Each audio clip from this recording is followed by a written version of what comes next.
Live. Welcome everyone to Questing for Glory. This is going to be FF6 glitched all characters in Espers. This will be the first marathon presentation of it, and it's going to be ran by a very top tier runner, very entertaining runner. Unfortunately, his voice decided to AFK from his body, so you're gonna have to put up with me for the next 6 hours or so. We'll do the countdown, and we'll start going into it. 5, 4, 3, 2, 1. Good luck.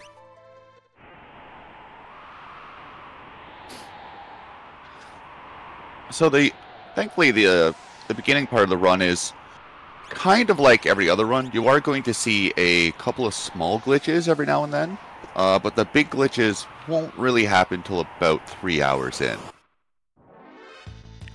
Because this is pretty much like every other Final Fantasy VI run for people that are especially new to this.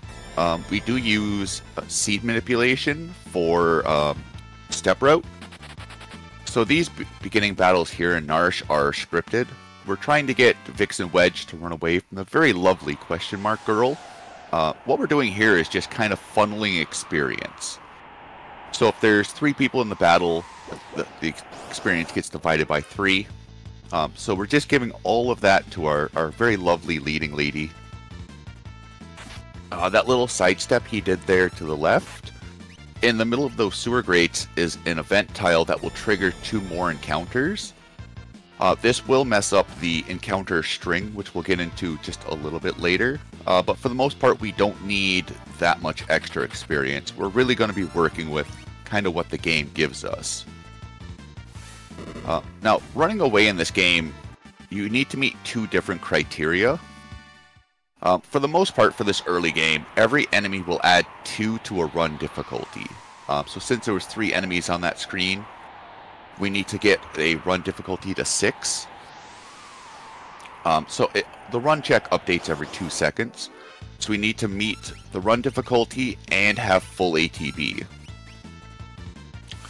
So this gives us kind of a lot of freedom on either funneling experience or only giving experience to people that we want to have it with. It's not used a bunch in the run, but at 3 or 4 different points it is very, very vital.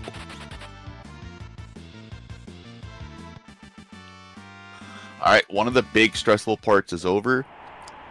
Vix and Wedge have successfully fled from the 3 battles. You can do everything right, and sometimes they're just too chivalrous and they just want to stay around.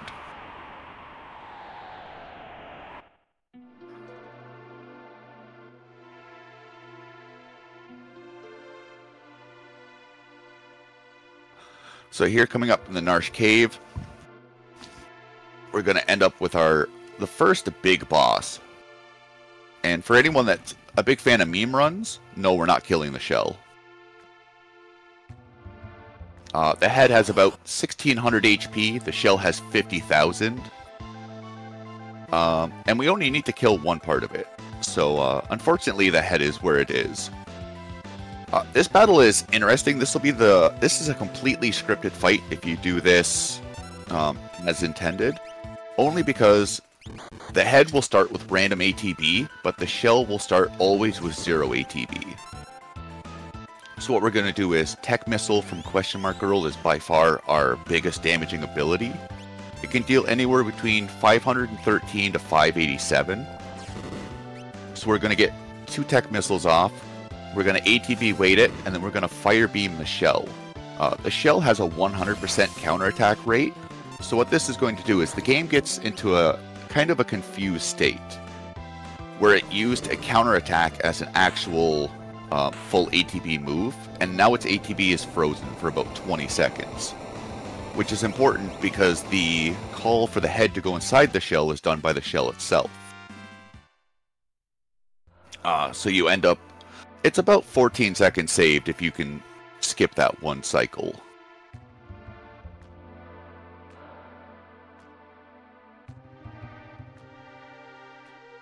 So very, very clean opening so far. We're 4 minutes in. Too early to call it, but I'm still going to praise it. So here we see this mysterious icy figure. kind of shines, kind of glimmers. But Question Mark Girl really resonates with it. So this is kind of one of the reasons we were funneling all the experience to her, is Fix and Wedge are just tutorial characters in this. They don't get a very big part. Another big thing is your level plays into the damage formula. So by getting Question Mark Girl to level 5 instead of level 4, it's not much. You gain about 38 damage on average. But if you end up rolling a bunch of low rolls, you do need an extra fire beam for the Welk fight. So getting her to level 5 will have a pretty big spiral effect going down when we get new characters.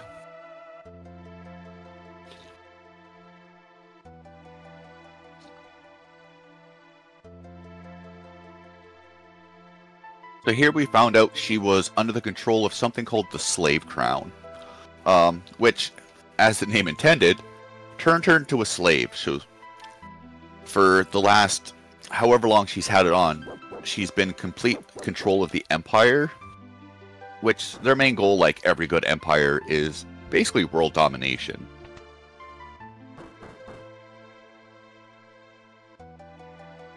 So here we get met by a beautiful man, Arvis.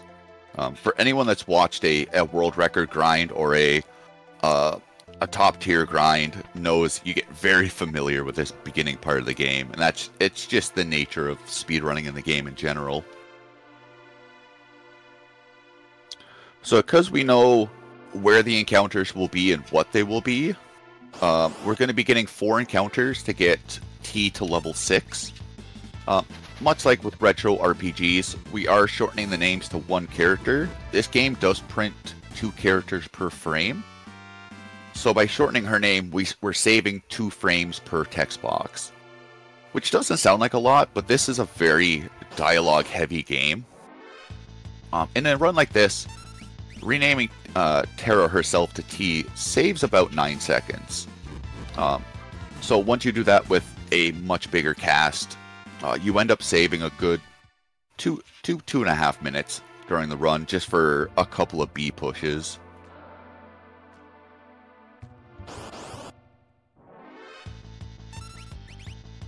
So this fight, this double Vaporite fight's kind of the only real scary one. We are talking about, we know where the encounters will be and what they will be, but there's also a third question mark of what type they will be. FF6 has 4 different encounter types. A normal one, which is what we're seeing. A pincer, which means we get sandwiched in between the enemies. A back attack, which is pretty much a preempt, but we end up showing them what for. And then a preempt, which is us running away. All of them are based on percentages, based off of what enemy you're fighting, how many people are in the party, how many people are alive versus how many are dead. On average, a lot of the pincers in the speedruns will be 1 out of 60s. So if you end up seeing a couple of them in concession, it's just extremely bad luck. So we got T to level 6. We got to the end of the cave. Thankfully, the step route works out where it's right at the end, right before we fall down, so we're not really bleeding any steps. And here we're getting a little flashback of T getting the slave crown put on her. And this is where we find out she's kind of had the nickname of the Magitech Witch. So her big black mark on her record is she killed 50 soldiers in 3 minutes. Obviously under the control of this lovable clown Kefka, one of the greatest villains in my mind in Final Fantasy history. So thankfully the step route in 6, if you lose it, it's not nearly as damning as it is in FF5. The route does have built-in resets for certain areas, for certain points in the run, and they're at the very, very crucial points. So if we end up falling 3 steps behind, a lot of the times we'll just end up getting an encounter 3 steps sooner. So it's not like FF5 where everything kind of goes to crap. you can still work around it very, very well. Even if you end up dropping 20, 30 steps, you end up just losing a couple more smoke bombs, which we do overbuy in pretty much every category anyways.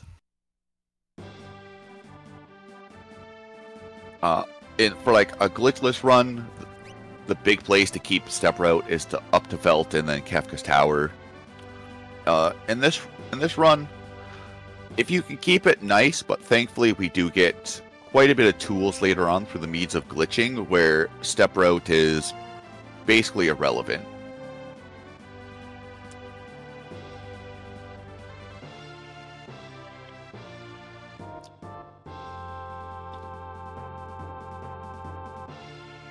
So here we meet our second character, L, the world-famous treasure hunter, or thief, or biggest failure to his name, depending on what camp you're in.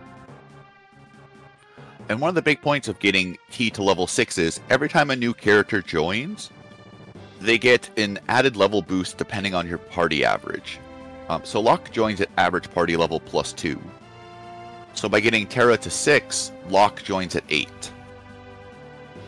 And because 6 and 8 is 14, divided by 2 is 7, plus 2 is 9, our next character will join at level 9. So this little incremental level grind with Terra from the start of the game, this is where you really start seeing the ripple effect of it, is everyone's going to start getting a bunch of free levels on top of it. So this area is a little tricky, but once you get the hang of it, it's really nice. When the wolves are in the walking animation, they don't have a collision box. So pretty much as soon as you see their arms start to wag, you can freely walk by them without triggering an encounter, which does speed up this area quite a bit.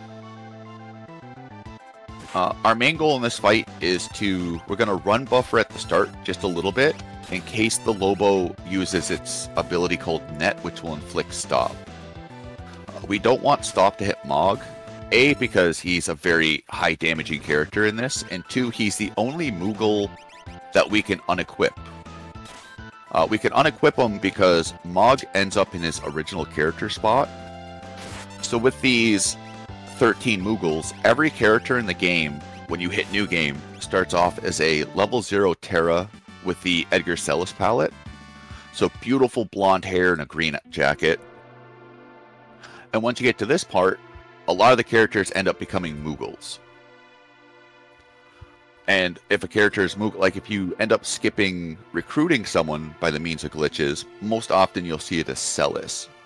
She'll stay as the Moogle Kutan, which you can't equip them. Their stats are kind of poop. You can't do Espers or Relics.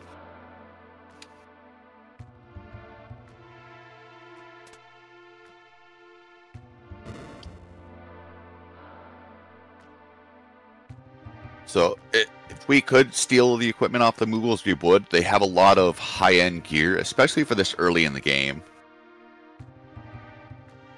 But Locke is taking all the credit for saving Terra from the Narsh soldiers. So he's like, oh my god, you have amnesia? I know a king down to the south. Let's go pay him a visit.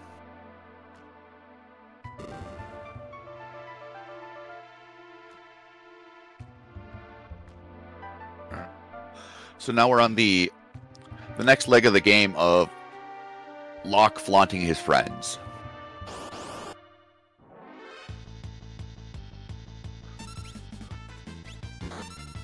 Well, there becomes a certain point. So because this is a speed run, there comes a certain point where levels are faster than not getting levels. And because this is a glitch category, we're not really going to be reliant too much on Esper bonuses, because we're going to have the ability to give us very high-end damaging items for no work. And because we do get access, because this is a glitch category as well, we do have access to other means of damage for a certain certain type of bosses, which we'll get into when we get there.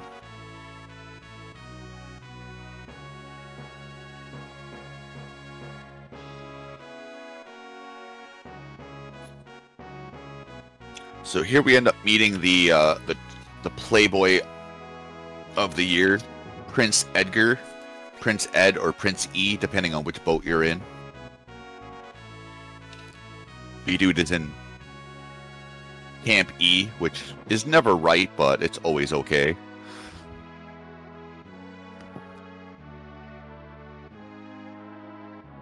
So here we find out there's a anti-Empire group called the Returners. So Edgar is instantly trying to flirt with Terra, and then going to try to get her to join the Returners, because she's obviously a very big part in the Empire's plan, and no one wants her to go back for it. So thankfully the only real plot point in this area is to talk to the matron, name a character, and then we're pretty much done with the castle outside of a couple of cutscenes.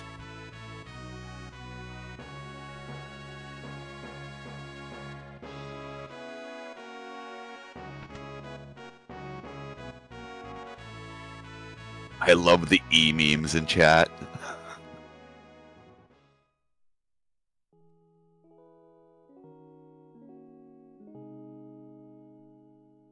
So here we find out Edgar has had a twin brother.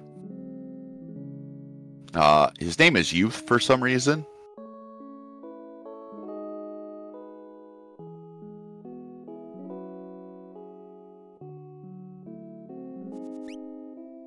So the story behind Sabin's backstory is Edgar and Sabin's parents were poisoned by the Empire. And Sabin wanted to go for revenge because he didn't want to sit on basically a mockery throne.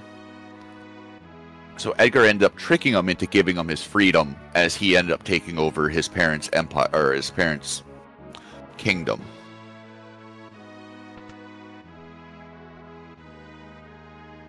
So we're about 14 minutes in, already named 4 characters. We're doing good. Nice Chancellor, kind of staying to the right side there.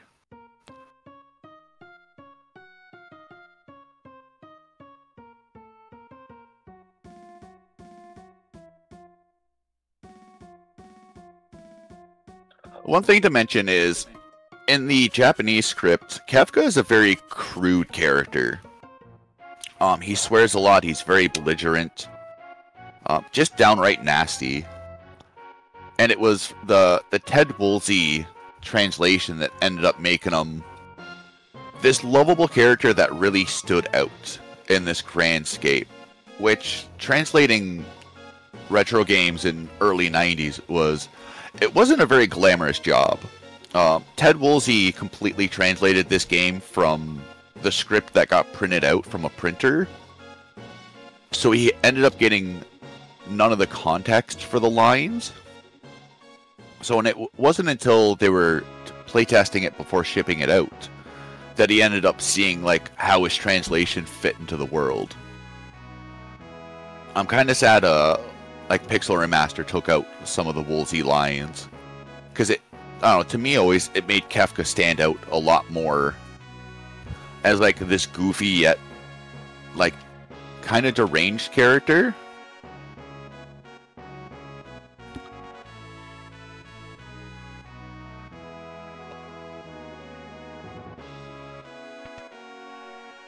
So now we're just playing kind of follow the leader. Kefka gets sent to the South Figaro Castle to retrieve a girl that's not so important, but Kefka is the second highest in rank in the Empire. So we have a little bit of a conflicting story there, and Edgar kind of picks up on it. So he's like, hey, like, it's been a long day, let's get some rest, we'll think this over.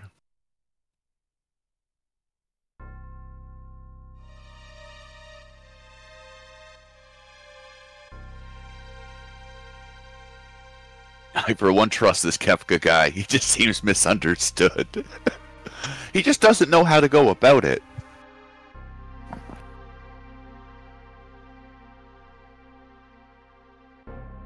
No.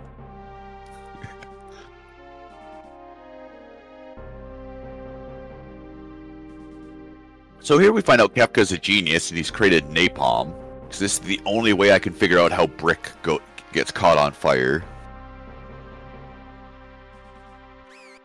So Kefka's like, hey, if you're gonna lie to me, I'm just gonna burn down your kingdom.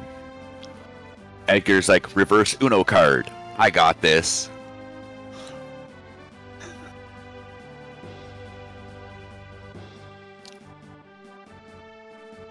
And away we go, and no one's private parts were injured during that jump.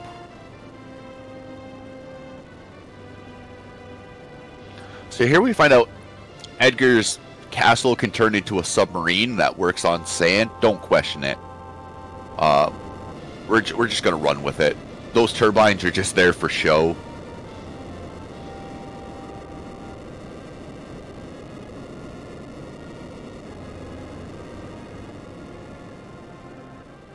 So here we get to see the kind of the broken power of the Figaro brothers.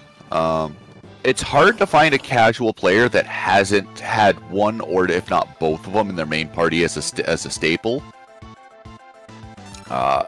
Here we get introduced to back attacks. So if you're put in the back row, you get forced to the front row. So ATB waiting is something we kind of tipped on and we haven't really talked about, and we're not going to yet. Auto crossbow is just an insanely strong ability. So a lot of the times, if you target more than one enemy, every enemy will get 50% damage. The auto crossbow says no to this. So whether there's one enemy on the screen or 6 enemies on the screen, it'll be dealing full damage to all of them. And this is one of the big starts where Edgar, at this point, just becomes very, very strong. Being able to deal full damage to the whole enemy party, especially auto crossbow, is pretty strong as well. And you can further enhance it with things like Hero Ring, Hyper Wrists, Atlas Armlets for an extra 25% damage increase. So ATB waiting, anytime we play this game on battle speed 6 wait, battle speed in this game only affects enemies. In the SNES version, they fix it from the GBA onwards.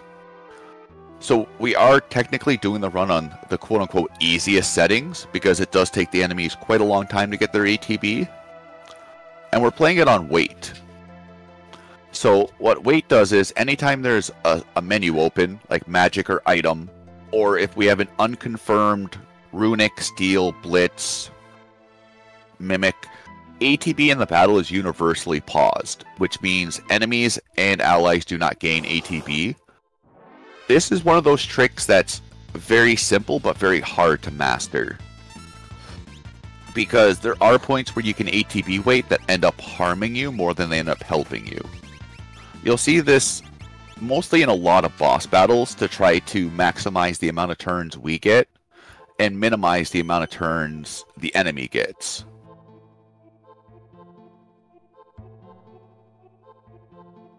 So in this cave, we'll end up getting 3 encounters. You just seen one there. Those bleary enemies have 119 HP, and Edgar's lowest auto crossbow roll is 118. So there is a chance they will live with 1 HP if you're unlucky. One kind of nice speed tip: as long as you won the battle, like the enemies have been defeated, if you end the battle with no menu boxes open, you save 13 frames. On its own, that's not a lot, but considering from all the boss fights and all these fights we've had early on, it does equate to a good chunk of time at the end of the run. And that's the big thing, is if you miss one of these once or twice, it's not the end of the world, but the combined effect through the run will save you time. You won't see it on the splits, because you're saving half a second, 3/4 of a second if you're doing it 2 or 3 times. But it's still just kind of free time save sitting there. This walk on the overworld looks a little wonky. There is something on the overworld called no encounter tiles, and this is where step route kind of becomes difficult for newer players. So most time the light green grass touches the dark green grass, you can step on that tile and not increase your threat counter. So for the most part, thankfully, Step Route only exists in places you can get encounters. In towns or Figaro Castle, you can walk really wherever you want. It doesn't matter. In dungeons, it's pretty much whatever is the most efficient way from point A to point B. The overworld walks, some of them are very, very tricky to learn, because you'll end up missing 1 or 2 tiles, and then your step route will fall behind 1 or 2 steps. And then the more you go into the run, the more of it is kind of a cascading effect.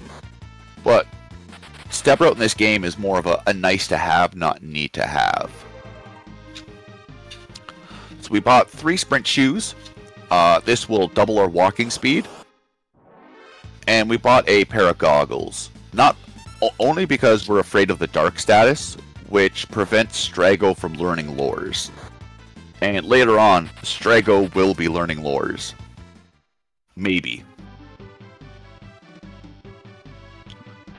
Mount Colts is probably one of the biggest time swings early game. There's 13 encounters. Nice. Nice goggle equip. There's 13 encounters here. We only really need to take 7 of them. 7, 8. Our main goal is to get Edgar to 10, Locke to 9, and Terra to 8. Brawlers, you can take them or leave them. It's all a personal preference kind of thing. A lot of runners will skip the brawler fights early because of taking the Trillium fights later on. So we will be fighting 3 of these big packs. And the goal with these big packs is Locke to run away from one of them. Locke needs a lot less experience to get from level 8 to level 9 than Terra does from 6 to 8 and Edgar does from 9 to 10. Very nice when you get the runaway done on the first encounter.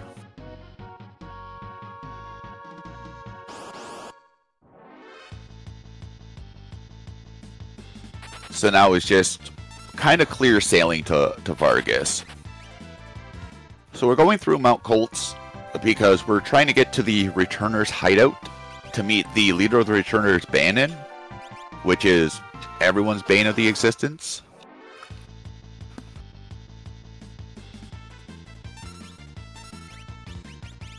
But since the Empire is... Sorry, I'm trying to burp and nothing's coming out. The Empire is very heavily interested in Terra, which has kind of pipped Edgar and Locke's awareness of it.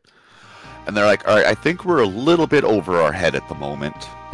Let's go talk to Bannon. He'll know what to do. So Edgar with the Atlas Armlet increases the auto crossbow damage by 25% because it is a physical ability. Giving Edgar the Mithril Lance won't increase the auto crossbow damage because it doesn't care about your weapon. We give it to him for a boss fight coming up in just a little bit. It also gives the ability to upgrade Locke's weapon from the Dirk to the Mithril Blade, which is a pretty big damage increase. So this room, commonly known as the Spiral Room of Death.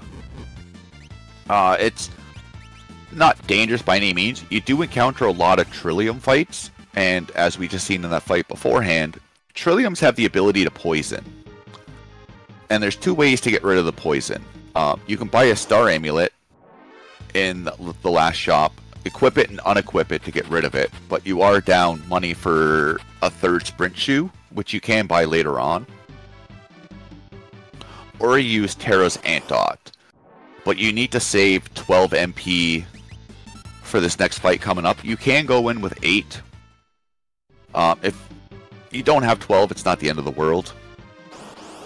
But you can end up just getting poisoned after poisoned after poisoned, so you end up bleeding a couple of seconds trying to remove the poison, and you're losing a little bit of MP every time.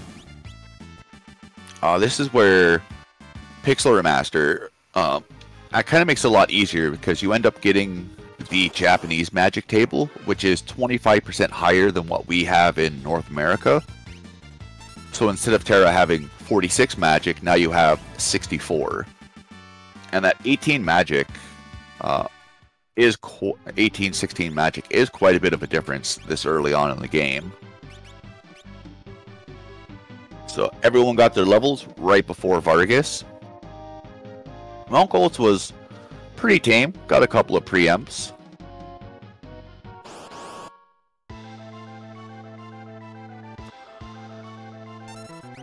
So Vargas is an interesting fight. This boss has 11,200 HP, but we only need to deal about 786 before the game flags the fight to be over.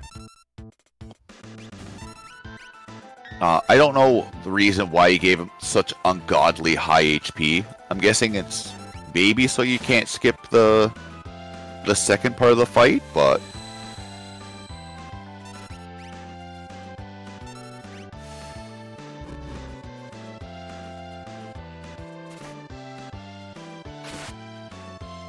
yeah, it's just going to be a series of auto crossbows, lock attacks, Terra with fires. We are trying to set ourselves up for an ability skip. It is very RNG dependent. That is good timing. That is excellent timing for the skip coming up.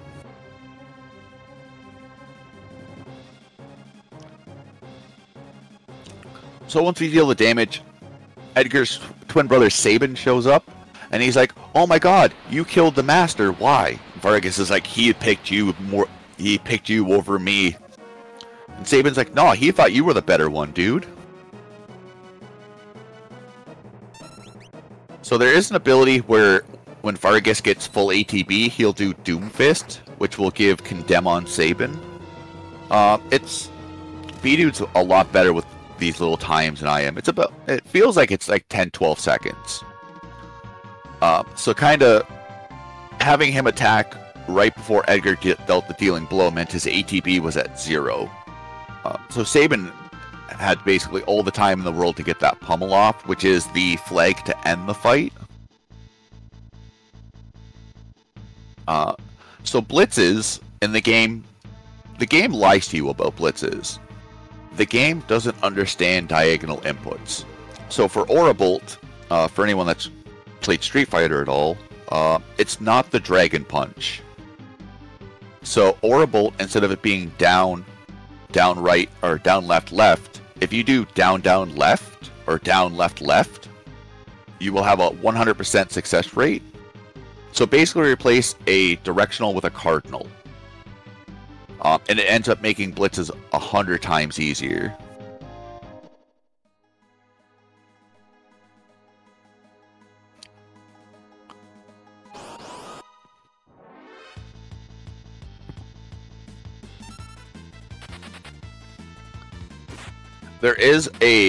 With blitzes, there's a bug that can happen if you end up going to blitz too quick. It's called the draw bug.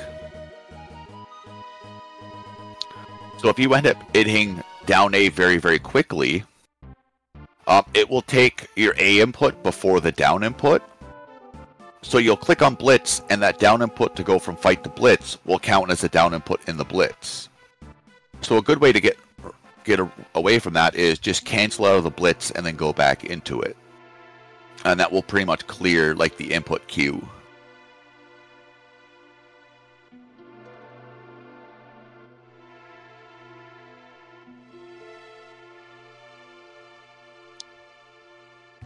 So we've made it to the returners. We've talked to Bannon. Bannon's just like, "Hey, I'm going to guilt trip you into joining us with the good old Pandora's box story." And then Edgar's like, "Hey, old man, knock it off."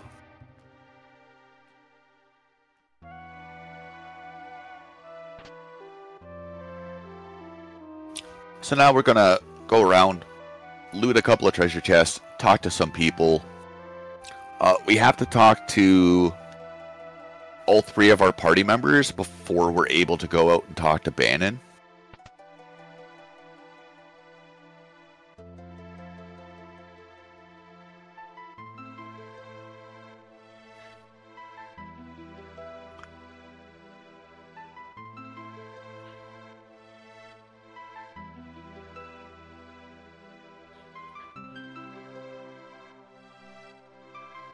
So here we're going to do a little trick. We're going to say no to Banon 3 times. This will give us access to the Genji glove. But as soon as you say no to Banon once, the soldier up here in the north is flagged to give you the Genji glove. So you can get it before the cutscene. If you can talk from this guy, get it, and successfully escape without him blocking you in, you save 9 frames. Not a large amount, but this game is full of tiny little frame saving techniques that you'd never notice. So this doesn't mean if we say yes to Banon, we also get a gauntlet. No, it's either a Genji glove or a gauntlet. There's no way to get both. Genji glove is the superior option because in this version it's broken. It's fixed in every game version from GBA onward. The Genji glove was supposed to give you 75% strength per weapon, and which would make it weaker than the gauntlet's 150% strength boost because you would have 2 weapons subjugated to damage variance. But that part of the code is kind of broken, so each weapon gets 100% damage. So even with 2 weapons getting damage variance, it still makes it stronger than the gauntlet. Like I said, it is fixed in every version from the GBA onward.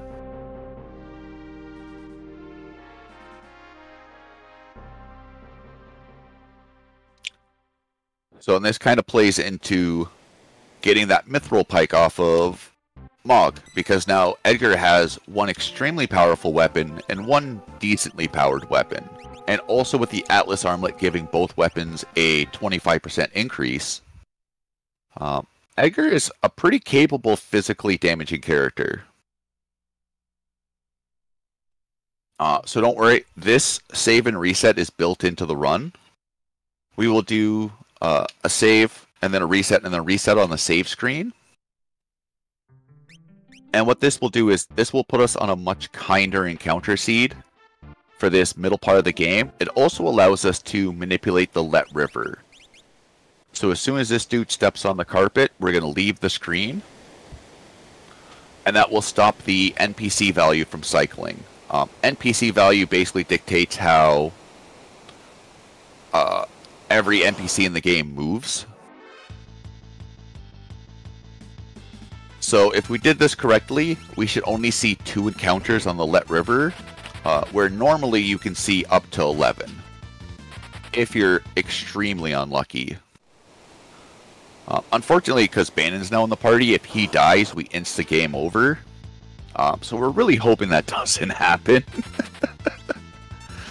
So this will be the last encounter we'll take for EXP for quite a long time.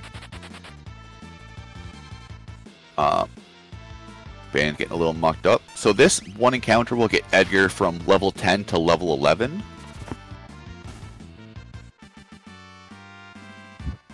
And this will pretty much be the end of experience for the next hour and a bit. If you're asking which game is the least broken, all of them are. The SNES is definitely the most broken, but it's also had the most glitch hunting put into it.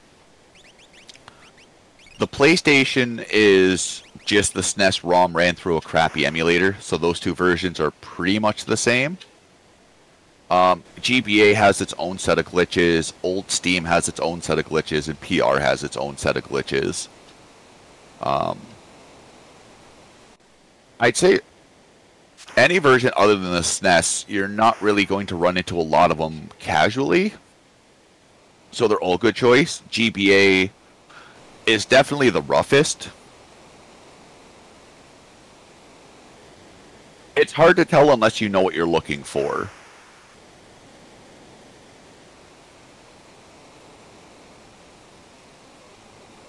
Like GBA, you can reset your level back to level 1, so you can abuse Espers stat ups.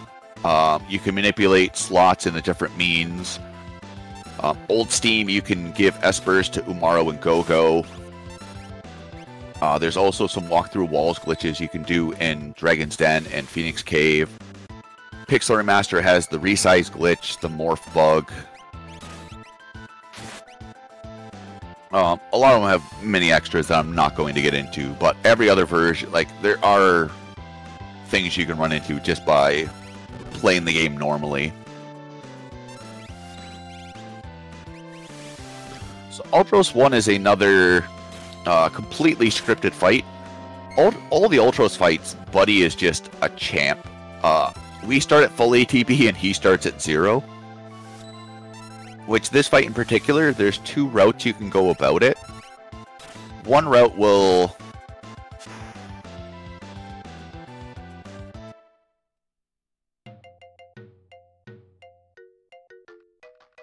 One route you can get Terra hit with the tentacle to put her in critical HP. Which will, after 28 seconds, you have a 1 in 16 chance when you select the fight command to do a desperation attack. It does save 6-7 seconds, but it is extremely RNG dependent. But that one time you do get it, you're just like, oh baby. Or you have this slightly slower where Terra gets hit with a weak ink attack and you kind of just end up going on with life.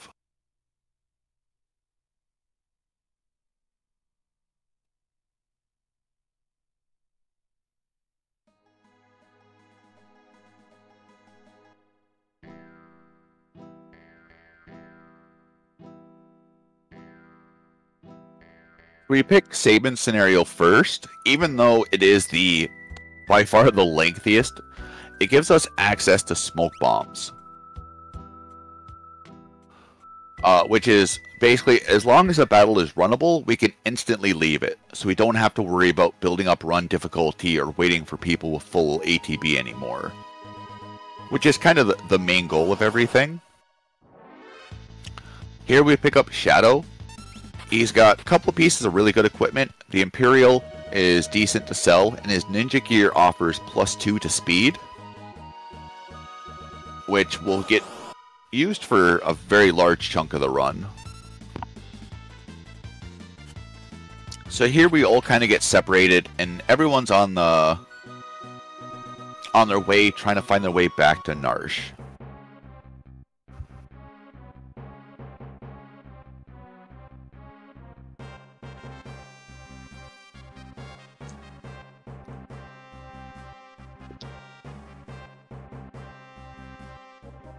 So here we end up in an Imperial camp outside of a castle called Doma.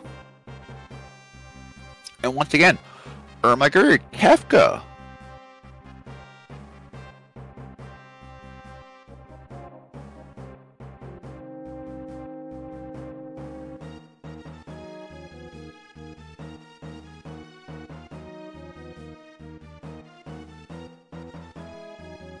There's no way to manipulate when Shadow leaves.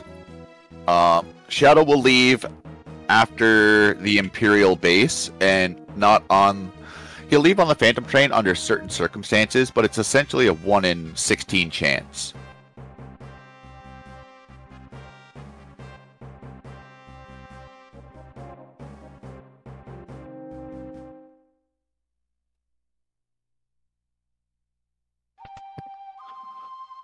But because we really aren't going to be taking encounters outside of the Shadow no-run zones, we're essentially always going to keep them for the speedrun, basically.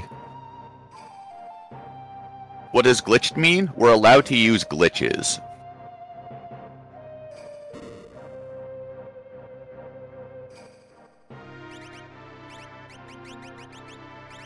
So here we're going to be unequipping everything but the shield and sword.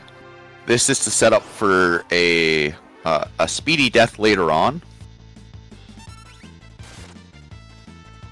So we're moving the battle speed to 1 because we want the enemy to get the fastest turn possible. Retort is the reason physical evasion doesn't work in this game. We'll get into that in a little bit. But Retort is a unblockable magic-based counterattack. It ignores defense, and it just does a boatload of damage.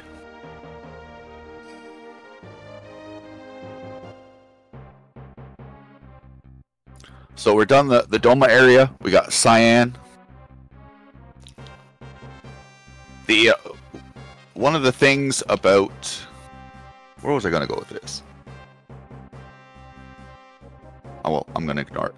So here we meet one of the probably the best underused characters in the game, General Leo.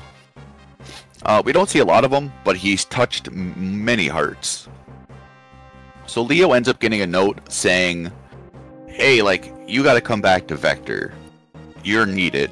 They're like, don't worry, Kefka's in charge, everything will be okay. And he's like, alright, if you say so. And Leo's not even packed ready to go yet, and Kefka's trying to poison the water. He's trying to poison the water hole.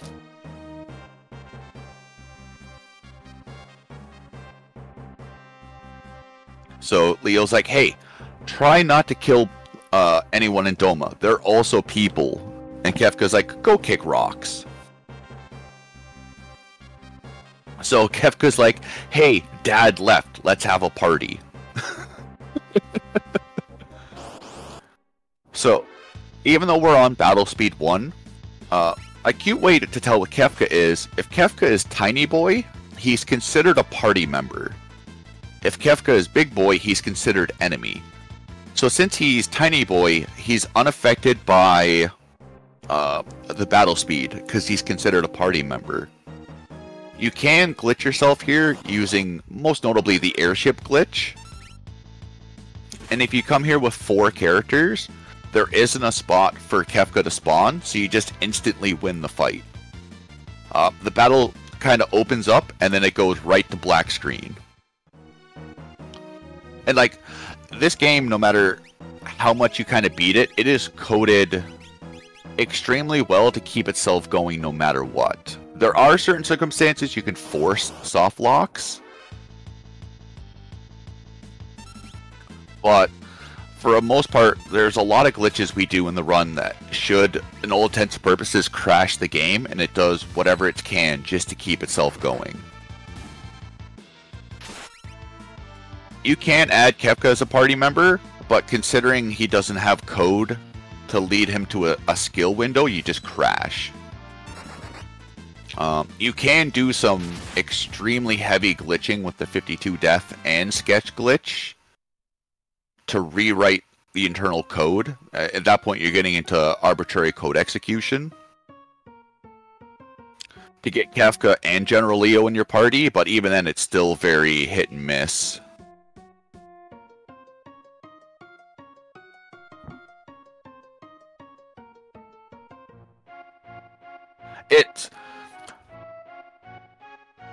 We'll get into kind of the state of the code much later in the run, but the developers, in my opinion, I've spent quite a few years with this game. The developers did really good with what they had to work with on the scale they had to work with it on.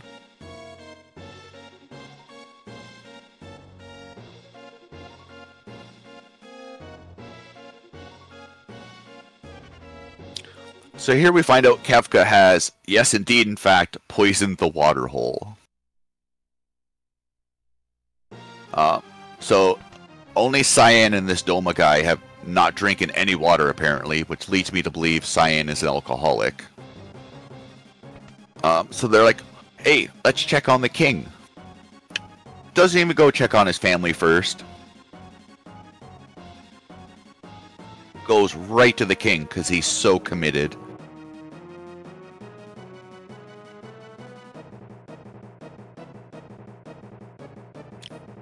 So the king's like, it's too late for me, go make sure your family's okay.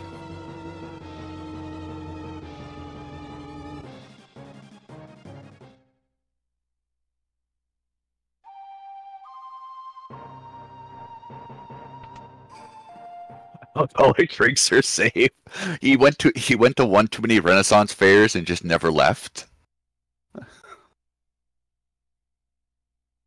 So here, unfortunately, we find out Cyan's wife and child have drank the Kool-Aid.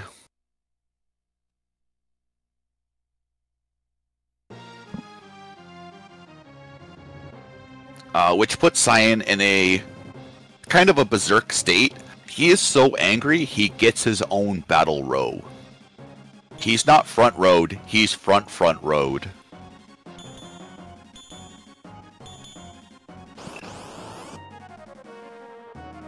So, Cyan is uncontrollable, and he also has a black belt equipped, which will give him a 75% counterattack chance. Using Dispatch, we don't want to see Dispatch because everyone dies from a physical attack, but Cyan's going to do what Cyan's going to do. No, sadly he doesn't. There's no damage increase and decrease from him being in a higher row. I think it's just the game can mark him being an NPC controlled instead of player controlled.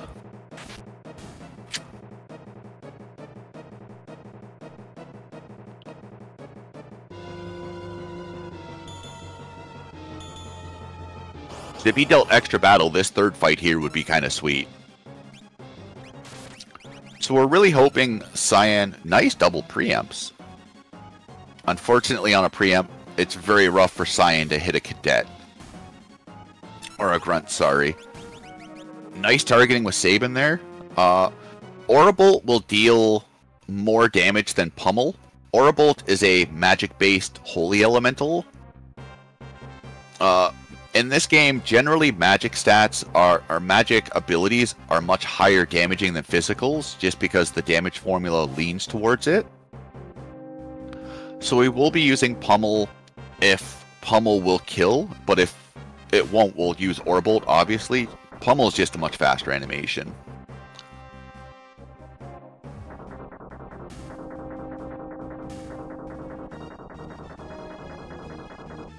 I kind of wish there was more segments with the M-Tech armors. These were always one of the cooler abilities when I was playing this as a kid. So here we're just going to get 3 encounters. Whether you use Fire, Ice, or Bolt Beam, it doesn't matter too much. Fire has the lowest charge time by the count of frames. So if you want to use a different ability, all the power to you. It doesn't matter in the grand scheme. So one big point of FF6 speedrunning is inventory management. So you've seen it a couple of times on Mount Colts in the Ultros fight. You're seeing it here in the Imperial base. This game, early on especially, has a lot of manipulating the inventory to our benefit. And this is just going to be for faster shops, because we'll put everything we want to sell near the top of the item menu, so we can just down A, down A, down A, and sell everything. It also makes your equips pretty consistent as well, in the terms of, if your relics go in the same spot, they'll show up in the same spot in the relic menu. So inventory management, even though it's probably one of the worst things to practice in terms of just enjoyment value, it does have very, very large benefits down the road. In the terms of, your inventory is going to be a lot more consistent, so you're not going to be looking blindly for items, and it's going to make your equip menus a lot more consistent as well. But that also just depends on like what your goal is with the game when you're running it.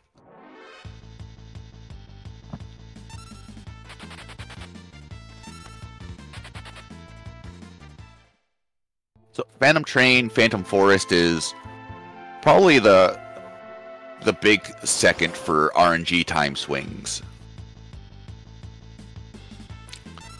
So even there's not a lot of encounters in this. Between the forest and the train, there's 8. But these ghosts can just waste an exorbitant amount of time with fire casts. Bombs can if you get unlucky with blazes or pincers. As you can see, Cyan is not exactly the fastest at running away either. So we kind of escaped the Imperial camp, and everyone's like, hey, there's a forest to the south, let's go check it out. So we ended up finding this one thing called the Phantom Train. And this is a train, it's kind of like Charon's boat. It takes the dead to their place of rest. And we're very much not dead.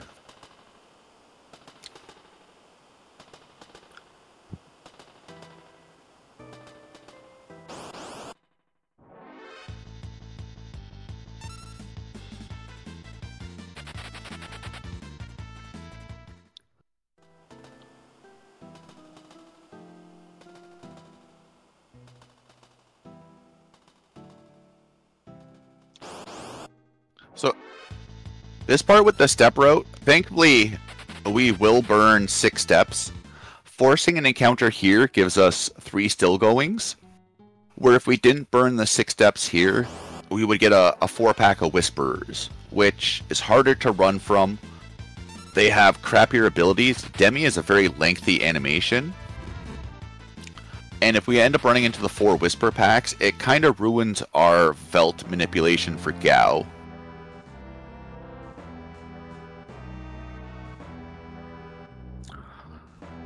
So if you're learning the run, learning the step route from the Returner's Reset to getting Gao is probably the first biggest important chunk.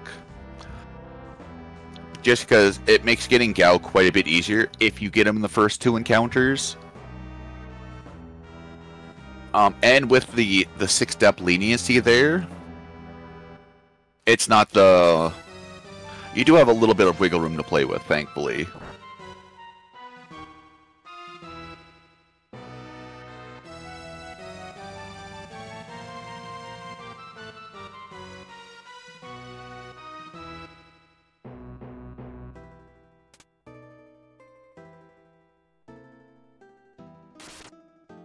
So we're just gonna disconnect the cart, wave goodbye to the ghosty boys.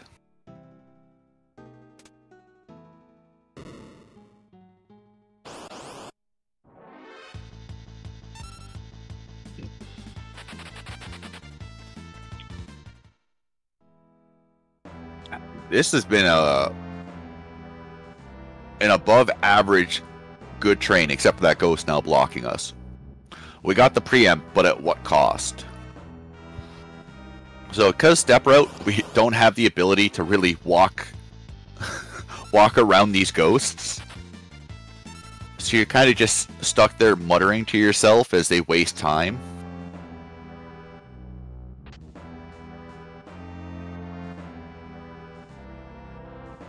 So we're going to pop in here, get an earring. Earring will increase magic damage by 25%. And unlike physicals, they will stack to a total of 50%. So you can do double earring, double hero ring, earring, hero ring, it doesn't matter.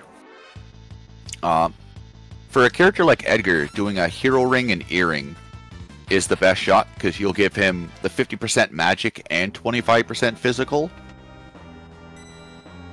So he's universally just going to get all boosted damage. A little bit of a marathon safety save. This room, because you can't get into an encounter, doesn't affect step route at all, much like with the earring room. So those are pretty much just free steps.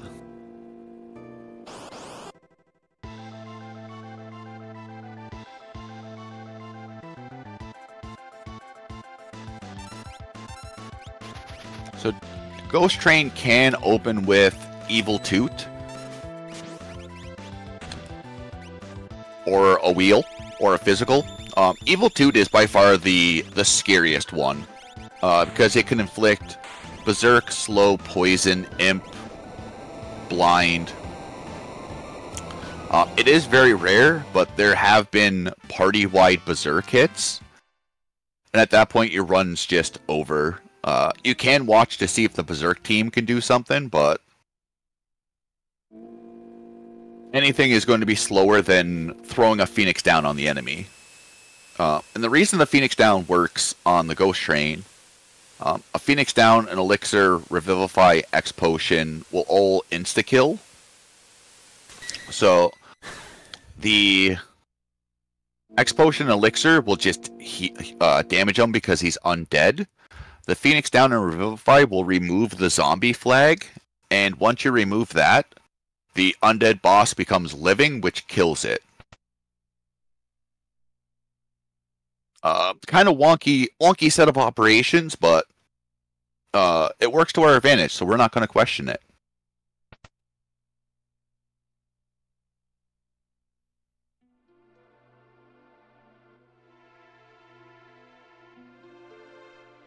So here we kind of got put down at the stop. We see no one from Doma boarding the train, which is kind of worrisome.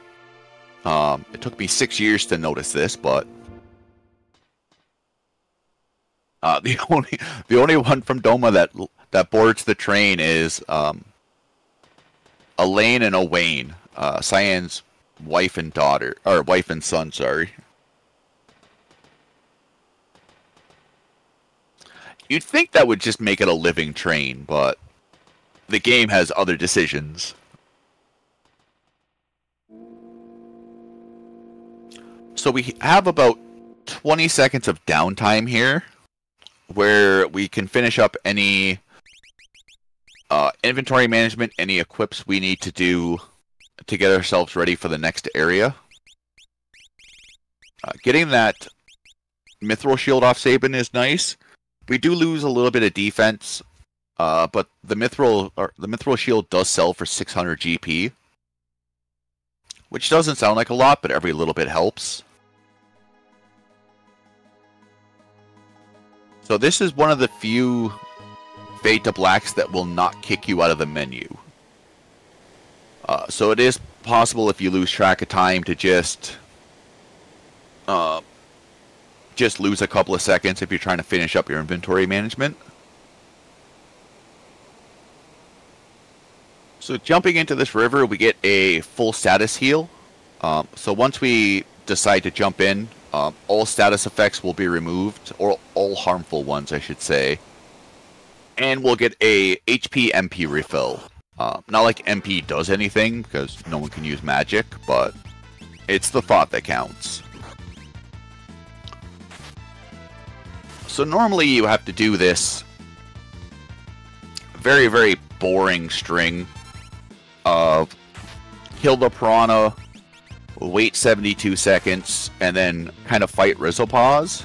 But we have another plan in mind. Nice damage roll.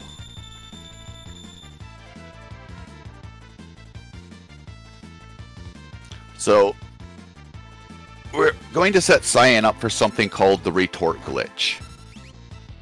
It's different than the Psycho Cyan glitch. It's a little more temperamental, but it does work well. So when you revive Cyan and then use Retort, anything that calls an AI script will have Retort trigger. So because we're using a physical ability, Suplex, and in tandem with a magic ability, Retort, the game doesn't know how to handle one enemy getting attacked with two types of damage at the same time. So it completely destroys the pointers for the rest of the battle. So the game has two options here: to soft lock because it doesn't know what to do in this battle anymore because its complete journey has got destroyed, or the game goes, okay, the only way I can keep moving is by moving you out of the battle. So we instantly win the fight.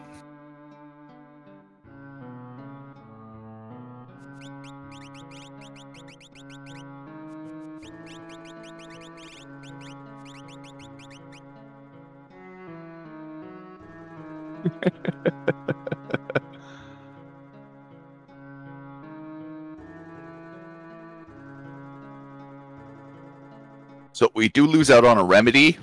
I don't know how we're going to recover, but that was a very fast setup, and that does save quite a bit of time. The retort glitch is very, very finicky.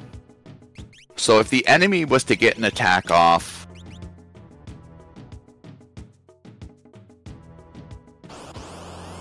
between Cyan getting revived and the retort going off, the retort glitch breaks. And we'll be seeing this a couple of times more in the boss fights coming up. But it is a lot more finicky than the Psycho Cyan, but it's also, for a speedrun purpose, it's a lot more manipulatable because we don't need to worry about really any spells.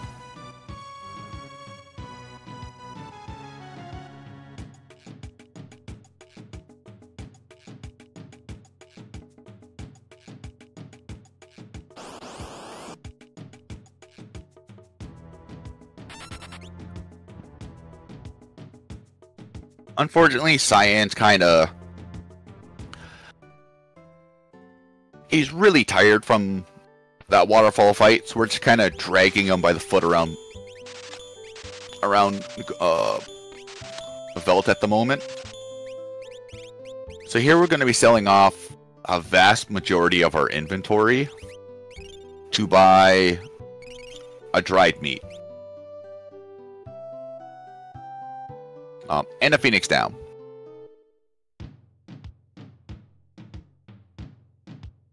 The dry meat we need for the little feral child we just found.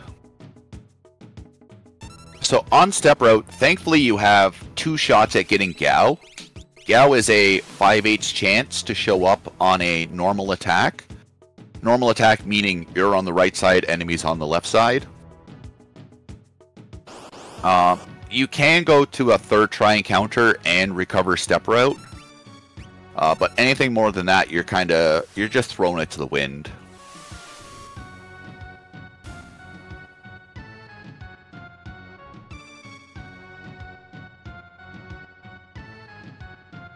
Oh, Gao's playing hard to get.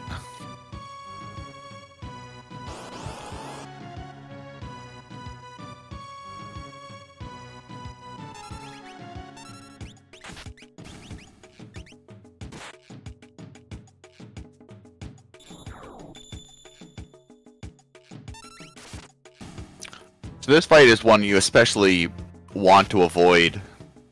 It's not really a bad fight, and there's no way to avoid it, unfortunately.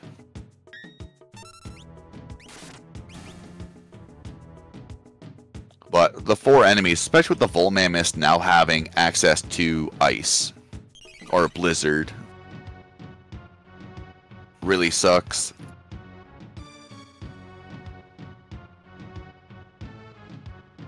But now we got the little jumpy boy.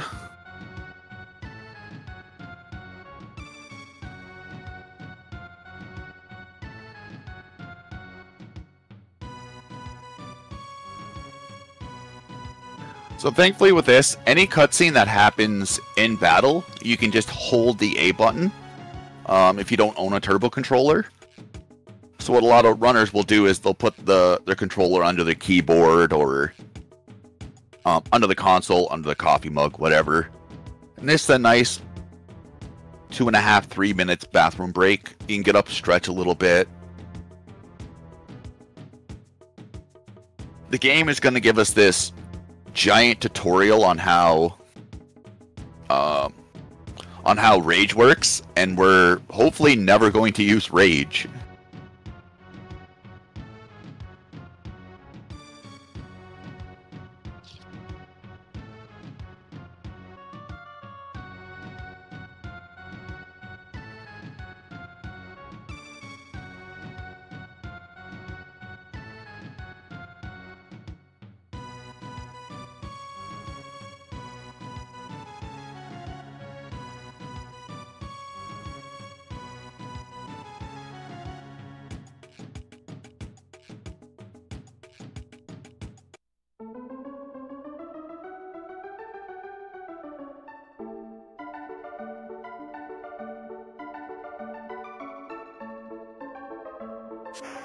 What purpose does Gao serve in the speedrun? None.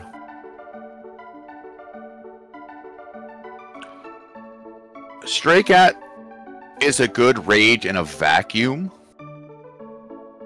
but you're also praying for that 1/3 chance of him using Cat Scratch.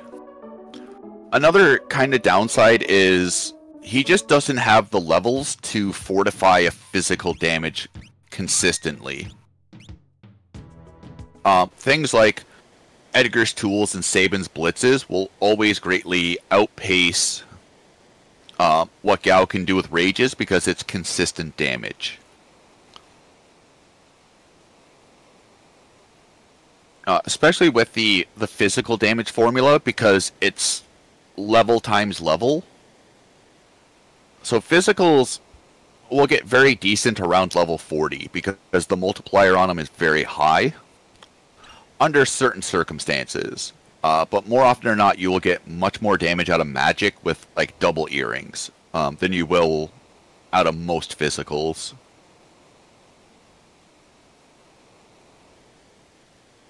There are a couple of Japanese routes that have used Cat Scratch. They're a little slower than like BS1A glitchless, but like the Cat Scratch run is also glitchless too, so you're comparing apples to oranges. It's a lot tighter step route because you're hoping on 2 instances of first try Gao, which is very frustrating. And even then, Cat Scratch gets used for Kefka, Narsh, Dataluma, and then Goddess and Tears.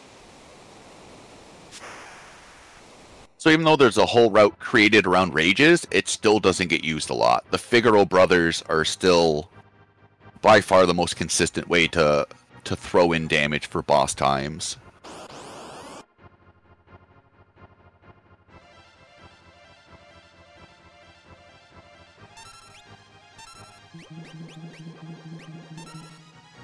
This is kind of a poopy encounter. So when an Angua form is by itself, it has a 33% chance to use Aqua Rake, which we see does massive amounts of damage to everyone. With a back attack is also extremely unlucky. So we're hoping for a fast second runaway. Maybe throwing a potion for a safety heal, but... Ooh. Alright, we safety saved, so no big deal. Just a very bad string of RNG. For casual playthroughs, Wind God Gao is still a good thing. But for a speedrun, setting up Gao takes... The time investment you're putting into Gao's rages is not worth the time you're going to save.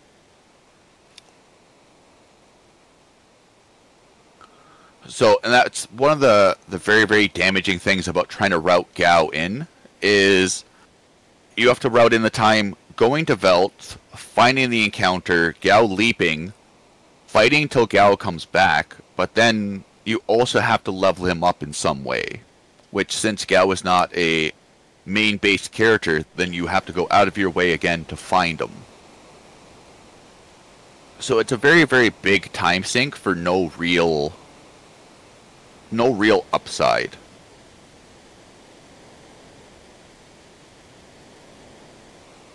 But for casuals in the SNES version, Wind God Gao is a bunch of fun.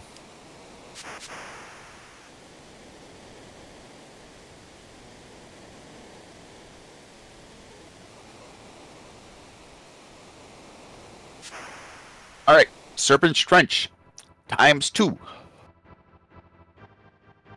So we needed to find Gao to find the diver's helmet, which will allow us to go through this area. My big theory is Saban's just propelling himself with an Aura Bolt through the water. Gao is raging in Exocyte so we can breathe, and then Cyan's the only one using the helmet.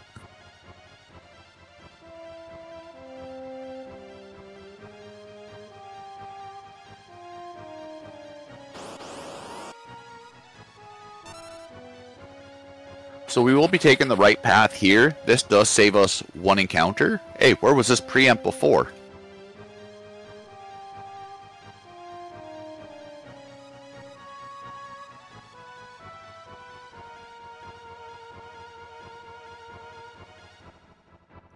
And we will be avoiding the second cave, even though you can get a green beret, and it does save one encounter. There are quite a few parts to the cave, which make it slower than just trying to run from the encounter, or run from the fight.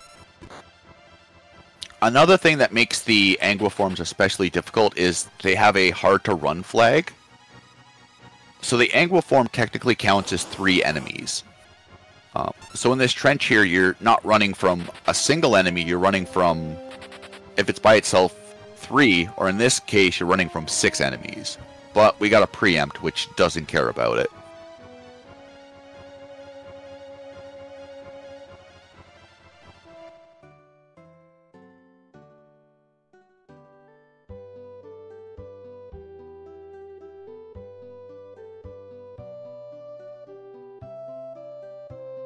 So here we end up in Nikia. We're going to do a little bit of shopping here. Going to be picking up some smoke bombs, a couple of echo screens, a couple of green cherries. And we'll be picking up some Magus hats. These Magus hats add +5 to magic, which in the short term is a very large damage chunk. The Vectosaur in World of Ruin is 4 enemies stacked on top of each other in Kefka's Tower. So there's 4 enemies, they just all occupy the same enemy spot.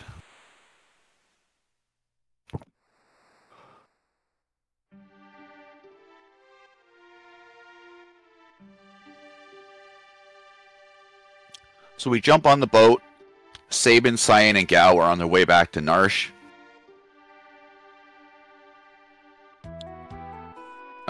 You can swap between doing Lock second and Terra third, or Terra second, Lock third.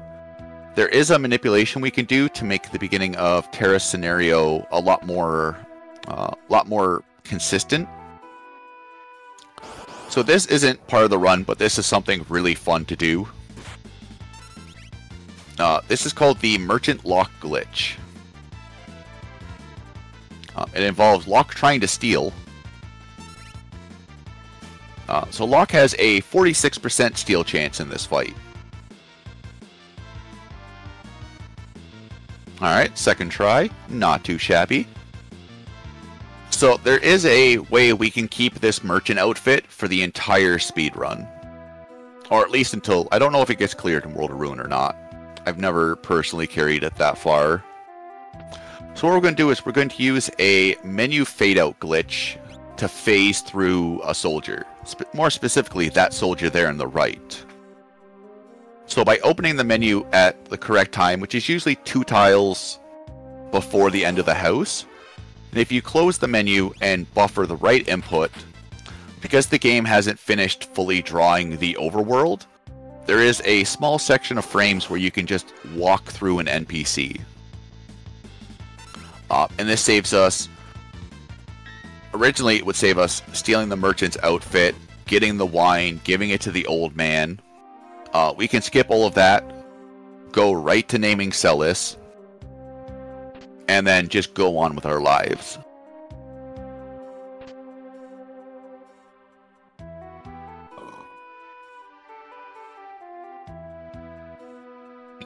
And it's because the game has a few hard plot checks, but not many of them. So we can kind of skip little small segments like this. And like the game just really doesn't care.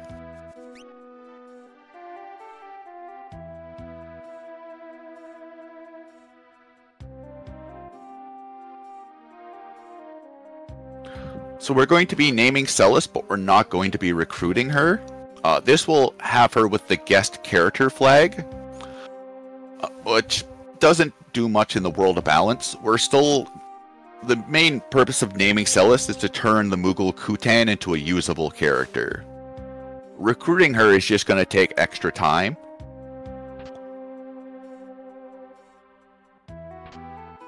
So we're just going to leave her there because our main purpose is concluded. We got her character data initialized. So now we're just going to go... We're going to exit the way we came. Never mind, we're going to exit this way because it's faster. I thought that would have cleared the merchant outfit, but apparently I'm wrong. So we're gonna skip over a bunch of encounters. We're gonna pick up a couple of nice items. The elixir here in the chest, or in the clock.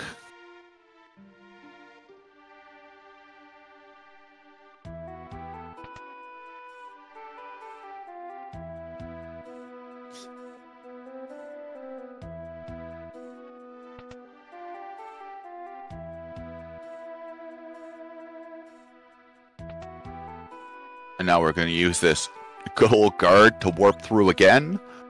And away we go. Mission complete.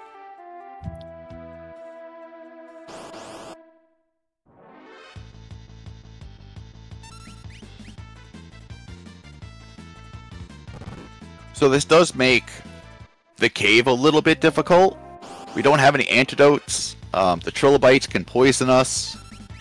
But thankfully Locke is just a naturally fast character.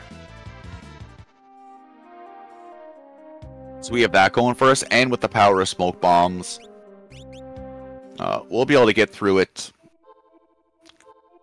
We'll be able to get through it. I'm not going to say handily, but we'll be able to get through it. So this is also one of the few sections in the games where chests level up the more times you go through it. These chests will level up a total of 3 times. The first time base, when we went through it with Tara, Locke, and Edgar. This is the second time, and then the third time is obviously much later in the game. So this chest that was always in this top left, the first time we came through it was a tincture. Now it is transformed into the almighty Thunder Rod. Why they gave you this kind of an item this early in the game, not a lot of us really know, but we're not going to complain, because it makes this boss fight coming up rather simple. So there will be a manipulation going on when once Bdewd steps down a certain amount of tiles, an earthquake animation will happen, and the earthquake pulls from the NPC value, which means we're waiting for a pattern of 1 shake followed by 2 shakes, 1 shake followed by 2 shakes, 1 shake followed by 3 shakes, and then he's going to close the text box at a certain point. And what this will do is, if it's done correctly, is the amount of encounters you get at the beginning of Terra's scenario is also dependent on the NPC value. So by doing this boss fight second, we can manipulate the river going into the next scenario, which will save us 2 encounters if done correctly. So rods are incredibly broken when you use them as an item. They will cast the tier 2 elemental spell of their infinity, so the bolt or Thunder Rod will cast Bolt 2. It will give you the highest possible damage roll, ignoring magic defense and ignoring things like wall and shell. Now it is worth to note for tunnel armor, half of that 1448 damage is from an elemental weakness. So normally it'll deal 724 to a normal enemy with Locke, but tunnel armor only has 1200 HP. So it is very nice that we're giving an item that is a one-shot insta-kill.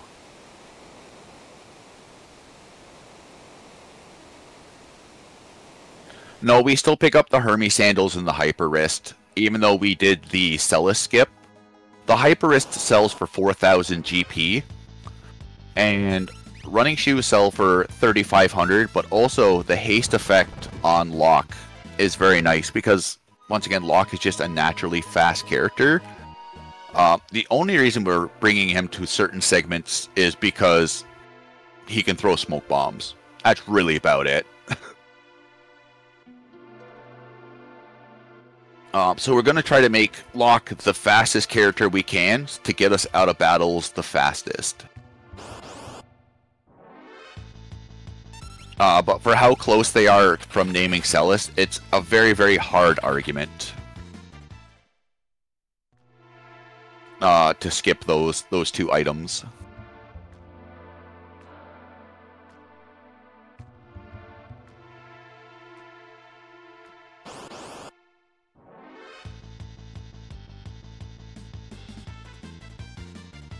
So here, nothing really of note happens in Terra scenario. Some of these enemies can kind of frick you up pretty good if they end up getting a lot of attacks off. For the most part, unless you get very, very unlucky, you shouldn't see too much damage happening.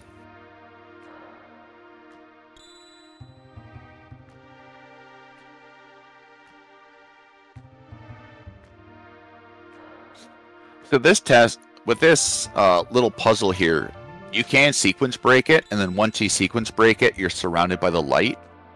As long as you're facing north, you can hold A, and you'll have a 100% success rate. Turboing A won't work, because you'll break the buffering system.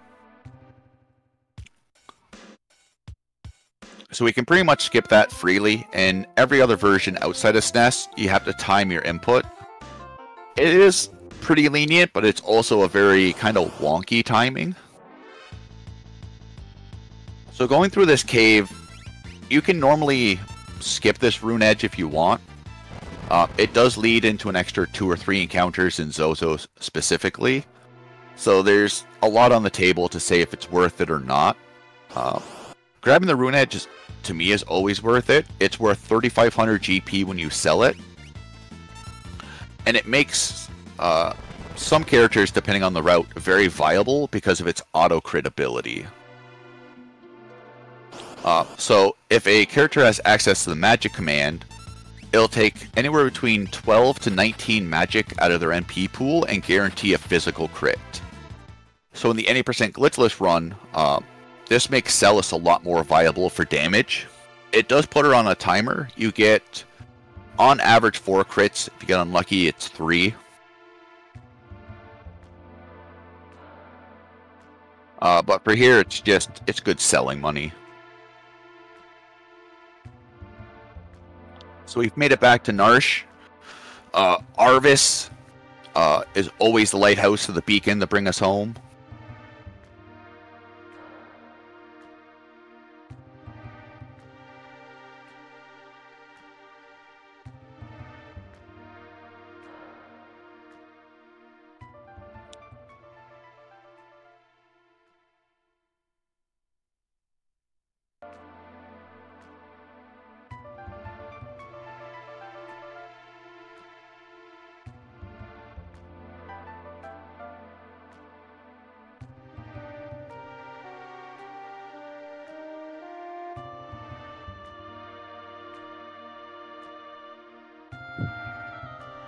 So here we're trying to talk. We're trying to talk with the mayor of Narsh and him joining the returners to try to fight the Empire. And Narsh is like, hey, like, we're not really suited for war. Like, our people are kind of wrapped up in toilet paper, like mummies. We're not good fighters. So Cyan kind of barges in. And he's like, they attacked Doma. I'm angry. And the Elder's like, well, that's only because Doma was talking with the returners. Like, I don't want our guys to get poisoned. And look, see? Celis is completely safe. She learned the warp spell. Unfortunately, we can't use it, but she can. And the game, because this part of the game is hard-coded, will always get Celis. So even though leaving her in the basement, the game kind of just magically whisked her away. So everything is right in the world.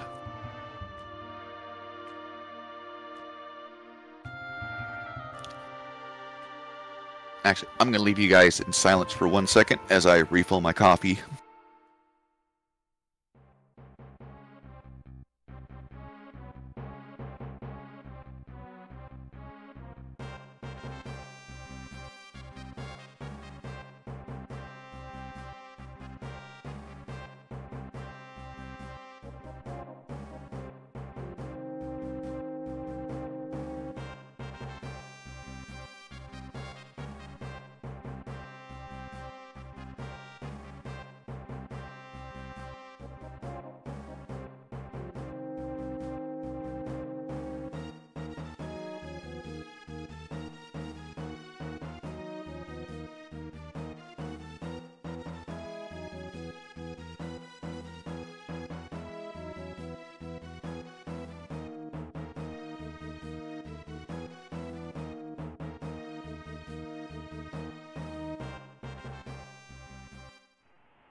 Alright, who's ready for the next 7.5 hours of this? I am caffeinated up and ready to go. So in this Kefka and Nar segment, we kind of just make one powerhouse party, and everyone's just going to make Manon feel good about himself. So there are certain places we can hide out, because these soldiers walk on a predetermined path, where we kind of just camp out in a couple of cubby holes, and away we go. Dodging that rider is deceptively harder than what it looks like. So this fight's the first big test about ATB weight tricking.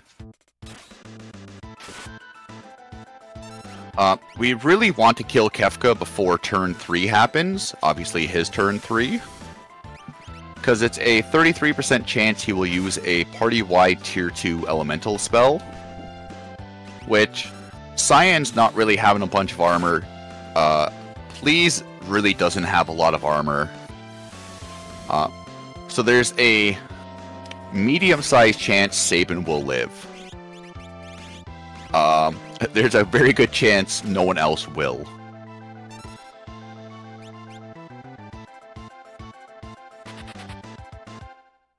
Very clean Kefka and Narsh fight.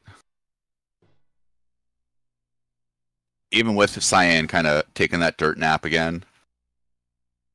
And one thing we haven't really talked much about is bosses don't give experience.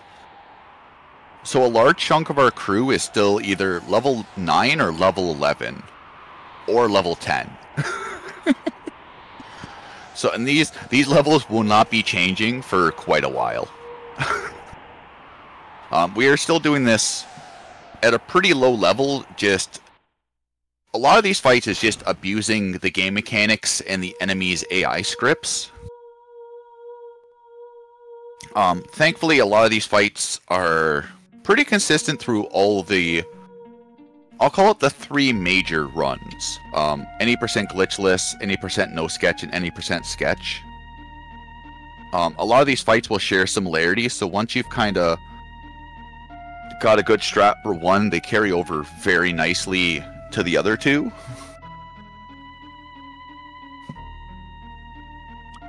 So even though glitchless is the main category that gets a lot of work done on it, strats do carry over to the other 2, which is nice.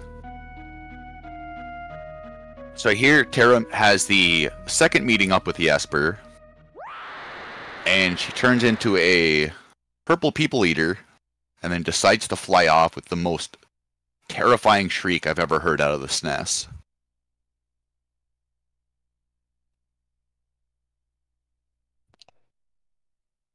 So Terra kind of goes bye-bye right now.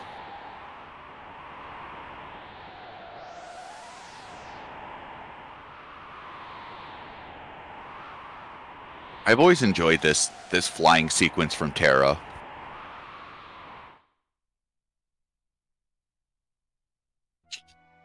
Back in the day, this game just broke so much ground, in my opinion, with what they could do with the SNES technology. Terra's not home right now, please leave a message.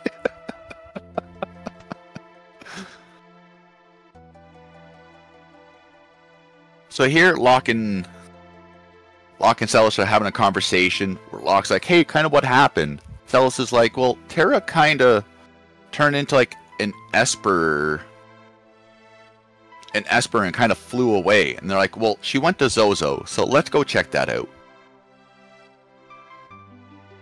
I'd say so, Queso.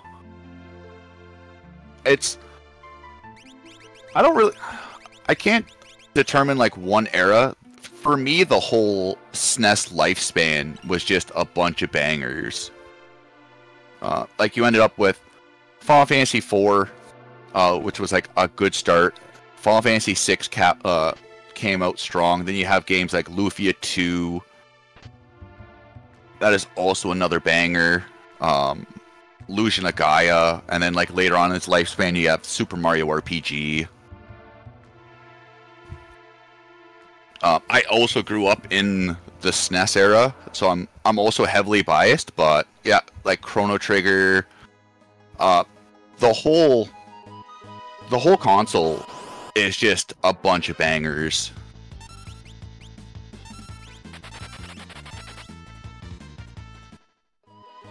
It's hard to say like which one is really like influential, but there's a lot of games that do a lot of good in their own way. It's a questionable game, but it's got a banger of a soundtrack.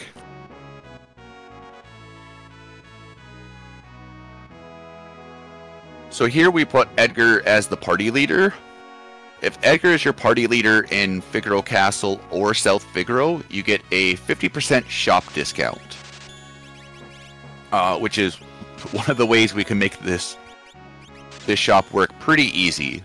So we're upgrading Edgar's tools. We're going to be buying the drill, which is a physical-based tool that ignores defense, so it's just going to be good, consistent damage. And the flash is just a magical version of the auto crossbow. It will deal full magic damage to everyone on the screen and ignore split damage.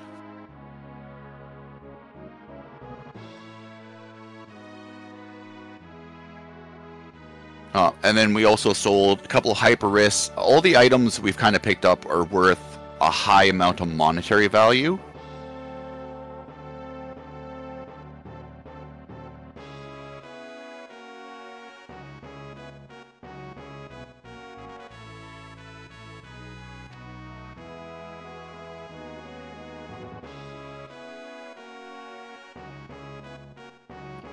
So here we're we're taking advantage of the submarine castle to kind of get us over to the other continent. Now you might be saying, now Bdewd, Zozo's to the south. Why are you going north? This seems wrong. And you know what? You're not wrong. Our GPS is temporarily broken. So we're heading to the north. There's a chocobo stable up here, and there's also a nice relic called the Hero Ring. The Hero Ring is kind of an Atlas armlet and an earring that had a baby. It'll increase universally all damage dealt by 25%. Please switch to lock party leader before the chocobo.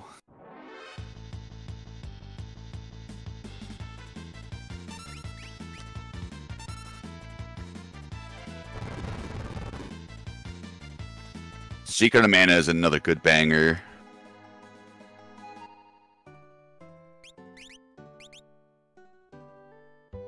So one of the upsides to Merchant Lock, outside of him just looking really swag, is the game doesn't handle him too well on the chocobo.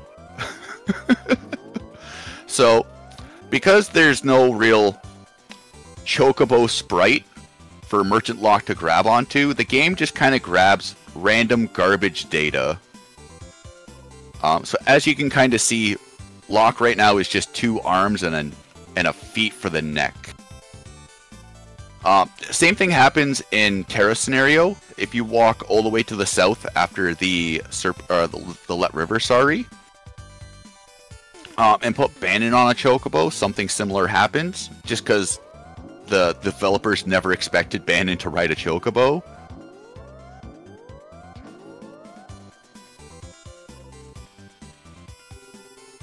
To me, this is the most amusing side effect of having Merchant Lock. We have to gather you back to pieces. Thank you, sir. So Zozo, there's only one real scary enemy in Zozo, and that's the Slam Dancer. Thankfully, you can only encounter them on the inside, like inside buildings. If they're by themselves, they have a 100% chance to cast a tier 2 spell. And much like the Kefka Narsh fight, there's a good chance that all of us are going down. If we would have kept the Mithril Shield, it does increase Sabin's chance of living, because it's an extra 10 to magic defense. But we are down that 600 GP. It all depends on how safe you want to play.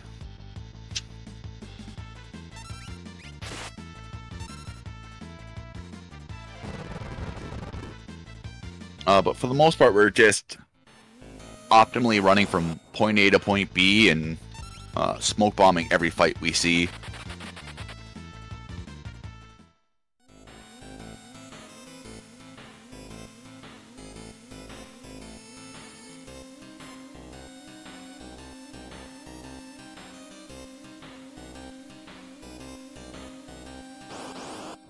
So jumping between the buildings in this map was always something that blew my mind. 'Cause I was also a very dumb kid. I didn't realize you could do that for a while. I just thought that was something NPCs could do. So trying to traverse up the tower was a little difficult.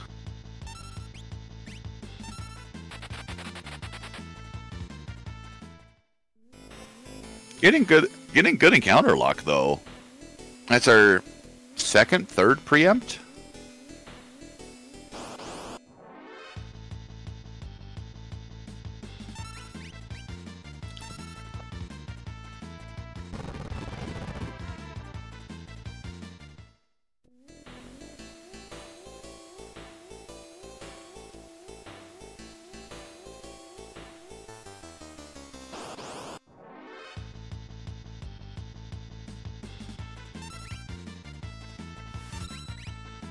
I was gonna say it's always a bad nice empty blitz. It's always a bad feeling when Edgar gets his ATB first on a slam dancer because he's the slow bro of the group. That fire knuckle, there's no reason not to grab it. It's right there. It does give Sabin a pretty big offensive boost for the next segment coming up. And it sells for 5,000 GP.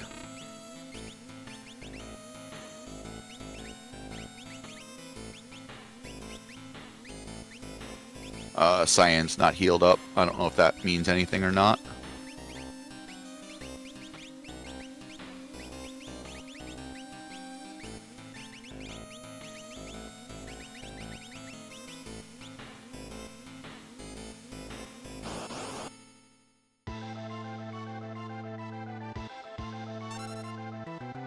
So here we're giving Cyan the double earring. This is to increase the retort damage by 50%. So what we're going to be doing here is nice targeting. So we're going to have Sabin kill Cyan, but we've done the retort beforehand, so once the revive happens, the retort glitch will be active. This is a little bit of a setup difference from Rizzo Pause, but the outcome is effectively the same. So since we got a successful steal and a counter steal, this keeps the retort glitch active. We moved Sabin's Fire Knuckle to second hand because if the fire proc happens, it breaks the retort glitch. Unfortunately, we're a little bit unfortunate with the timing. This just goes into how finicky this glitch is.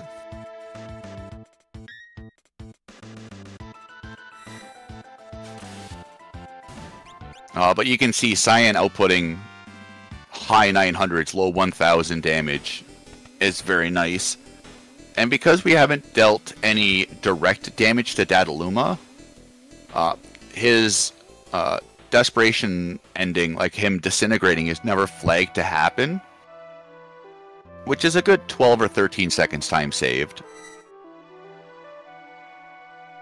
So ideally you get it done in 3 retorts, but depending on attacks and where the ATB lands, sometimes things don't work out as nicely as you wish them to, but still a very, very clean fight.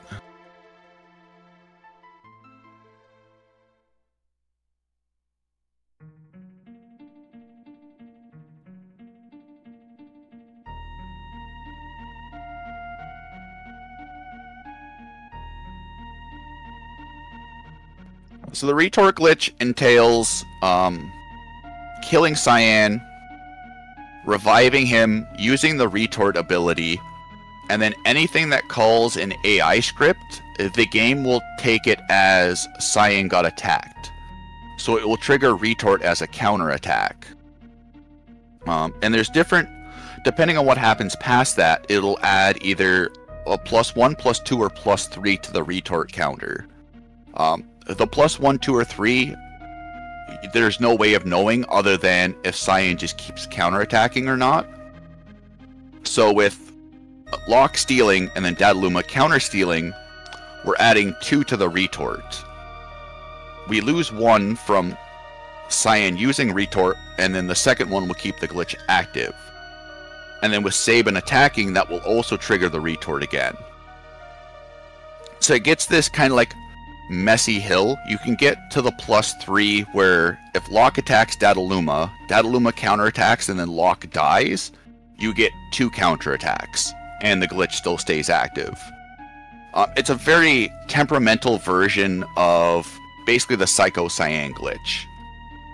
But it doesn't involve us learning any spells, and it's fairly easy to set up. We don't use it in the speedrun, which is kind of sad, but using the retort glitch against a boss like 128 is kind of funny. Because it'll trigger the glitch on when the arms die and when the arms revive.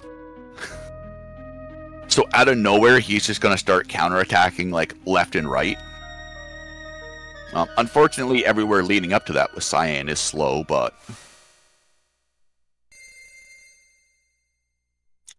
at this point, it is our highest damaging ability for very little work. Also, as we said earlier, just avoiding the boss death animation is a good time sink.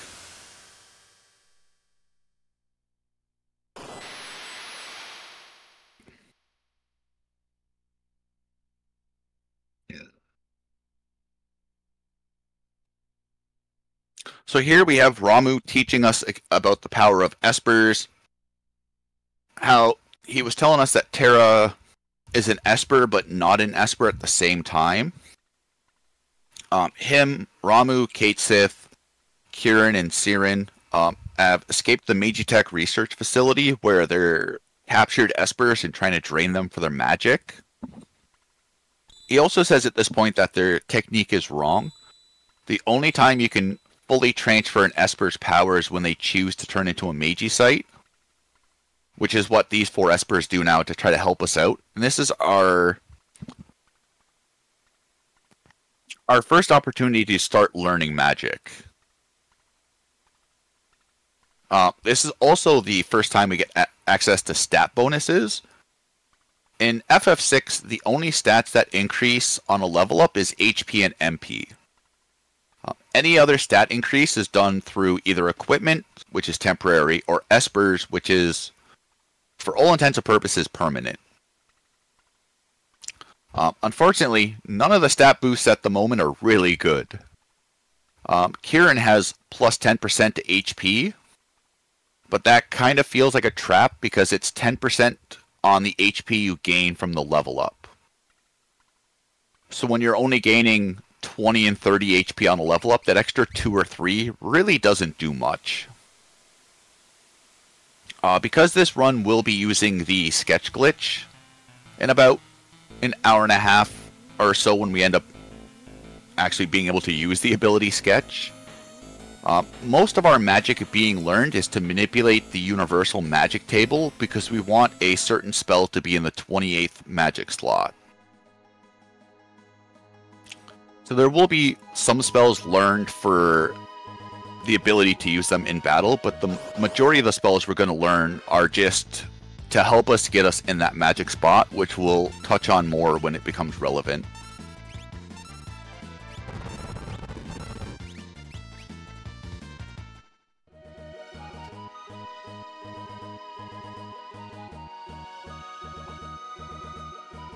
So we're kind of at a dead end. We don't know really where to go. So they're like, hey, there's the opera down south. Let's kind of check that out. Making a nice little pit stop in Jador. The white dress is a piece of gear for the females that will give +5 to magic as well. So with the white dress and the Magus hat, we're now getting +10 to our magic stat.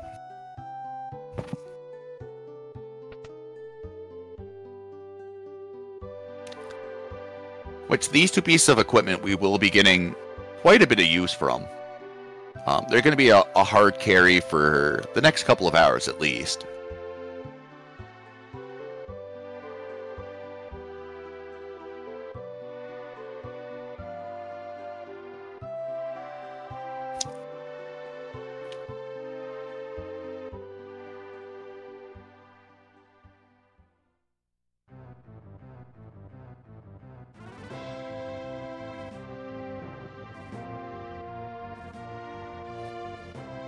So here we learn about the only character that is obsessed with the singer Maria down at the opera.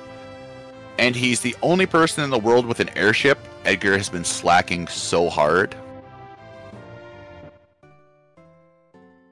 So we're like, hey, let's go down and see what kind of plan we can scheme. And because step route's a thing and we're very lazy, we're taking a chocobo ride. I appreciate the lock leader again.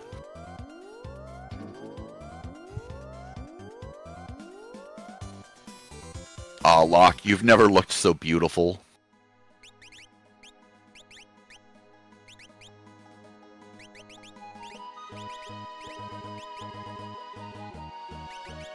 Edgar was building a sandcastle.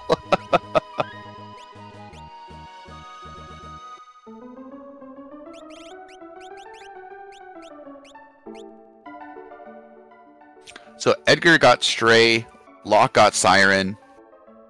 Everyone's back row but Sabin. Sabin will be doing physical damage in this. So him being front row will give us full damage. Being in the back row, you take 50% less damage, but you also deal 50% less damage. So thankfully, with a lot of our abilities, they're magic, so they don't care about the row. And here we have a little setup with this lovely Magitech General has the most amazing singing voice as well.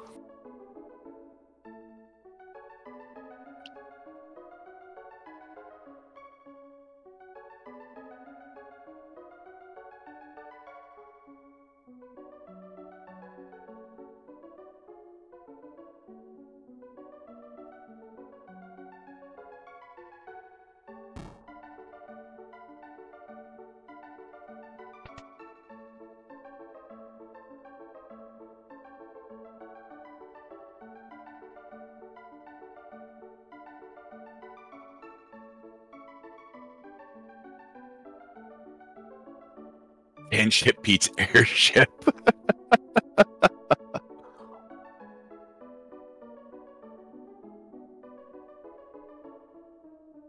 Or Ultros. Just trying to give these people a love note. They completely ignore them.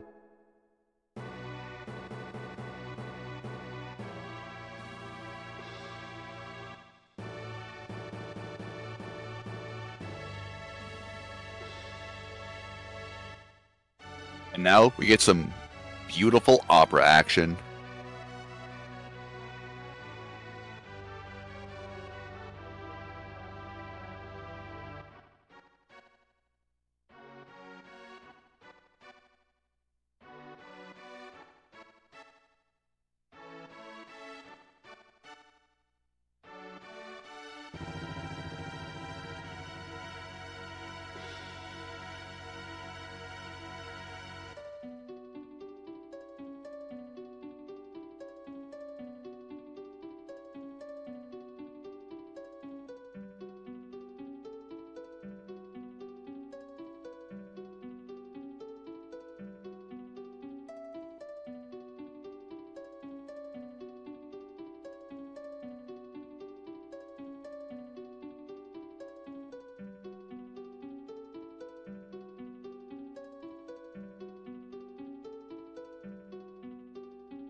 So Ultros has timed his strength perfectly. So we got a very generous, at least in speedrun terms, 5 minutes to get there. Always got to do the googly eye switch. This is something always worth showing off in the marathon. Like, we could have just saved Celis right here.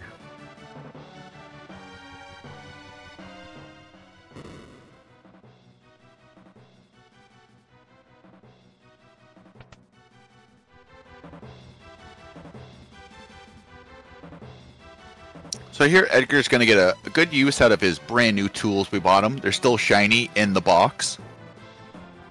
We're looking to take 4 of the rats. This is just for magic learning. These rats are guaranteed 3 AP. The game calls it MP. I'm just going to refer to it as AP for lack of confusion. These gray rats have 299 HP. As you can see, Edgar does have 1 or 2 lower damage rolls where they will live with single-digit HP.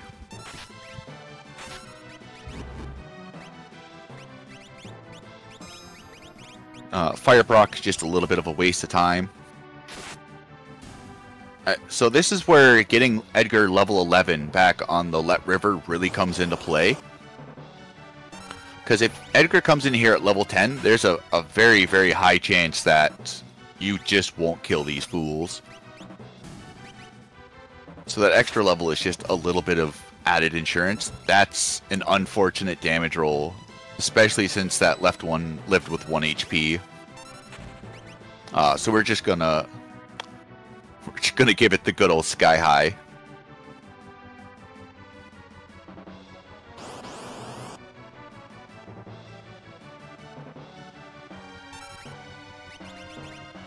These 5-packs are tricky to deal with. That top gold rat can become untargetable depending on which enemies die, but unfortunately all of these rats have amazing health care, so they're all just going to stick around.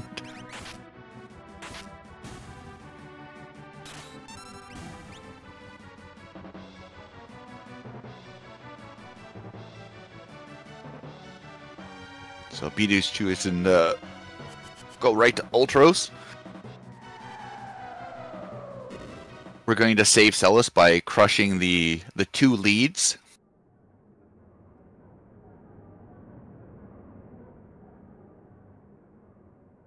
So because we took the 3 rats, we can take an encounter in the next dungeon coming up to kind of make up for it. It's teeter-totters between if it's worth it. If there's 4 rats in your way, that's a little more ideal than possibly trying to dodge them, depending on where they're positioned.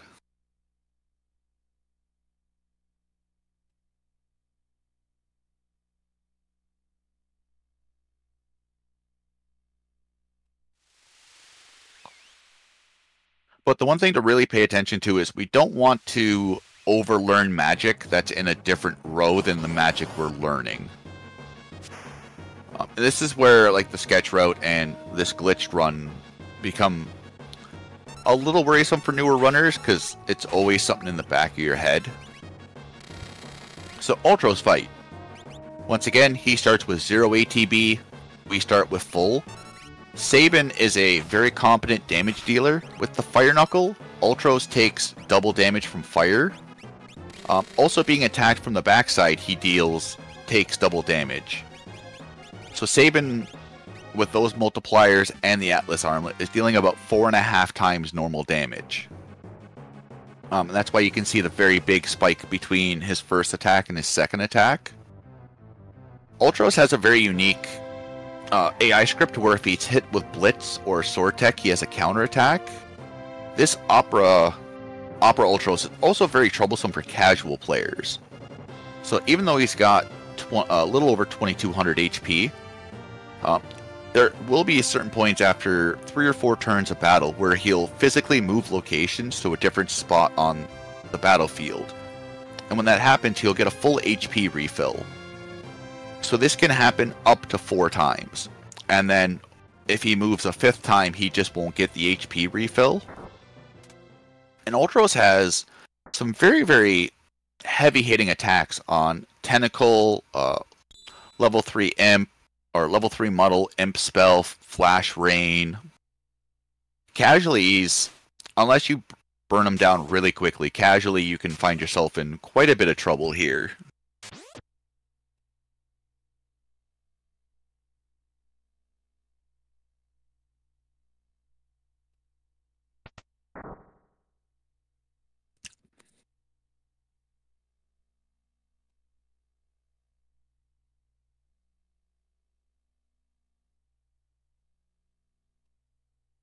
So here we made it onto the airship. Setzer finds out that Maria is not Maria, and he's totally cool with it. He's like, oh, you guys kind of played me a little bit. Alright.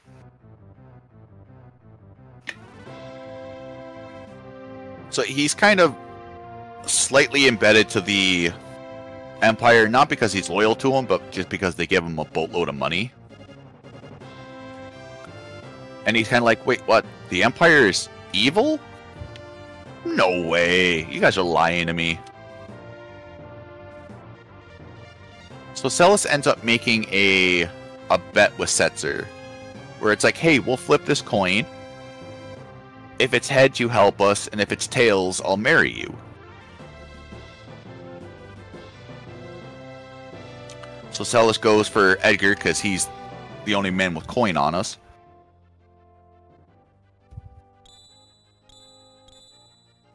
And he's going to end up getting swindled, because this ends up being Edgar's two-headed coin. Which, I'm surprised the gambling man has never ran into one like that before. So he kind of gets scammed at his own game, but he's still a really good sport about it. He's like, you know what? I got played for a fool. I'll help you guys anyways.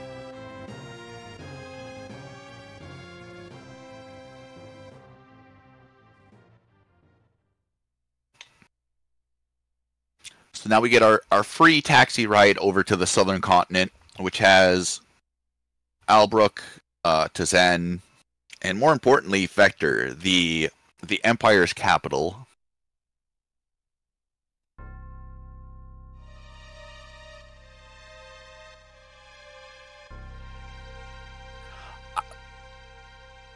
I don't know, even if you do the optional story points, I don't know if there's any point where Celis in story point learns about the two-headed coin. Because there's a hidden scene with Edgar and Sabin if you spend the night in Figaro Castle, which is a really good cutscene casually. It fills in a lot of past about their history, and it's just a really well-written cutscene.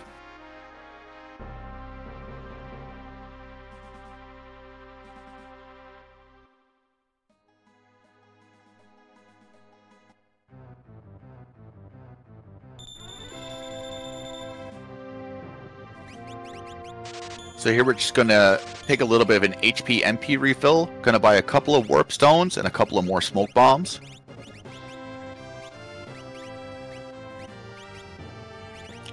Sabin is getting the double earrings to boost his Orbolt damage. Edgar is getting Hero Ring running shoes just to make him a little faster off the hop. He is going to lose the 25% damage, but will get his turn faster.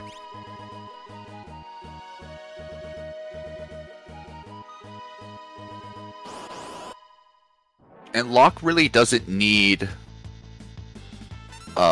haste because he has the sneak ring. The sneak ring will give him +5 to speed, which isn't as good as the haste effect, but will still make him... He's still a very speedy character.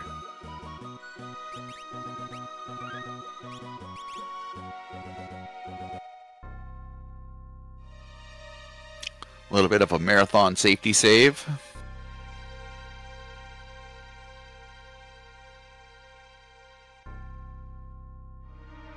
This was one part that tripped up a lot of people I talked to casually, because they never expected you to be able to jump on the crates.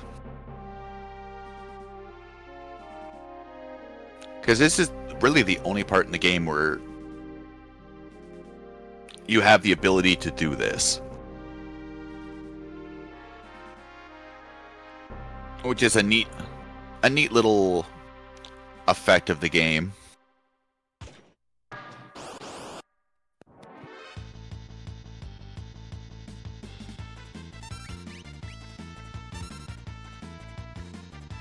So because we've pretty much gotten a lot of our high value items, we're not going to be picking up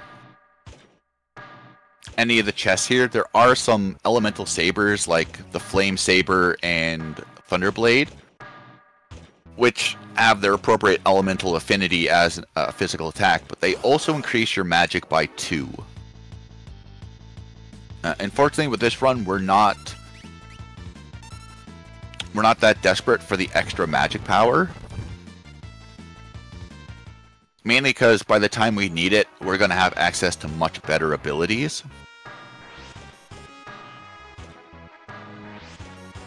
So, but casually, this place has a lot of nice items, either to sell or to use. The Dragoon Boots, Gold Shield, Gold Armor, Gold Helmet.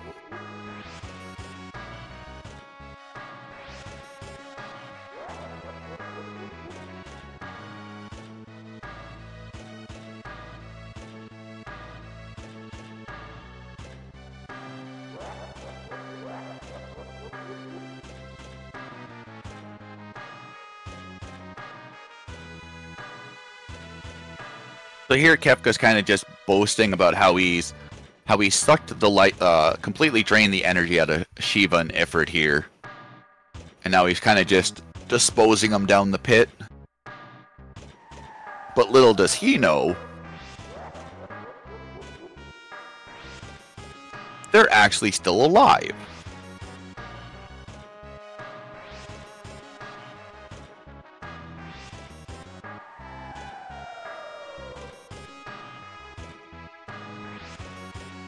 So there's 2 ways to approach this Ifrit and Shiva fight. You can fight them straight up, which is the honorable thing to do, but since we're cowards, we're not going to do that. So there's 2 ways to approach this second way to do it. One of them is 5 physical attacks. The other way is 3 magic attacks, which we're not really looking for the magic attacks to deal damage. We just need to fulfill an AI threshold. So once Ifrit is hit with 3 magic attacks, he's going to teleport closer to us to do a Fire 3 cast.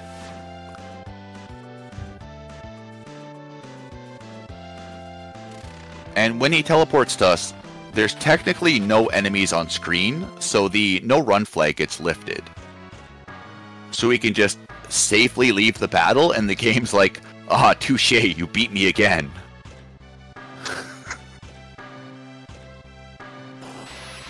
So, because this is all characters in Espers, we will be picking up both of these. No one gets left behind.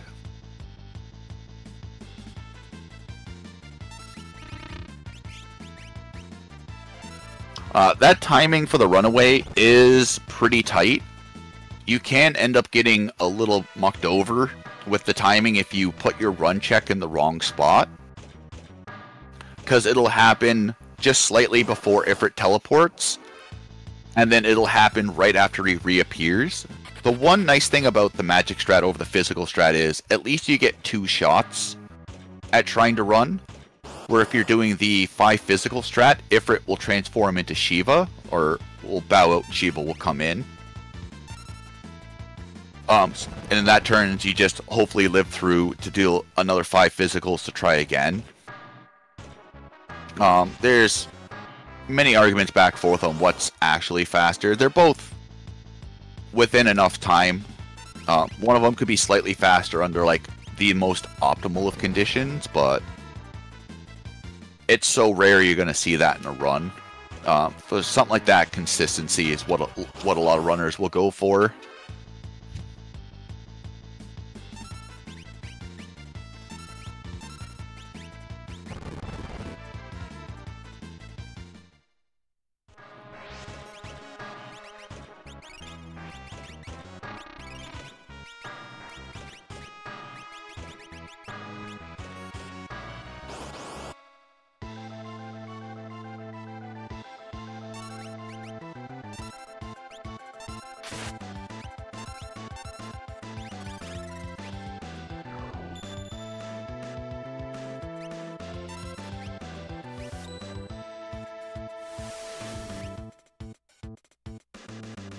So here at 124, he's an android that can be put to sleep.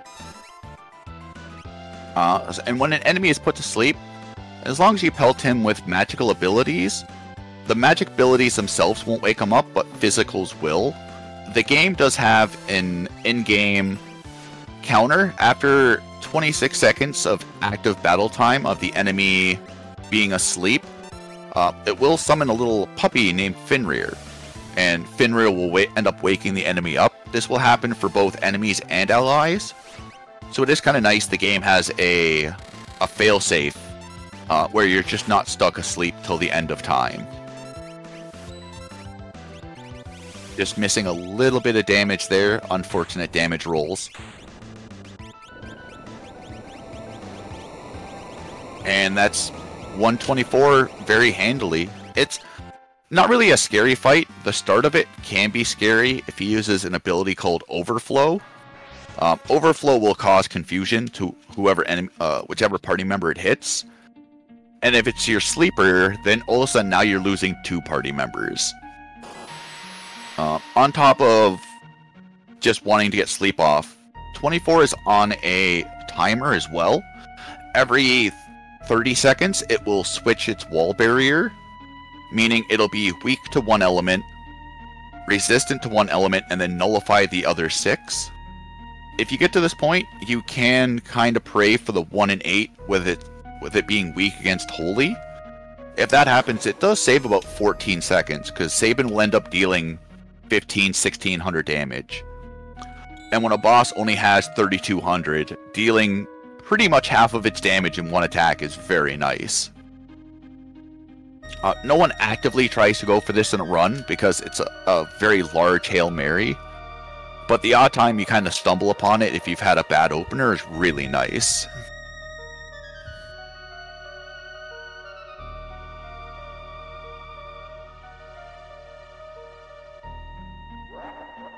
So here Kefka tries to play the good old double trader card, where it's like, oh, Celis, thank you for leading us right to the returners.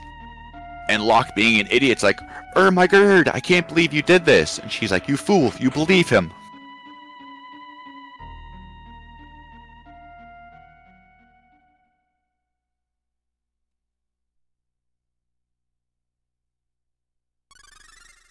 And in good old traditional RPG fashion, she uses a spell that she's never learned, nor do we have the ability to learn.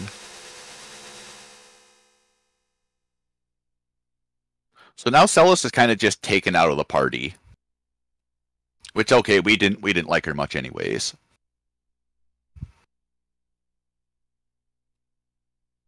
So this is where Kefka learns that the Empire's meaning of siphoning magic from the Espers is completely incorrect. I love inadvertently helping the enemy.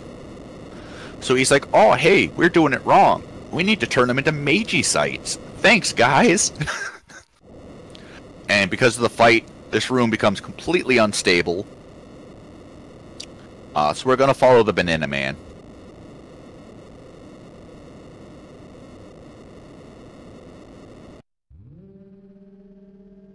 So there has been a little bit of manipulation behind the scenes that isn't apparent, but the game checks for battle speed, your party leader, your status effects, in 3 certain spots in this area. At the start of Magitech Research Facility, when you enter the tube room, and when you get on the minecart.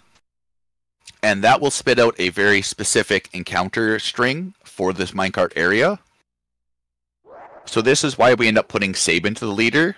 So we'll end up getting 1 blue, a pack of 4 reds, a blue and a red, and then 2 packs of 4 reds. The 2 pack of 4 reds, or the 4 pack of reds is very nice. It's 1200 GP and it's 2 AP. So it's a high amount of AP for this section, but it's also just a good amount of money as well. And they're very easy encounters. They die to a pummel or a flash. So they're very, very quick fights.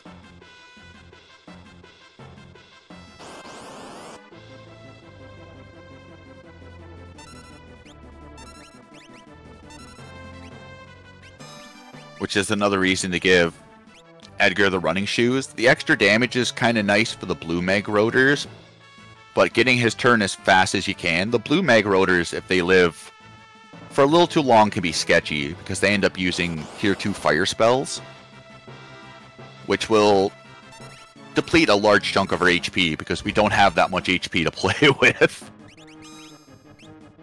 We're still very much level 11, level 9.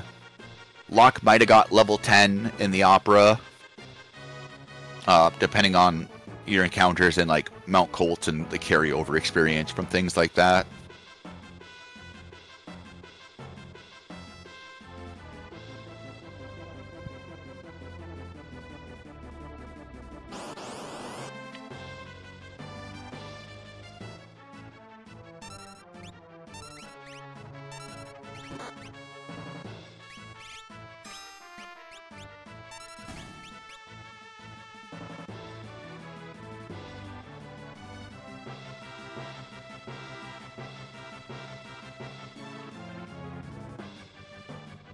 So it should be one more encounter, and then we get to the big baddie.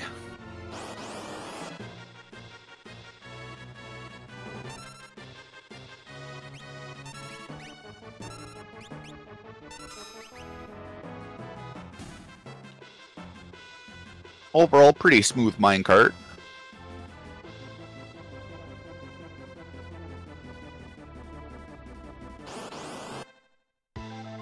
With all the 12 pixels it gives us. Alright, good old 128. This is going to be our first Esper summon. So we're really hoping Shout ends up hitting the 2 arms and petrifying them. Very nice that it hit. That makes the fight, that's one big worry out of the fight, because now we can focus all the single target abilities onto 128, not worry about kind of losing damage from hitting any of the arms that might have skipped through it.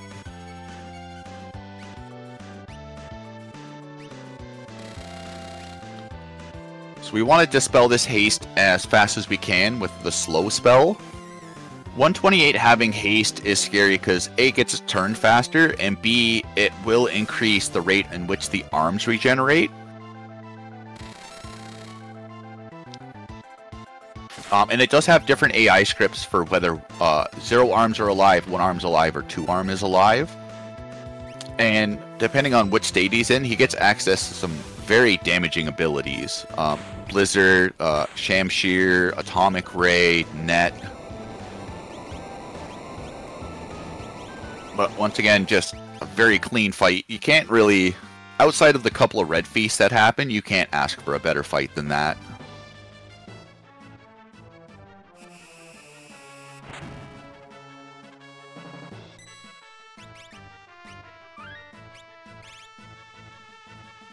So here doing a safety save. This fight coming up is not necessarily a scary fight. There are a couple of things that can go wrong. And because we're looking to manipulate a certain RNG value, that gets pretty much destroyed by various things you can do in the fight. If Setzer ends up going down turn 1, you can find yourself in a very, very sticky situation. So this is going to be our first instance of slots RNG manipulation. So Setzer has a very powerful slot called Joker Doom, or 777. Normally, out of the gate, the game will actively force you from getting that third 7. However, if you throw an item, more specifically the item in Echo Screen, it will add 16 to the slots RNG, which 16 is a Joker Doomable value.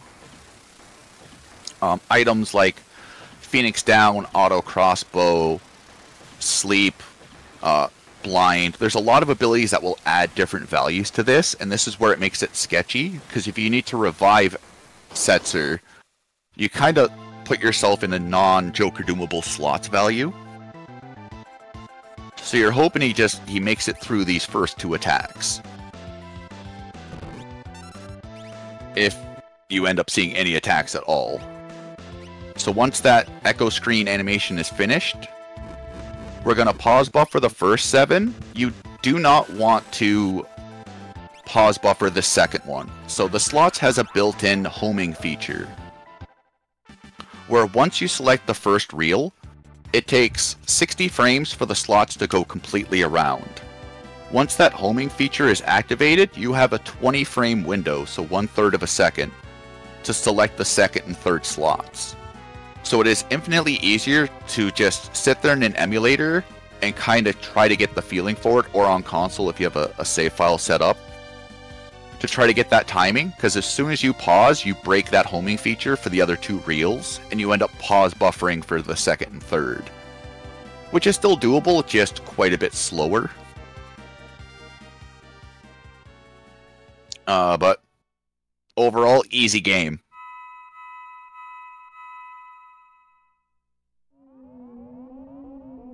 So here we got Terra's daddy, Modwin, from the Magitech Research Facility. So now, it's time for some good old what happened to the Espers 20 years ago.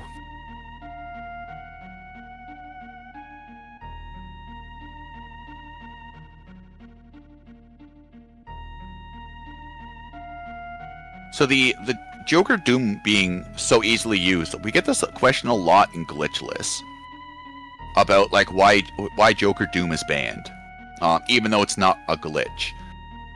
The reason it's banned is just a rule set was taken from the Japanese community, and the Japanese community just wanted a run that was different than any of the glitched runs. Because if we didn't, a lot of people like picking up the any % glitchless run because there is no slot manipulation. Granted, it is a longer run by 2 or so hours for any %, but a lot more people find it enjoyable not having to worry about if you mess up on a slot, you have to live through enough rounds to get back to where you need to be to do a Joker Doom through convoluted methods. It's also, Glitchless is more of like the spirit of the game, more than anything else.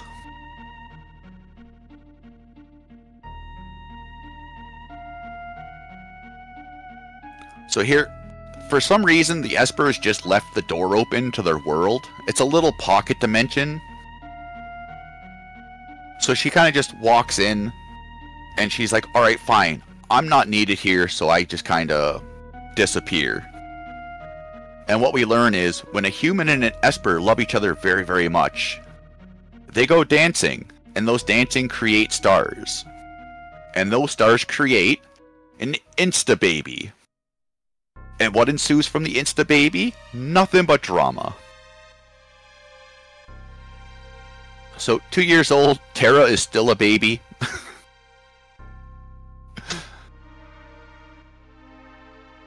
So they still haven't learned how to shut the door. So the Empire just kind of freely walks in. And the big question is, why don't the Espers use magic? Well, all the magic is nullified by the Warring Triad, the 3 gods of magic in the game's lore. So even though they're kind of in this pocket dimension, they have real no power. Except this Elder. So the Elder's like, hey, I'm going to use something, I'm going to use a wind spell to blow them all out. And Madonna's like, I don't want to live in the human world. And then Wolfie here just has to pipe up and be like, she's planning against us. And Modwin's like, what? He's like, yeah, she's going to wear us as a hide. So she gets a little overdramatic and leaves.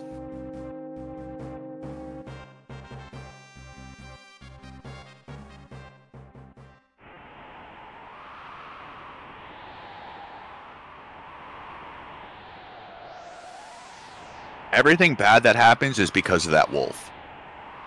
I think it's Fenrir's like second cousin or something. Well, we can see why he's the second cousin.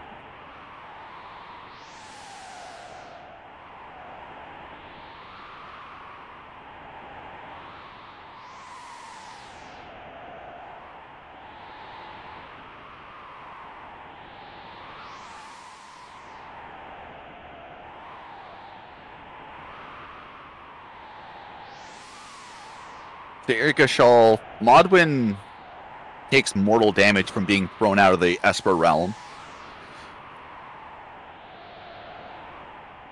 And Gashal ends up killing Terra's mother, Madonna. And ends up taking baby Terra for himself. And this is kind of where Terra ends up learning her backstory.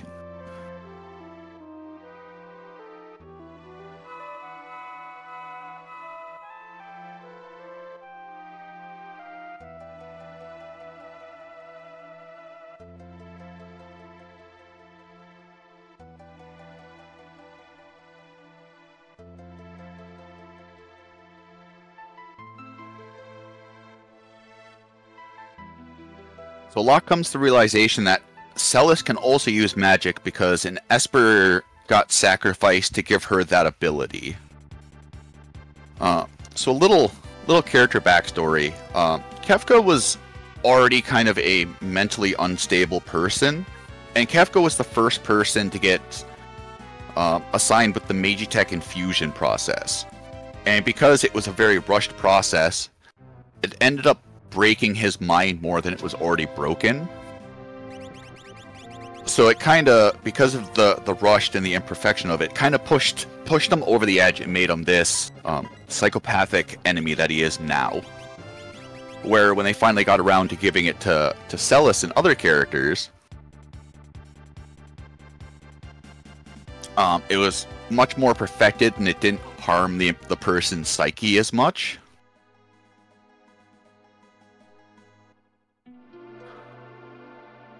So now that Terra is kind of... That's canon. That's from the FF6 Ultimania.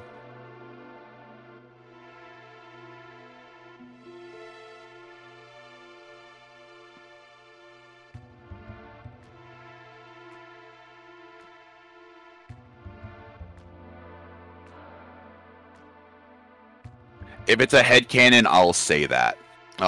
Just because I don't like putting my own ideas out there as facts. Because I feel like that ends up to a very misleading place.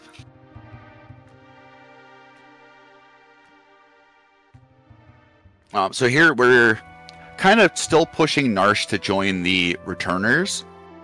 And to sweeten the pot, we're kind of just like, hey, like, if we can get the Espers to join us, because, like, I'm fully in tune with my half-Esper self now.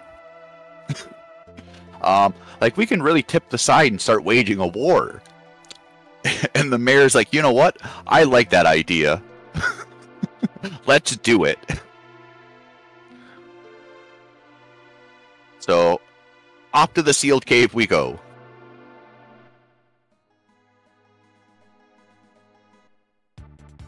So we did give Terra Stray.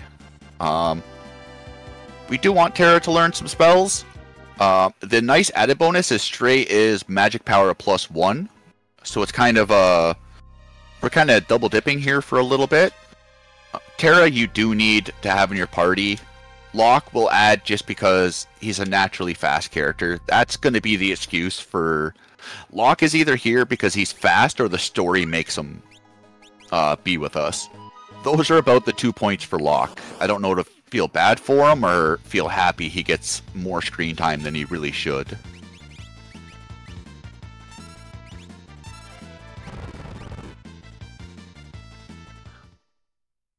So what we're looking for in this cave is for everyone to get 14 AP. Now AP in this game is handled very strangely. It's not dealt by enemy, it's dealt by enemy pack. If that makes sense. So, for instance, a single Zombone is worth 2 AP, where 2 Zombones is worth 1 AP. So it doesn't really scale with how many enemies are in there. So at most point, we'll be avoiding every double Zombone encounter we get into, unless it's close to the end of the sealed cave, because at that point, we're kind of just desperate to take whatever we can. This is where the Revivifies will come into play that we bought back in Figaro Castle right before we went to Zozo. A large chunk of the enemies, or every enemy in these rooms we're in now, are considered undead. Revivifies are just cheap, and they have a very, very fast animation. You can use Phoenix Downs if you've had a bad grind or just not happen to buy enough. And it makes this grind pretty easy, especially once you have 3 characters. But yes, casually, if you're not ready for this place, it lets you know. A lot of these enemies have very high damaging abilities, especially if you end up getting into a pincer attack.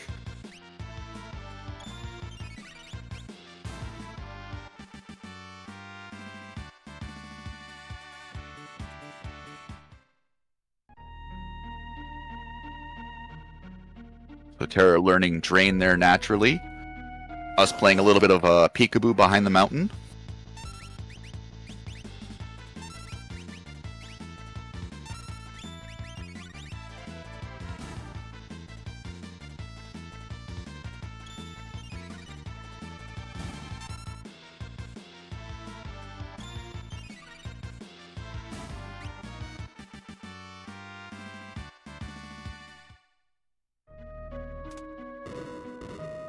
Yeah, and the Phantom Forest, the ghosts, unless you're going to abuse some stuff with like in-tank gear, Phantom Forest it's a little tricky to find the single ghost, but it's probably one of the better spots. You could make an argument for Sealed Cave, because a lot of these encounters will give 2 and 3, and you get the extra bonus of these guys also just give a lot of experience.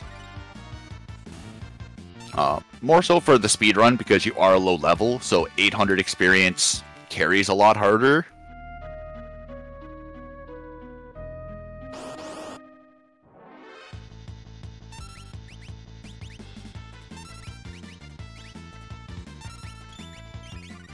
Man, if you could only get this RNG luck in a run, eh? I think you've got more preempts in this run you have in your last, like, 5 glitchless attempts.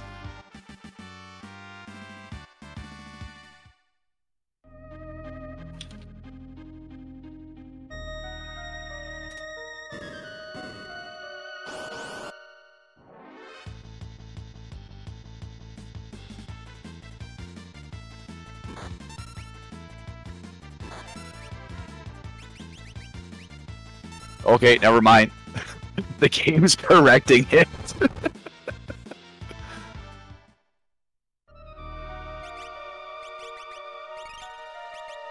The safer option there is to definitely get out. A lot of the characters took some pretty heavy damage there.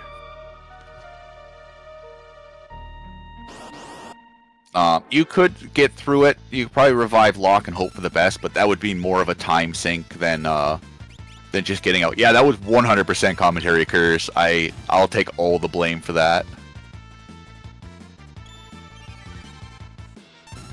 He's avoided a good chunk of it so far, so.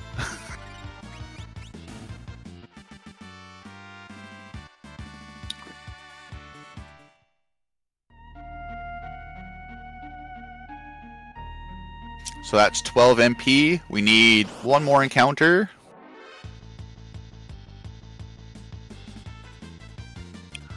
Step Route kind of died at Gao.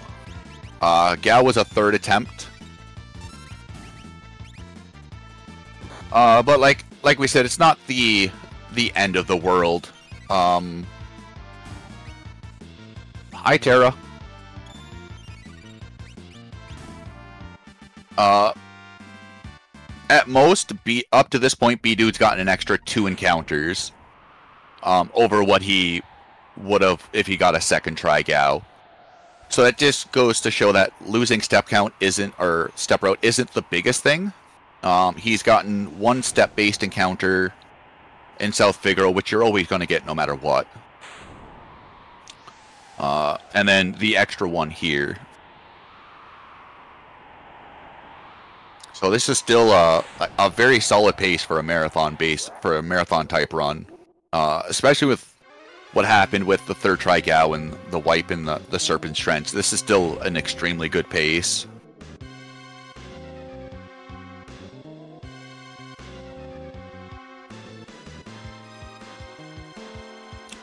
So here we kind of get to the end, and Kefka's like, "Hey, thanks for clearing a path for me, buddy. I appreciate it." This battle is kind of unique. The game disables the L and R buttons, so you can't even use them for fast scrolling in the item menu. But there isn't a no run flag, so you can attack him for a text box, or the slightly faster method is to just throw a smoke bomb and get out of dodge. And then then you're back away with life.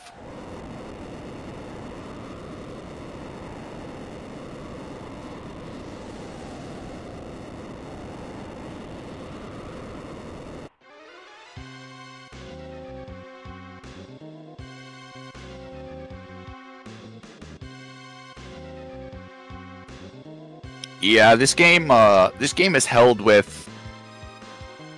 Yeah, the smoke bomb only works in the SNES version. This is another thing that got fixed from GBA onward. We'll go into an excuse. Let's say it that way, because some people will agree with the facts and some people won't. When we get to that point, but there is kind of a reason why the code is so spaghetti, but also that just for me as a speedrunner and a FF6 enthusiast, it adds a lot of charm to the game. Yeah, it's definitely glued together with Unicorn Horn and Dreams. But the fact that it's so stable is on its own a miracle.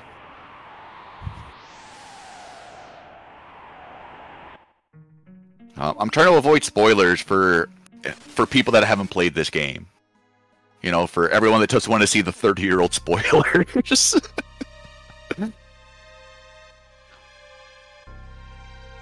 So there we're using a warp stone. It's a faster way to escape, and we save ourselves one encounter. You can exit. There's a door that opens up to the very south of the screen. That'll bring you back to the first room, but the warp stone's it's a nice 700 GP investment. So we've used the airship for literally one flight, we already lose it. So Terra's kind of like, I can sense the Espers, and they're very angry.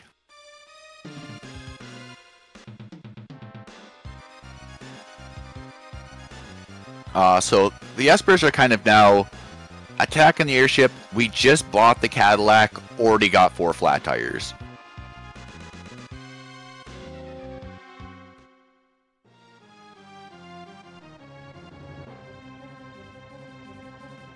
So we had freedom for a very small amount of time. We tasted it, we enjoyed it, we loved it, and now we just lose it.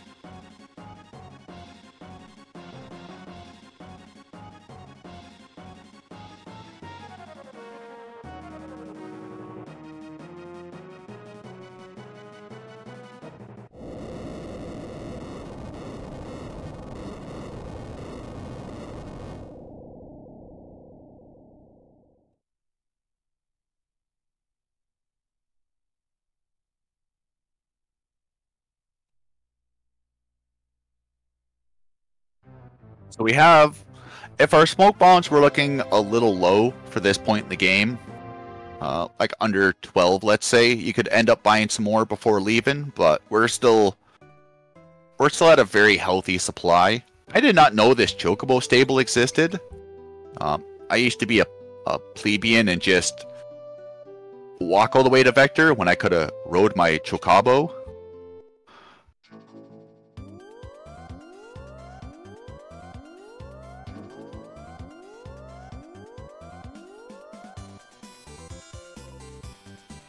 I'm loving the feet for the neck as a Chocobo.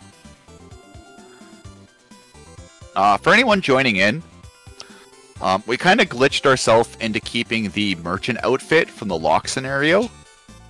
And it doesn't have correct game data to grab for when you're on a Chocobo. So it kind of just grabs any garbage data it can and to try to make it work. It's something you wouldn't normally see in a speedrun, but for a marathon event, it's it's something really cute to show off. So here we can see Vector kind of took a big brunt of the Esper attacks.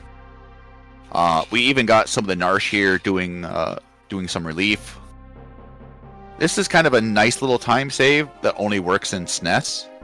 You kind of just stand on the door trigger, and then once the door opens, first frame available out.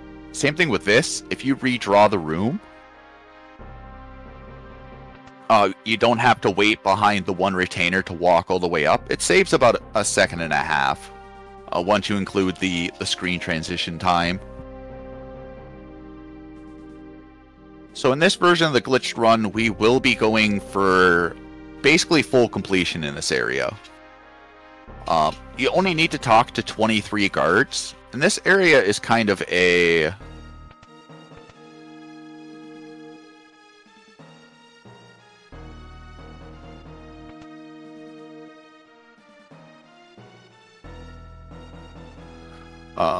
kind of a mini game. So each soldier you talk to and close their text box is worth 1 point. Every soldier you fight and clear the text box is worth 5 points. I say close the text box because, as you can see, Bdewd talk to people. In the top it'll say X people. You need to close that text box for the points to count. So even though you might kill the enemy, as if you don't clear the subsequent text boxes, you don't actually get credit for it. Which, coming through here the first couple of times, can make it a little worrisome, especially because this is there's no hint coming into this place that you're going to be graded on what's going on. So it's very common for people just to not end up getting like the best rewards because you ended up picking a wrong answer or didn't talk to enough soldiers.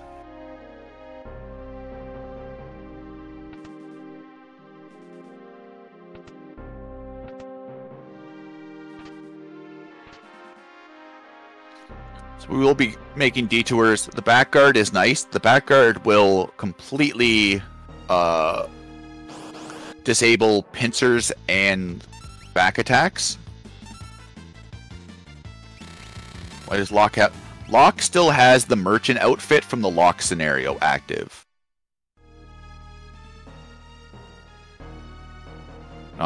We abused a little glitch to keep the game stopping to force remove it. Just something nice to do for a marathon setting.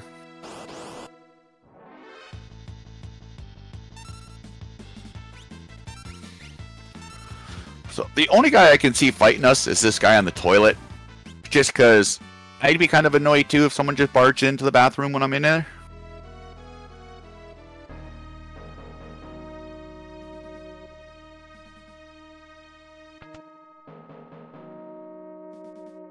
So we're up to 16. The path we're going through this is also very specific, and it's also just to save a handful of frames. So the timer won't tick down during screen transitions, and the screen transition is about 1/3 of a second. So this whole route is planned with the least amount of screen transitions, just to, once again, save that 1/3, 2/3 of a second. Because all the frames add up once you start combining them near the end of the run. Alright, so we've talked to all the people, we've done all the things. Now we're going to switch magic order.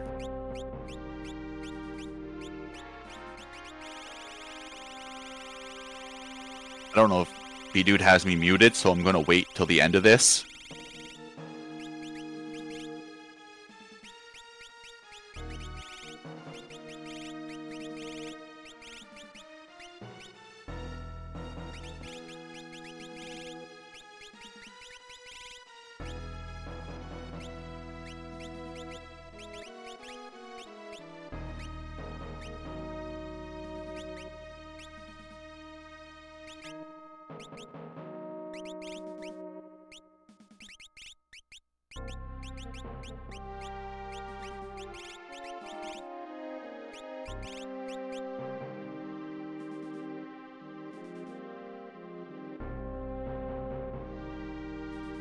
what we're doing here is doing a little bit of a setup for a glitch we're going to be doing later on.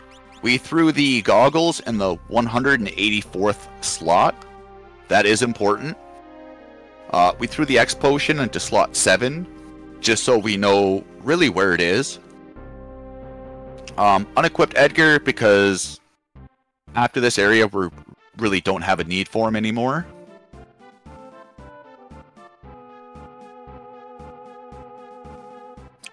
So this part, this is the biggest cluster of this area. Is you want to answer, in pretty much the most neutral way possible. So the correct answer is worth 5 points. So there's 5, 3, and 1 points. I don't know how to classify them. The correct, neutral, and wrong, I guess.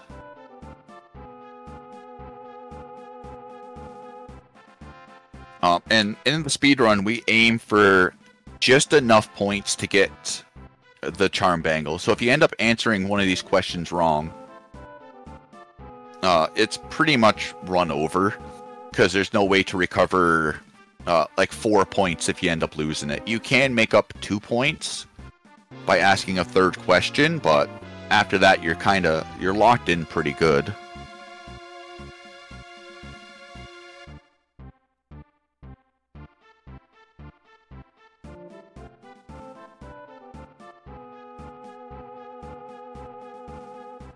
The charm bangle reduces all threat generated by 50%, which doesn't lead to 50% less encounters.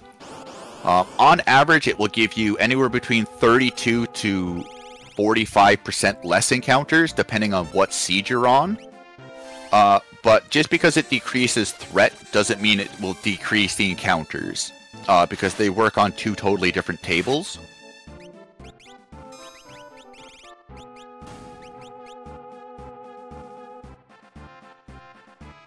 So saying it's a half Moogle charm is kind of leading the witness. Because it's not factually true.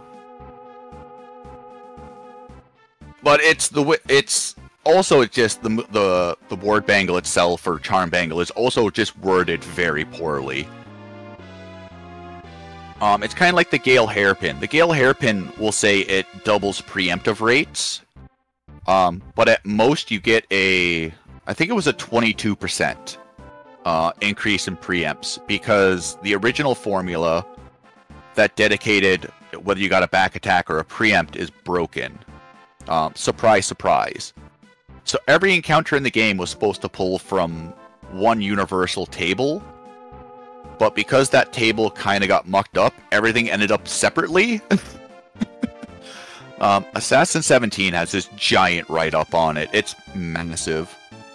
But yeah, the Gale hairpin, not nearly as good as what it promotes itself to be.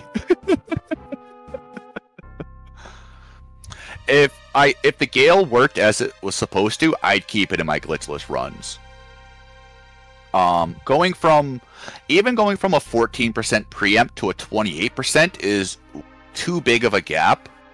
Where going from a 14% to like a 19.2, for me personally, like every other glitchless runner has their own opinions on it, and they're all valid. It's just, for me, that extra 4% is not worth the extra menu time. But like a 14 or a 12% boost is very much, to me, well worth it. Also, shoutouts for this being the only house in a town that works for a warp stone.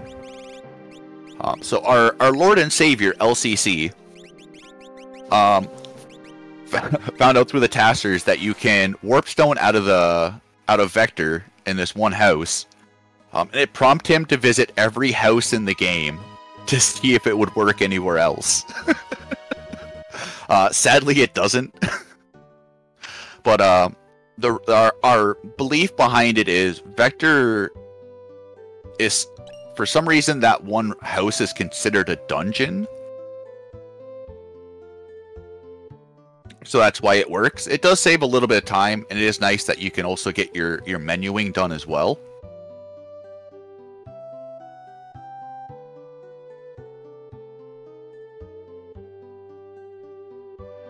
Hey, Shadow, Celis. So during the banquet, we agreed to be peace emissaries for the Espers, because the Empire's like, hey, they kind of mucked us up real good. How about we just make peace with them? Surely not a plan. I think they might have learned the errors of their ways.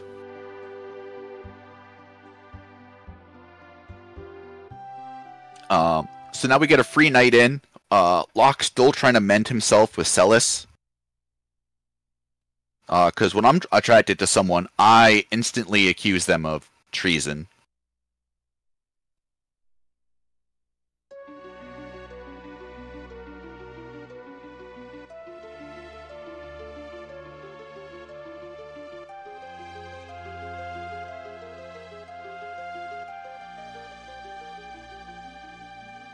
Just delete this cutscene from the game. It's not needed.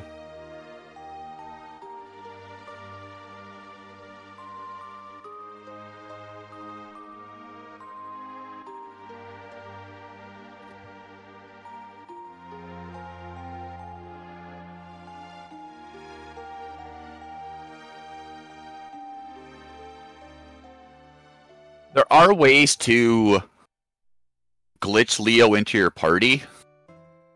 It's very convoluted.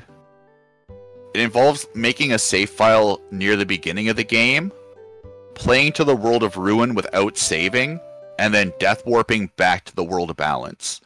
Because Bannon and Leo share the same guest character data, and once you get past a certain point in the game, Bannon no longer exists and only Leo exists. So when you go to the Returners, you can get, instead of Bannon being there, it will be Leo. And then through other means of glitching, like the airship glitch or the door timer, you can kind of just take them wherever you want, and depending on your actions after that, you can keep them in your party for a very short amount of time, or until Kefka's Tower. At Kefka's Tower or Phoenix Cave, when you're forced to recreate the party, you kind of go poof.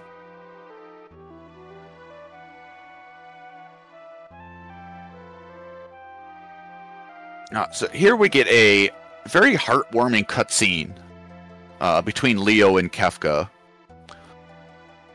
where Leo kind of blames himself because he knew the evil what the Empire was doing with draining the magic out of the Espers and forcibly infusing humans with their power, and he kind of stood by and did nothing. So he's like, the Empire is evil, but I am also evil for allowing that to happen. And that was kind of like one of his regrets. And Terra's kind of on this big kick right now about, since I'm not really a human, can I love? And Leo's like, of course you can. He's like, well, I haven't felt it yet. And he's like, just give it time. Like, you're still young.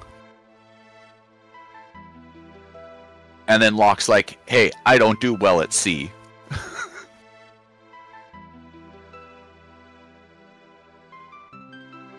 This is, if you get the full context of everything, this is, for me, a very heartfelt cutscene.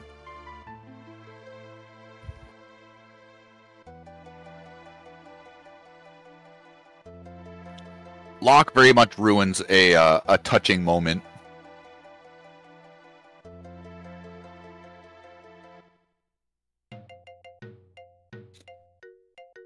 But it's also one of the few times Shadow almost... It's Shadow out of character, but in a very nice way. Because most of the time he's like, I'm just here for the money.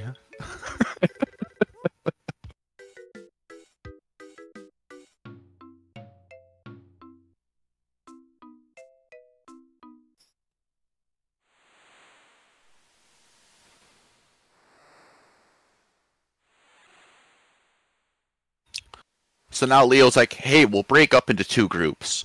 I'm going to go with Celis. Shadow, you go with the other two, and we'll split up to see if we can find where the Espers are kind of hiding out.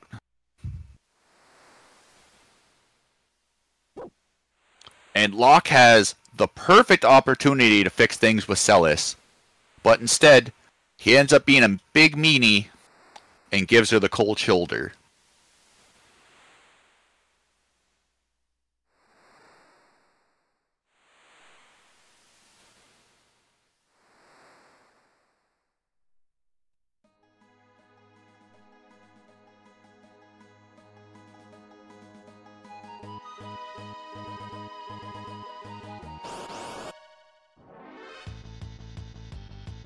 So this walk to Thomasa is a very big headache for everyone. It's outside of the Zozo to Jadora walk, and this is probably the second hardest walk in the game. There are so many no encounter tiles you're trying to hit along the way, and it's a lot of like up, up, right, up movement over and over again.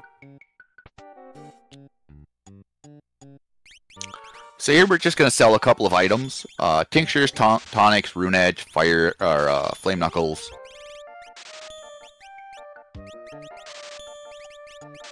Basically all the high value items. And we will be picking up a couple of Ice Rods and a couple of Thunder Rods. This is just to supplement our low level and low stats for damage.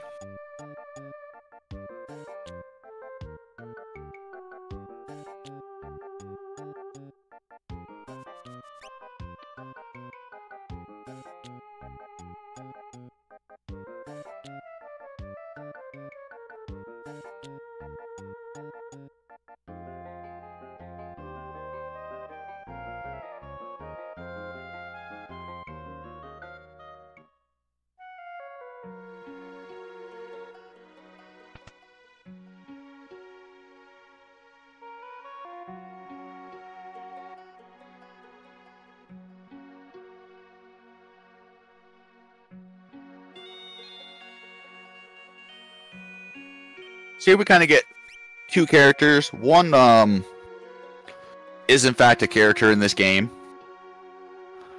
and the other one has the biggest role in the entire game to make stuff work where no one else can. And yes, that might be a lot of responsibility to put on like a 9-year-old girl, but I think she's up for it. So it is kind of odd that Shadow's dog that hates everyone likes Realm. We're just not going to touch on it ever again. It's okay. So they're like, I think we've seen the Espers come this way, and Strago's like, no, I don't know what you're talking about. No one's seen any of this. So we're like, okay, time to go to the biggest ripoff innkeeper ever. So if you go to this innkeeper before talking to Strago, it's like 1200 GP. It's by far the most expensive inn in the game. After Strago, 1 GP.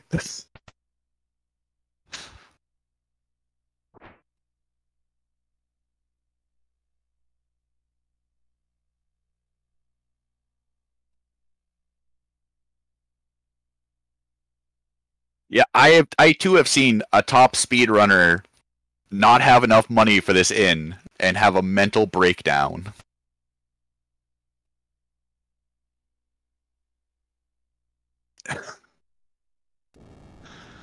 It was an amazing moment, and I wish it happened to anyone else but me.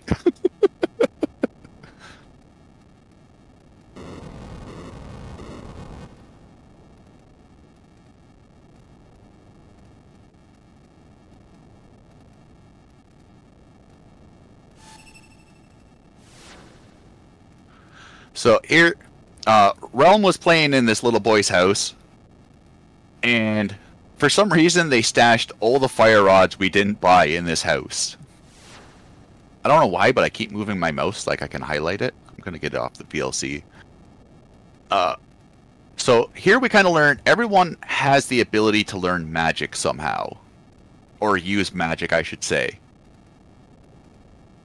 But it's kind of like bringing a water pistol to a house fire. It's not doing much. This Flames Be Gone spell, it doesn't have the oomph we need. Yeah, these water spells are making more fire.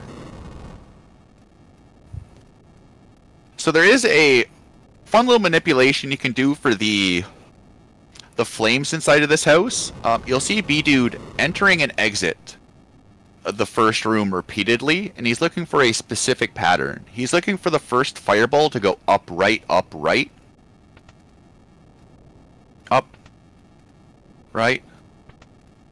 So it'll be 6 more rooms, because this will be 3 down patterns. And what this is doing is you're kind of quote-unquote normalizing the NPC value.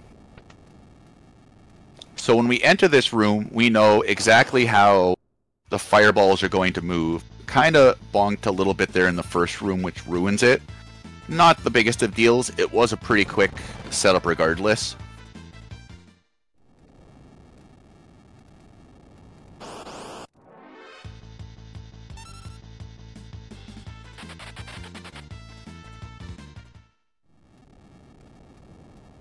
That first room is quite tight. You only have a couple of frames to play with.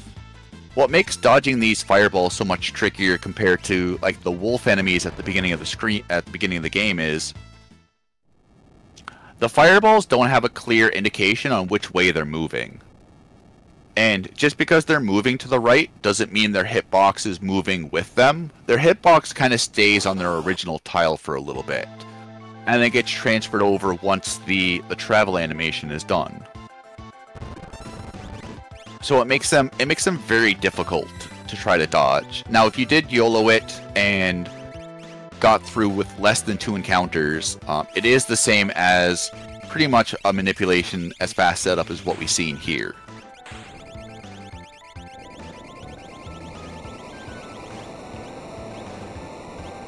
So here's the a big instance of Terra's Morph ability.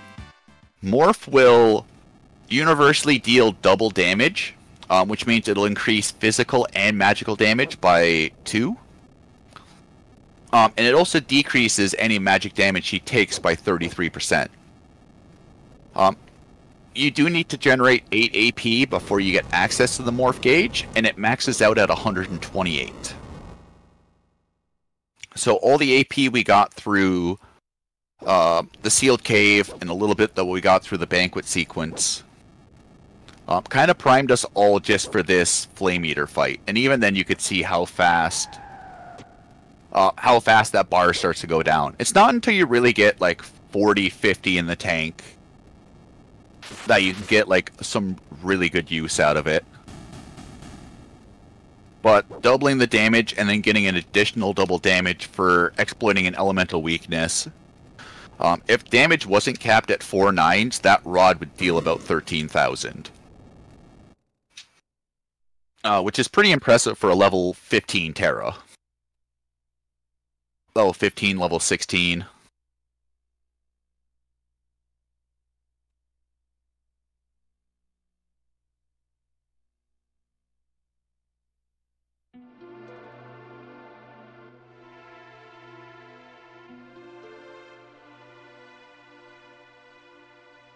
Cannon smoke bomb. It's a special smoke bomb. So here we learn that Strago is a descendant of the War of the Magi. The War of the Magi were a war that happened 1,000 years ago, where humans got magical powers from the Warring Triad, the 3 gods of magic. And after the war had subsided, the world kind of went and hunted them down and tried to kill off as many of them as they could. So they ended up all residing in this little continent on the corner of the world. And then as the generations gone through, their magic had become weaker and weaker. So Espers or Strago's like, hey, there's a good source of magic in the cave to the north there. Let's go check it out. And Realm's like, I want to come. Strago's like, stay here.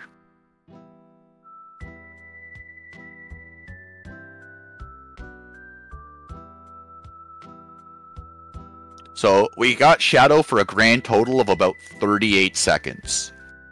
And now he's kind of like, hey, I'm going to do my own thing. I'll see you later.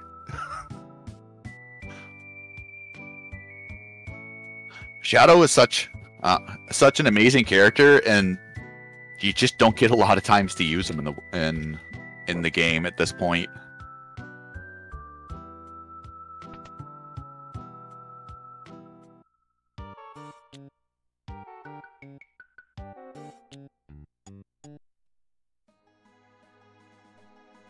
So for anyone that needs a small bathroom break before the big magic happens, now is the perfect time. We're going to be getting to the real meat and potatoes of this run in about 5 minutes. And this is where a lot of us consider the run really to start happening, because you're gonna see some really cool uses of a glitch coming up very soon. I'll try my best to cover all of it, but there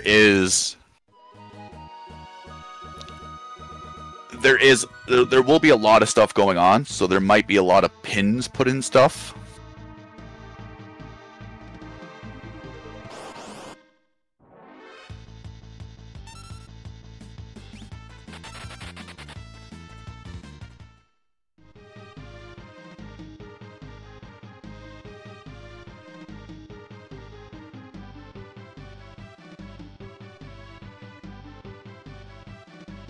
Hi, Realm. Bye, Realm.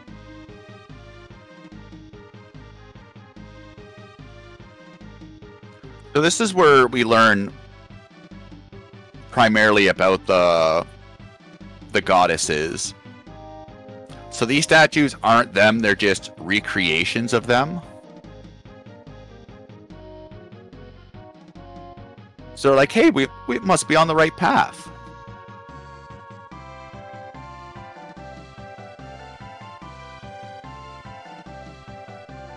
It is worth noting that through this area, speed is also an important step for step route. As long as Realm is on screen, you don't generate threat, because the game can't handle Realm being on screen and an encounter happening. Once again, this is fixed from GBA onward, so this is just a SNES exclusive bug.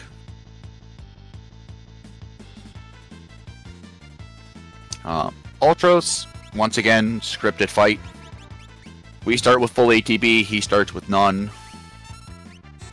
Ultros is weak to poison, fire, and thunder. So we're going to be abusing the morph for the double damage, and then another double damage from elemental weakness. Once we dealt a 11,000 damage, we take a little bit of a break from the game. And this is where Realm is queued to show up. Now, in this version of the run, normally you would use Realm's sketch ability to finish the fight. That's very bad in this case. We are effectively locked out from using the sketch ability because it will trigger a mold of the sketch glitch that we don't want. So Bdewd is casting Phantom here. He just needs to lower Locke's MP for the next encounter coming up.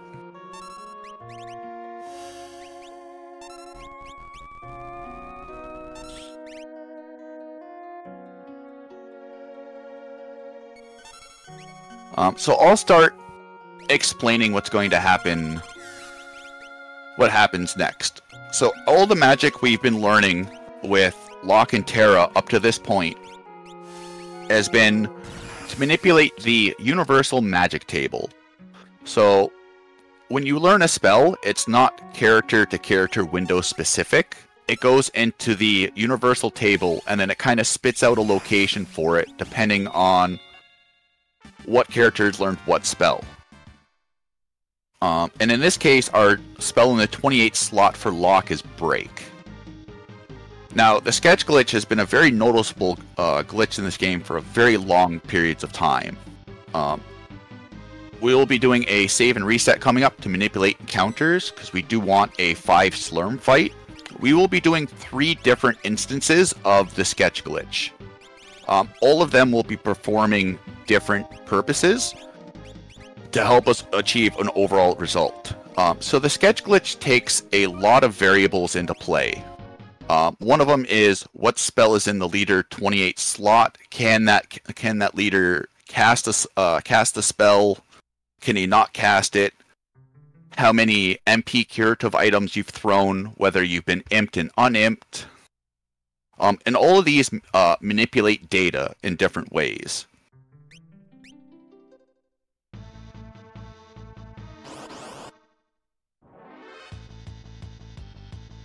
So this is where a lot of us would consider the game gets very interesting, because we're going to do a lot of cool things.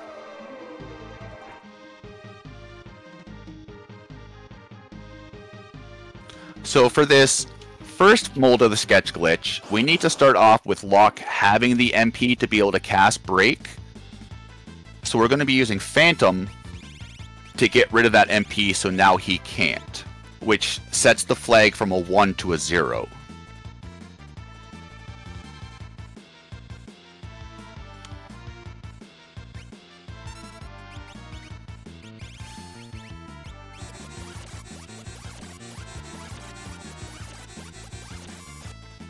Alright, so we went with the good old bio. The important thing is Locke can't cast Break anymore. We're just a little MP short. So we're going to Muddle Realm and queue up the sketch animation during it. What that will do is re-trigger the sketch to happen on one of our characters. So now this is the point where we're manipulating internal values. So now what's going to happen is Locke is going to slow lock. We're going to end up throwing 2 elixirs on him, which is going to change 0s to 1s in the data. And then same thing is going to happen with this imp and unimp. So we need imp to land before we remove it. If we throw the green cherry too early, then it's kind of a wasted cast and we're not fulfilling goals. Beautiful.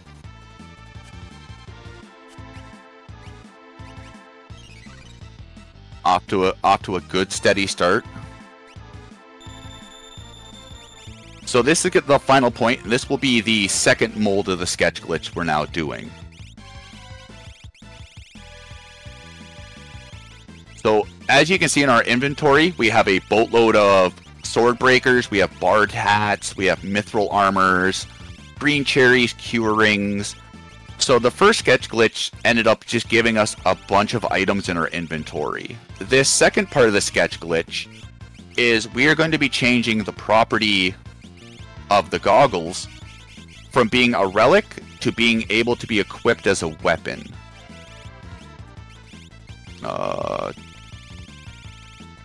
Did we put the goggles in the wrong spot?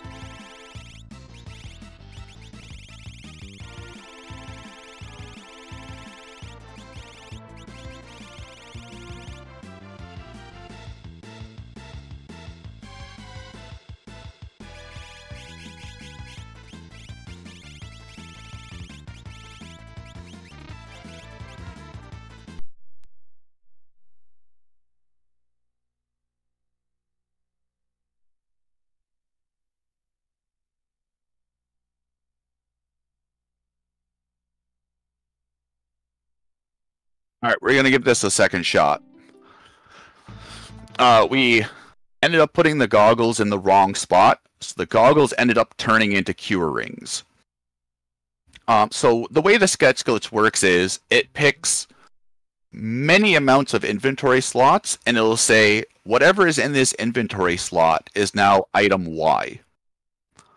So that's how we ended up with so many sword breakers. It just said slot 127, 131, 136, whatever.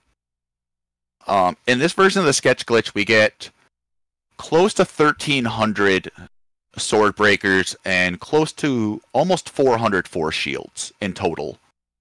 Any inventory item that was like %0 is technically 255. Just the game can't display more than 99 in the inventory screen.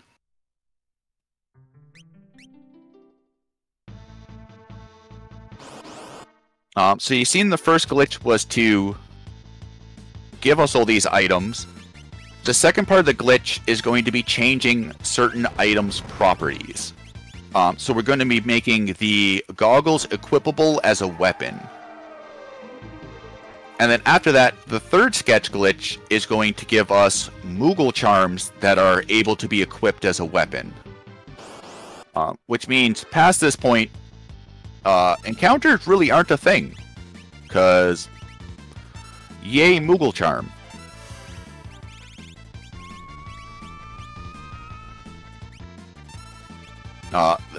Pincer attacks, thankfully, don't change much. It just makes targeting a little interesting.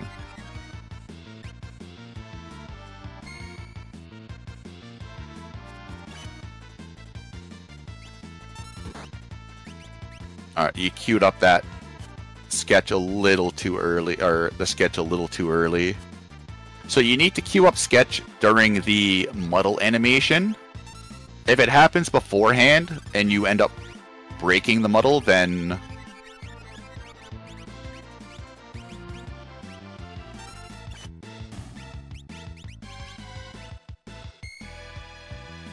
you end up just targeting a party member.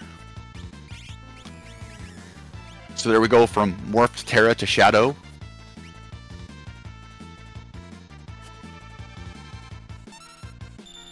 Locke is back to being in jail.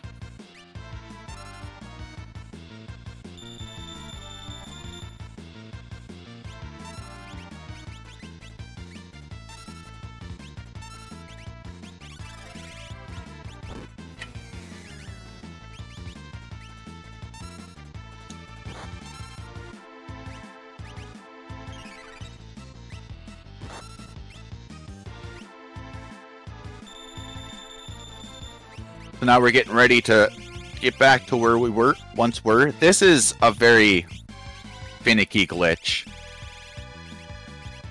So there's our goggles. We're going to move them up one spot because that's where the next sketch glitch is going to target.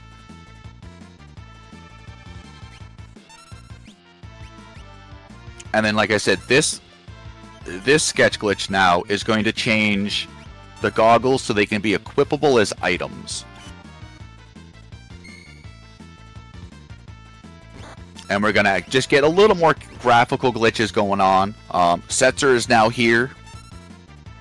So like everything is just going aces. Don't worry about it. The game is extremely happy.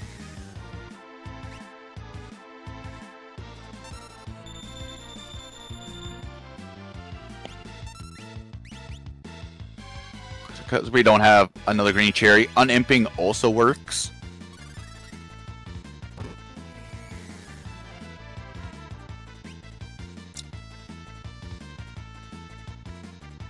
Unfortunately, that missed.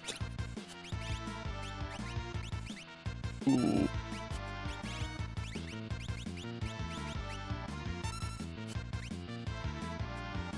Dealing with targeting issues because of the pincer.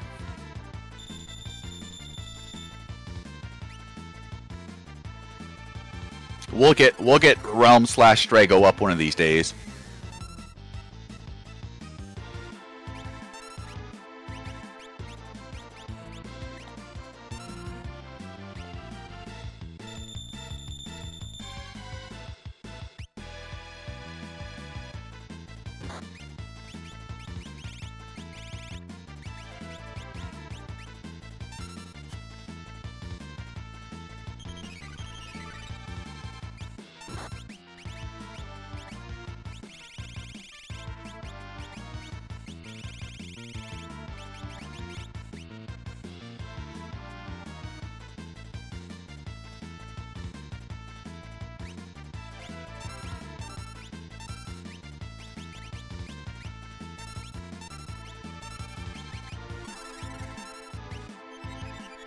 Alright, getting everything set up.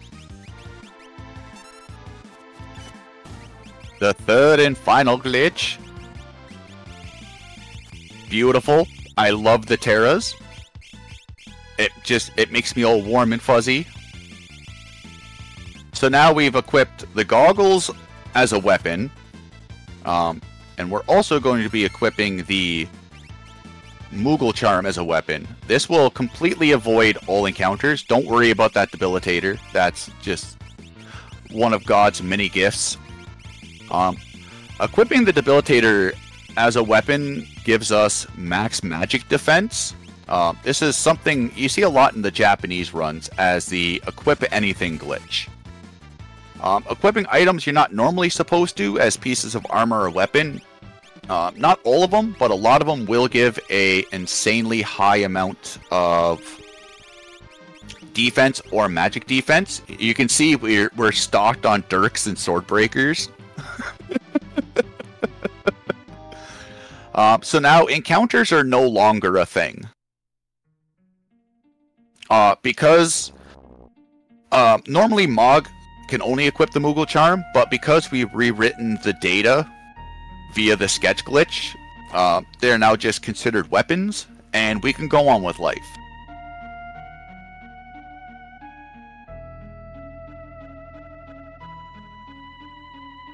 So basically, story point, we found the Espers, they feel sad about Nuke and Vector. They want to reconcile, everything's going to be okay, we're going to come in 2.5 hours under estimate, and everything's going to be fine. Surely we won't be here for another 6 hours.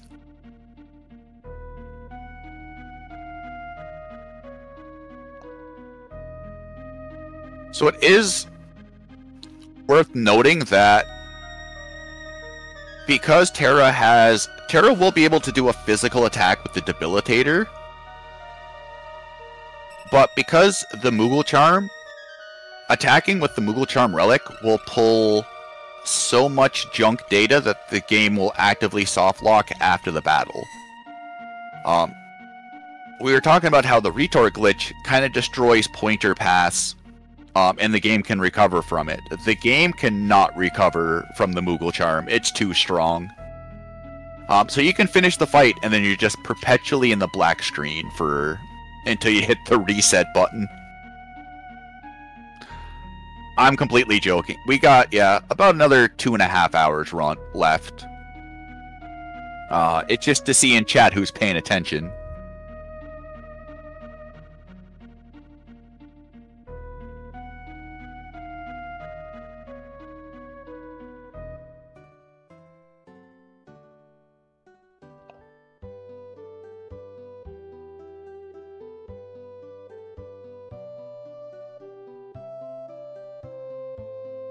So here we're back, and Ira's just talking with Leo. And he's like, don't worry. You know, we kind of did genocide with a bunch of your people. You nuked our city. Let's just call it even.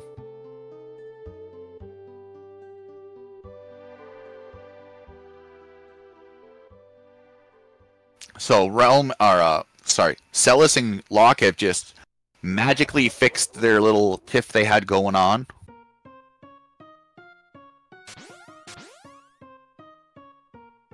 And, my god, we've been double-crossed. This cannot be. I, for one, am shocked. Shocked, I tell you. I did not see this coming.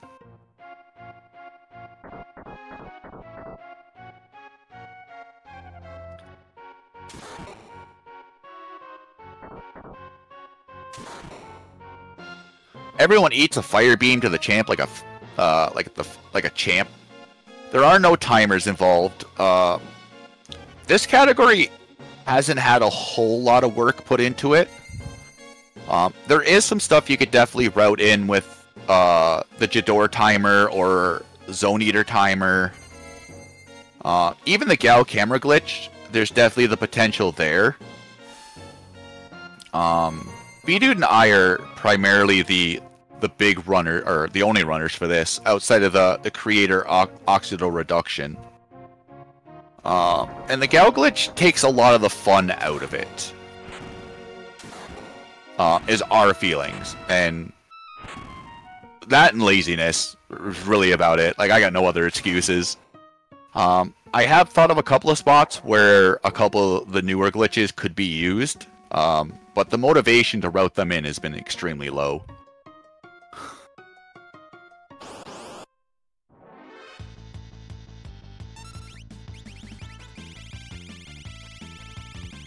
It is worth noting that Bannon, since we were talking about Bannon and Leo sharing the same character spot, if Bannon's in the front row, Leo will always be in the front row for this fight. Now, you can attack and you can use shock for like 1100 damage, or you could just break 256 flame shields for 3000 damage.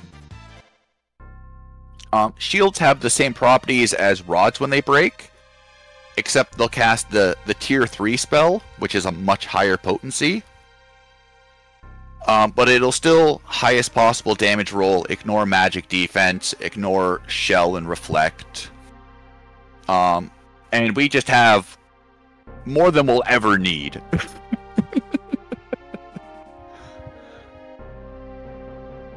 So we're just gonna primarily just break a bunch of them because they're getting real heavy to carry around.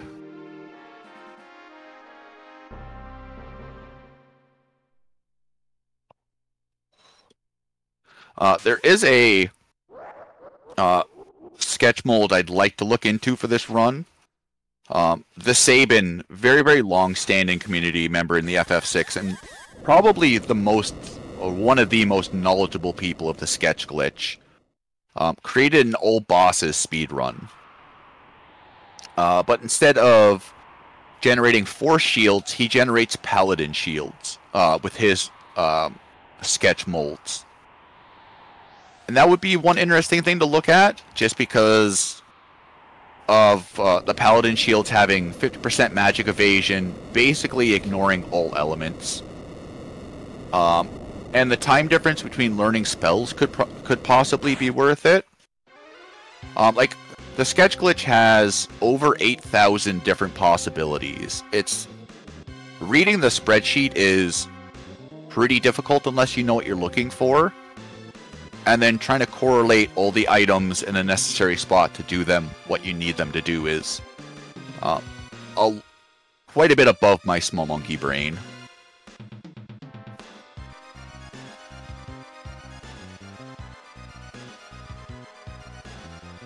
Even I fully don't understand the sketch glitch, not saying I'm an authority or anything, but I know enough to try to explain it, but anything more in-depth detail I can't say without anything. Will just be an educated guess at this point. Also, we will start a small fire game real quick. How many fire spells will hit Kefka in the battle coming up? You can pick a number between 0 and 3. Whoever wins, congratulations, you get bragging rights for the next 2 hours. And that's really about it. So anyone that wants to take a shot, feel free to do so.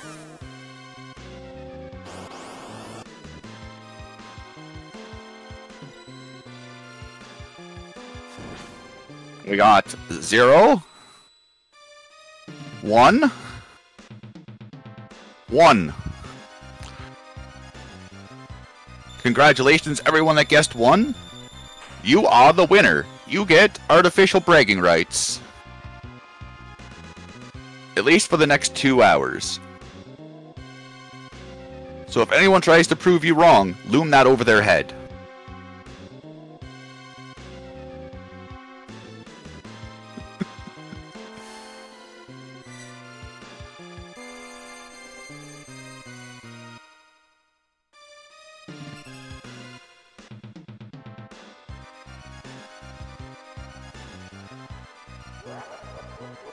So, somewhere between Magitech Research Facility and here, Kefka has learned a spell to just auto-transform Espers into Magicites.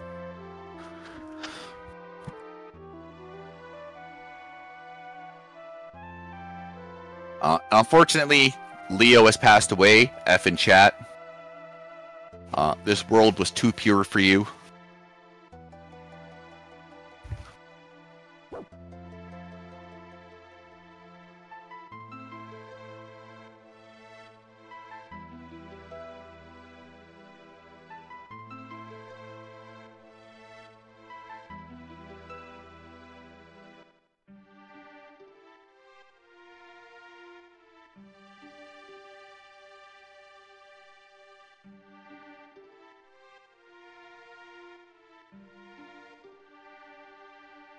Unfortunately, it does not involve saving Leo. Saving Leo is what adds like an extra 5.5 hours to the run. Because you have to redo the world, you have to redo everything up to this point. And even then, you can't keep them for the final dungeon. Like, you can with some heavy glitches that are outside of my pay grade.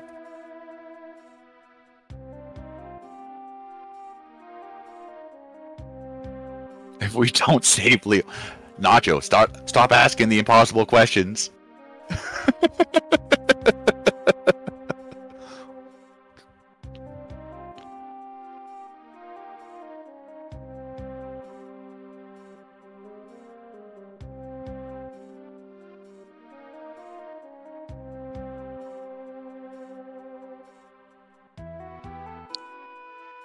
Pull the lever! Alright, so I hope you like this break of cutscenes. Because now we're into more cutscenes. What, you get paid?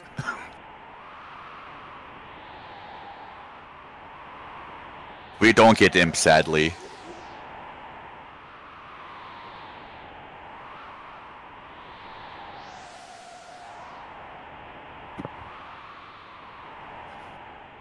So the island where the sealed cave was has now turned into the floating continent. So it's basically a giant fortress in the sky. Surely Shadow is 100% okay. This is not Merchant Lock. I will say Merchant Lock was not harmed. That dude got the raw end of the deal, though. How many airship glitches is that? I think at least 3 something.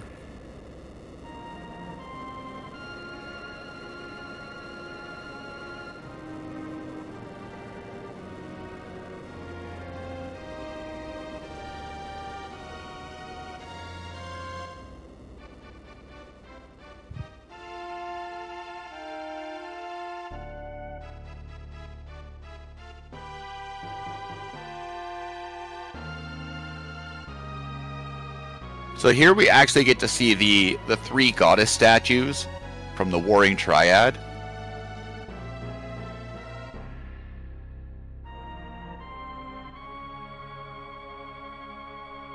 So here we can only make a party of 3. So the lucky 3 is going to be Terra, Locke, and Setzer. Because magic. So even though we are pretty low level, because we have pretty much endgame gear and a tool, we're not really going to be in too much of an issue here.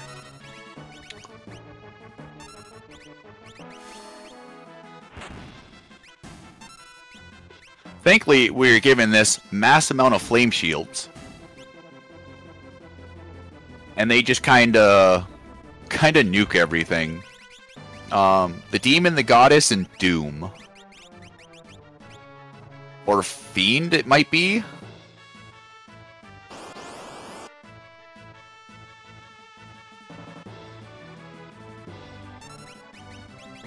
So this is a set series of 6 encounters.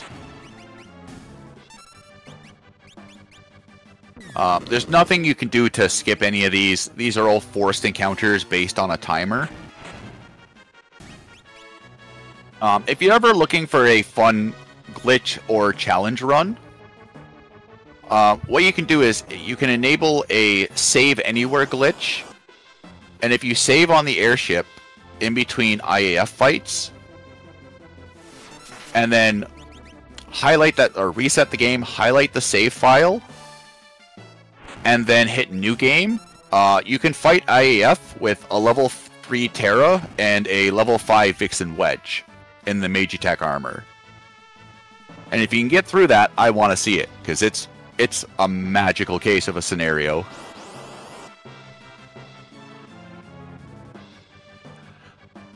Fun little party trick.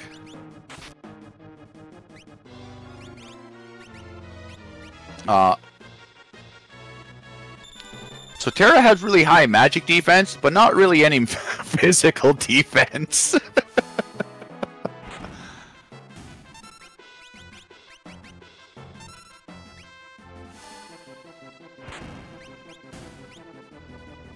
And propeller to the back hurts.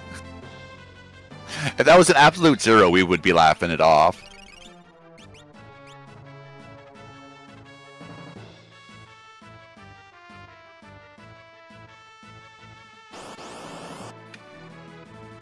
He is down, hurry please. He is down.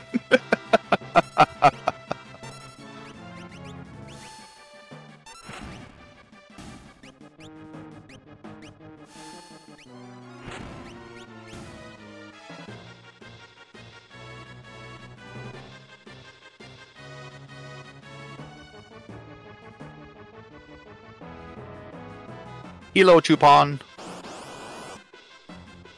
So we got one more fight coming up. So it is worth noting to be Terra cannot use attack during any of this. Just because it will lead to a soft lock. And the one kind of damning thing is you don't get a confirmation on attack. It just auto targets. So sometimes you can hit it without thinking, and there's nothing you can do to repair the damage.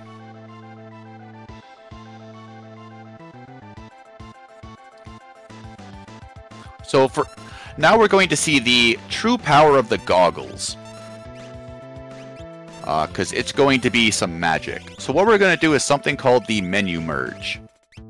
So by attacking with the goggles, and going into the magic real quickly and scrolling down, what we're doing is we're leaving the magic menu and entering the item menu. And certain items have the same ID as enemy attacks. So in slot number 3 is the X Potion. X Potion has the same ID as Fumbaba's Baba Breath. So what we ended up using is his attacks are now our attacks. So since Ultros has left the screen, after Baba Breath is used, the battle is queued to end when there's no more usable characters. So it never flags Chupon to show up. You just kind of kick Ultros out, and the game's like, okay, cool, let's keep going. And now, get ready for the best FC of your life. We don't have to worry about ninjas. We don't have to worry about Gigantos. Charm Bangle is going to carry us right to the final boss. You can use Baba Breath on Kefka. You can use Baba Breath on any enemy. It's an unblockable enemy ability.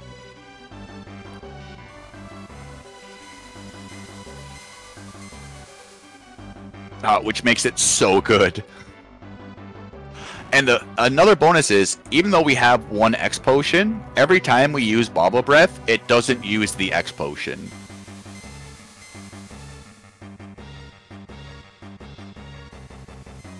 So as long as we don't use the item, we're Gucci.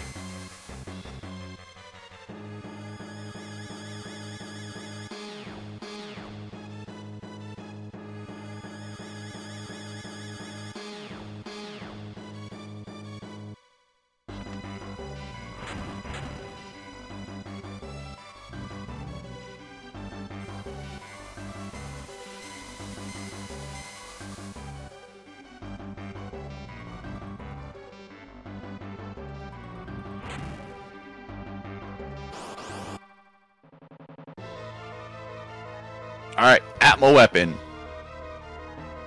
By far one of the most scariest battles. In a glitchless run, it's scripted. In the glitch fights, we mostly just joke or doom it. But we have a better weapon. All a breath. See you later, Atma. Good fight. Thanks for showing up, buddy. We appreciate you. Ta-da! Alright. I'm really glad we got through that floating continent. I was kind of worried there for a little bit. It was touch and go, but we got through it.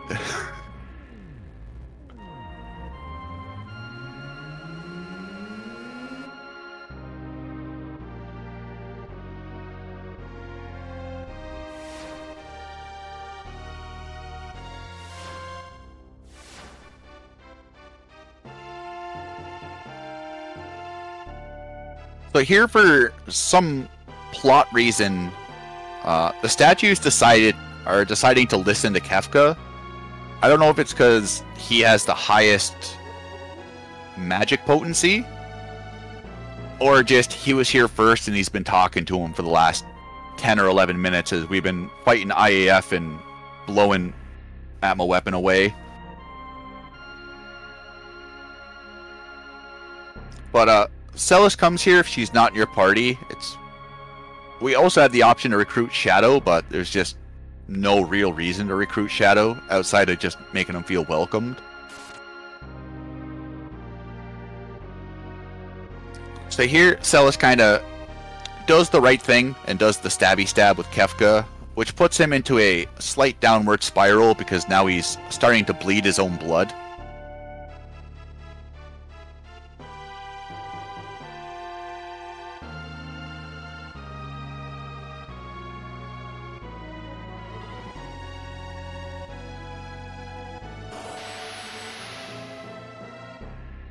So we've reached the point, even Gashal's kind of like, hey, let's not destroy the world we want to take over. How about that? And Kefka's like, you know what? He's like, I want the power. And Kefka's like, I just want to blow stuff up, man. So this is where Geshal's kind of got to the edge of his rope with Kefka, and he's like, you know what? Maybe you are a pretty big menace to society. We will end up waiting for Shadow, which will give us a good chunk of time on the escape scene to learn the spells we need to learn for the next section of the game. So Geshal's got access to some pretty high spells.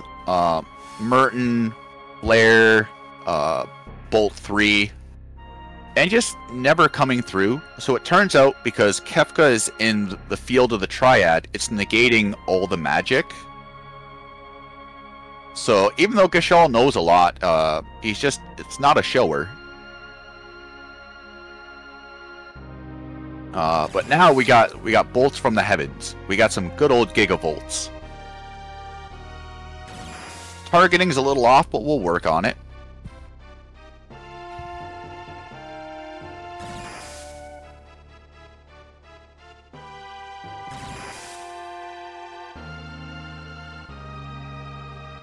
Oh, almost got him. Just a little bit more.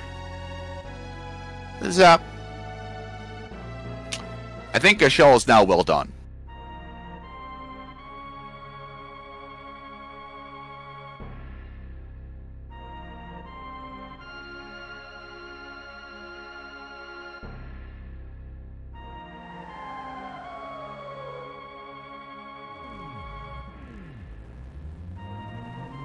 Aim.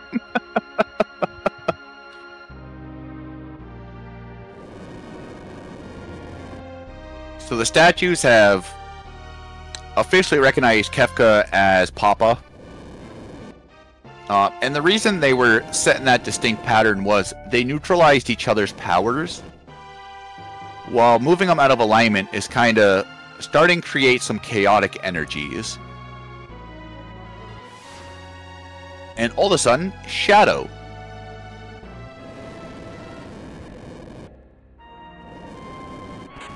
So Shadow does what really anyone can in this situation, just starts pinning Kefka with statues.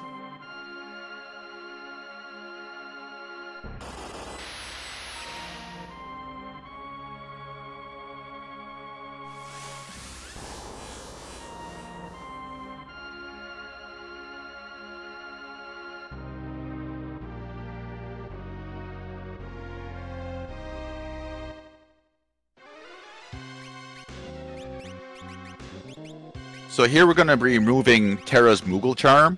Going to be equipping a couple of Espers because we are back on not a strict magic learning route, but we do want to learn some spells. The enemies here only give AP. They don't give experience or gold. So this grind is, we're stuck here waiting for 6 minutes to save Shadow anyways, so we might as well get the grind we need for later on done now.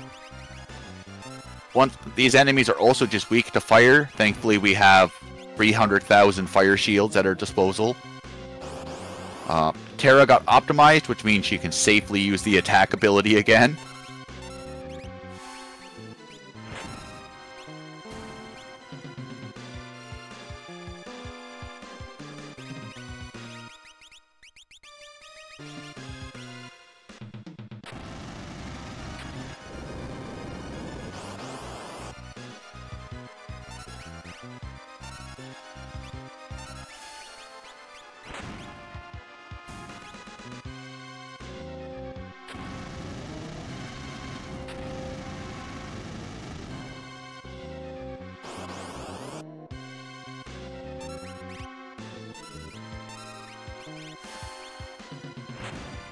This preempt chance.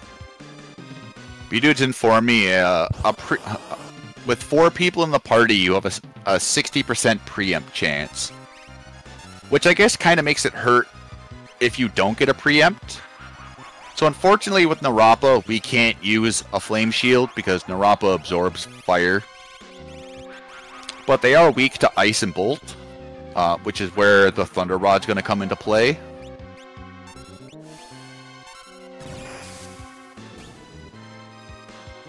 Getting the kill before Condemn is kind of whatever, because once again we're stuck waiting for Shadow. So you're not really losing any time by watching all the Condemn animations.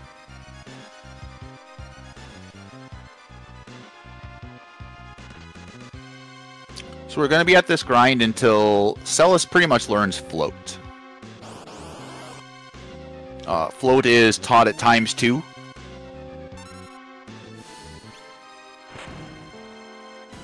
So it is a little bit of a lengthy grind. But once again, we just have nothing to do to fill the time. Everyone learning Shell from the 4 shields.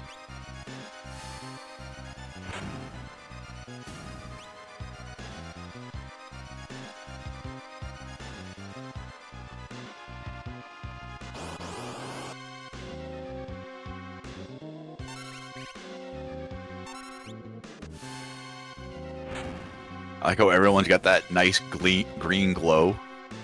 One fun fact about the 4 shield is it's one of the few pieces of equipment because it grants auto shell when equipped. If you equip it in battle, not only do you not get the shell effect, you actually become immune to shell. It's one of the few pieces of equipment I know of that will actually negate a status effect that has a 100% hit rate.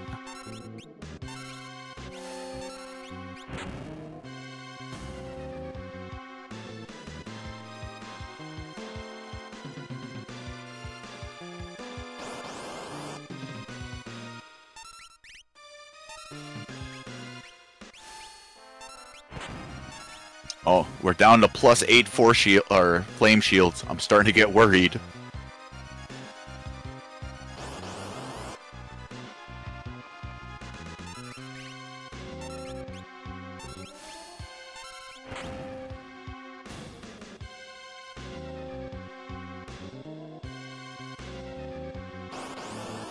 Actually, kind of surprised no mute counterattacks.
I've completely lost count of what AP we're at. Doesn't matter, Casella's learned float.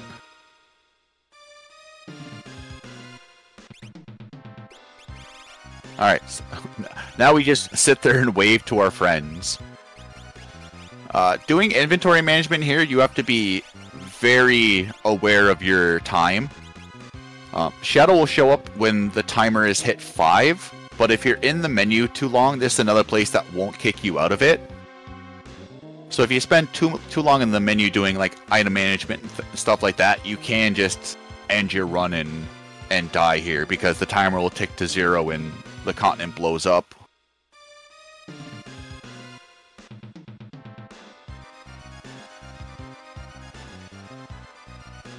Also, if you spam waiting for S, you can overwrite the trigger for him to show up. So you only really need to say it once and then just kind of sit around. You can do it a couple of times if you want to ease your nerves a little bit. But doing it more than that can have detrimental effects.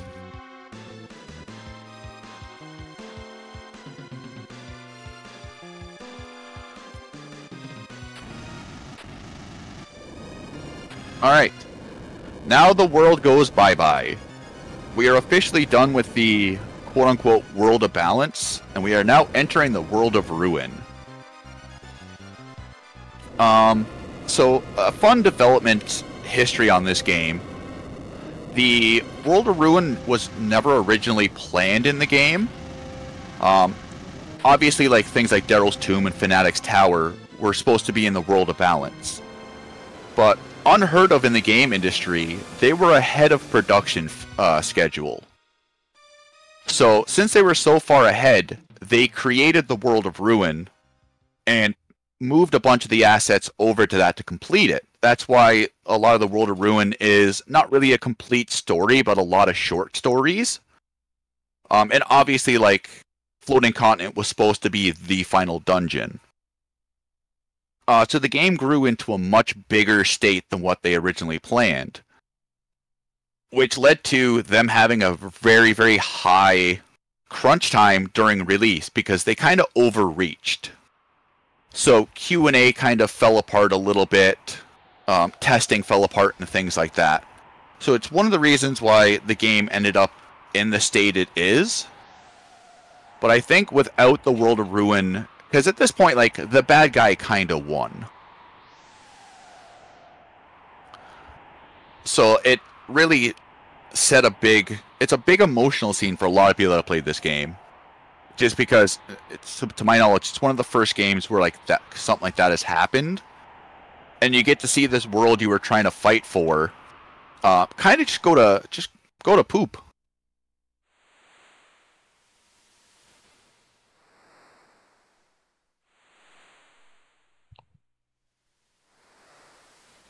So that's how you kind of got things like physical evasion not working properly. A lot of the glitches. Poop, eh? But, if you bought the cartridge, it's not that much of a shock because the game gave you a map in the box. And on the back of the map was the World of Ruin. So if you were one of those lucky people where the parents bought you the cart on release day, you were spoiled way ahead of time. You just had no idea how it was happening.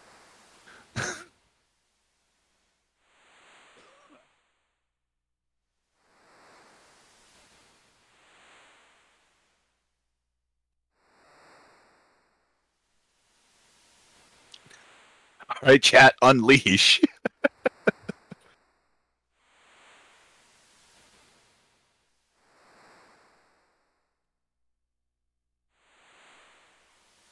So here we wake up 1 year after the floating continent went down.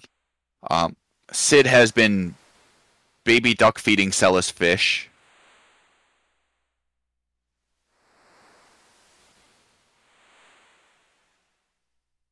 And no one's escaped the island. They don't know if they're the only two people alive or if other people are alive. The speedrun will be saving Sid. To kill Sid off is 3 minutes and 46 seconds. 2 minutes for him to go to zero or under 30 HP, which is flagged as a death. And then 1 minute 46 for the cutscene. We'll be doing a save and reset here to put the NPC value at a known value. Also to just give us a kinder encounter seed, which this is one of the few parts in the game where it's all execution. So you'll be watching Bdewd do a save and reset, which will put the NPC value at a known value. By talking to Sid, refreshes the beach and increases the NPC value by 4. So with a combination of precise walking and talking to Sid, we'll be able to manipulate where the fish move and what fish will spawn. And if you do it correctly, it should be done in 4 cycles, which is anywhere between 55 seconds to 68 seconds. This is by far one of the hardest things to learn in the speedrun. You don't need to learn it. Some runners will just let Sid die for that consistent time. Some runners will try and go for it. It's all depends on how much time you want to put into the run. Because everyone has a different fish manip. No one really uses like a blanket one. Because a lot of runners at this point in the game, because especially in a glitchless run, you're about 4 hours in, 4.5 hours in. So a lot of people will pick a slower fish manipulation in terms of a more consistent one.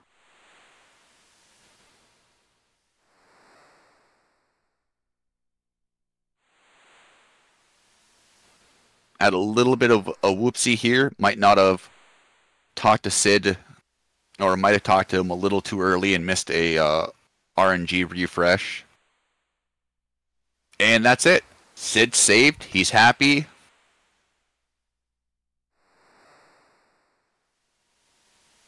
That seagull looks tasty. The seagull is plus 128 HP. The game just doesn't want you to know about it. So for the fish, there's 4 fish. There's a fast-moving one, which will heal for 32. The average fish that spawns in the bottom left corner heals for 16. The other average fish that spawns anywhere to the right side of the map will damage Sid for 8, and the slowest moving fish will damage Sid for 16. So there's a reason we weren't going to the beach and grabbing all the fish. Only 2 fish will heal and the other 2 will hurt. Sid starts at 128 HP and loses 1 HP a second.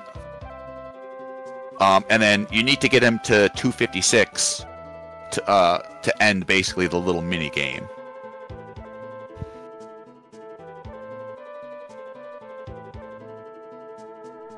So this is the point where the Charm Bangle really shines. Unfortunately, at the end of the floating continent, everyone gets automatically unequipped. Where in like Pixel Remaster, you'll keep your equipment on. So we no longer have access to Moogle Charms. So we're just going to be going through as the game intended, kinda, sorta, with all our bossing gear.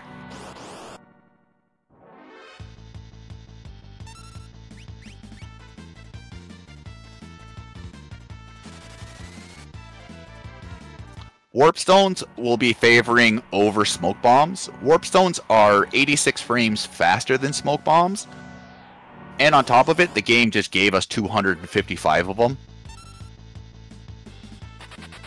So there's really no reason to buy Smoke Bombs. We still have...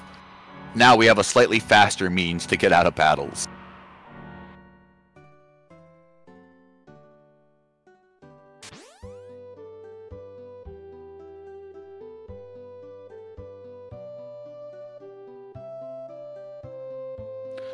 It's... I'd say more generous sketch glitch. The game is not happy we have over 99. Unfortunately, game is okay with not being happy.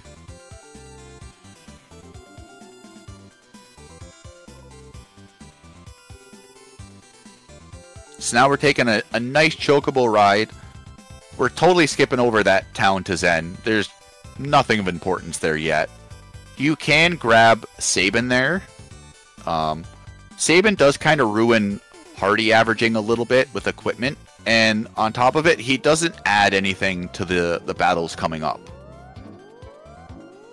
Because of the flame shields and the force shields we have equipped with that, he doesn't speed up any fights for the time it takes, especially because we will be getting counters inside the crumbling house. So we'll be recruiting him at a later point. So we need money. So we have a boatload of sword breakers. So yeah, we're rich. So there's no point in like buying 83 of something. We're just gonna buy pretty much max of everything. We only need 3 enhancers, but it's just faster to buy 11. Bdewd taking note of the first digit in his GP. He does not want it to be divisible by his level for a boss fight coming up. Not exactly immediately, but soon enough. And 1 is divisible by everything, unfortunately.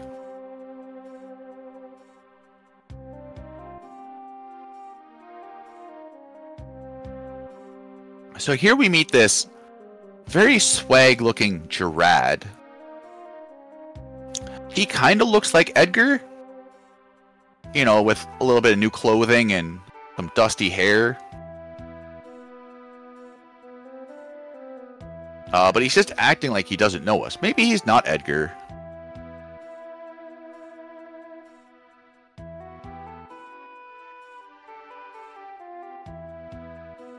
So we're just gonna allow ourselves a little passage on this ship. We're gonna follow this guy around. Oh, way cooler. I kind of wish there was a way to glitch that palette onto the character, because that would have been really cool.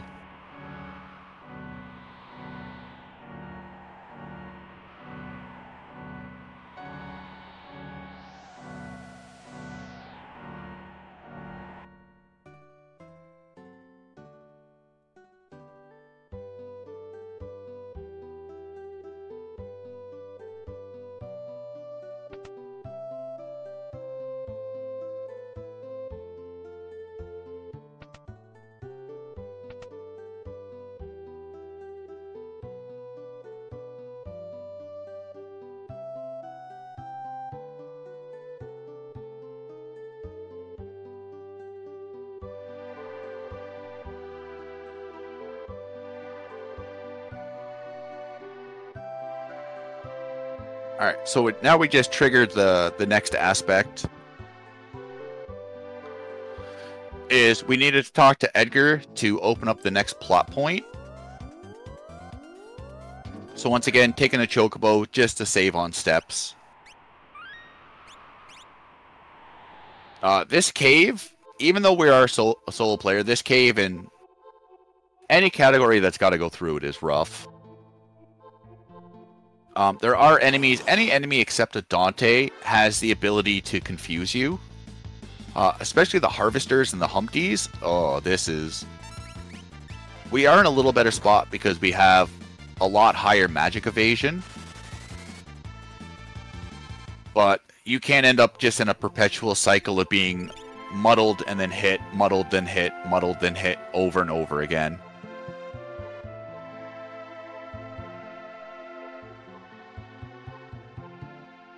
And it comes to a point with the step routing where if you add in any additional resets, especially on the North American version, a reset needs to save 2 encounters for it to be deemed worth it.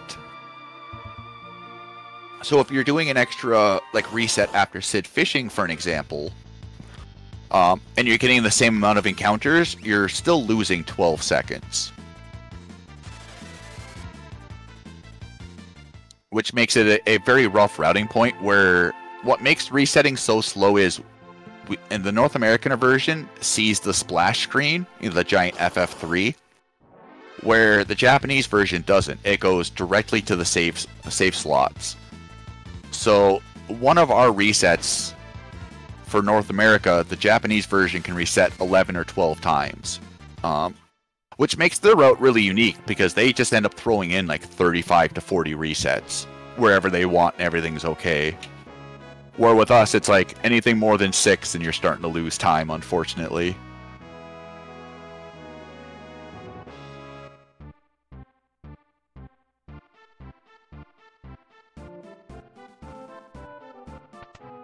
So here we're just going through the Figaro basement. We're not really interested in items. Because we have a good source for money, we have all the abilities, we have everything we basically need going forward. So the tentacle fight coming up is a interesting one. They can only grab a hold of you once they've inflicted the slow status. But if you have a permanent form of haste, like the running shoes, you can never get inflicted with slow. So the only thing you really have to worry about now is just biocasts. The Enhancer is a very, very good sword. It increases magic power by 7. On top of the Mega Sat for +5 and the White Dress for 5. With those 3 pieces of equipment, we're getting +17 to magic. Which is almost 50% of what Celis has naturally.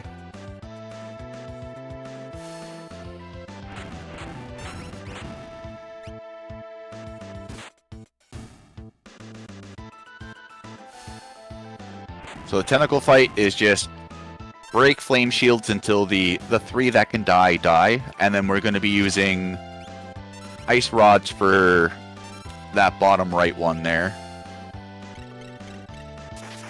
They won't be dealing as much total damage as the fire shields, but it's an elemental weakness, so we'll still get a good chunk of damage out of it. Honestly, kind of surprised Edgar hasn't been snatched up.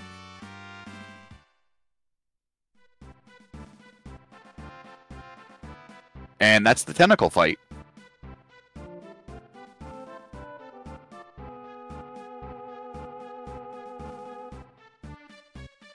The Enhancer also has the nice bonus of giving you 20 magic evasion. So that's just giving us also a little bit extra to our block chance. Unfortunately, we blocked everything to the face in that fight, but we got lots of game left.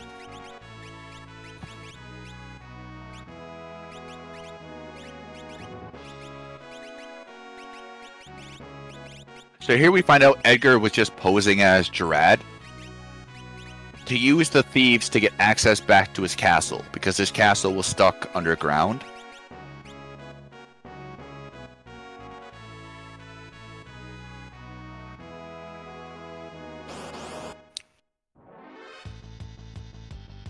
So now we're just going to go up, we're going to talk to the old man by the switch, get him to reboot the system.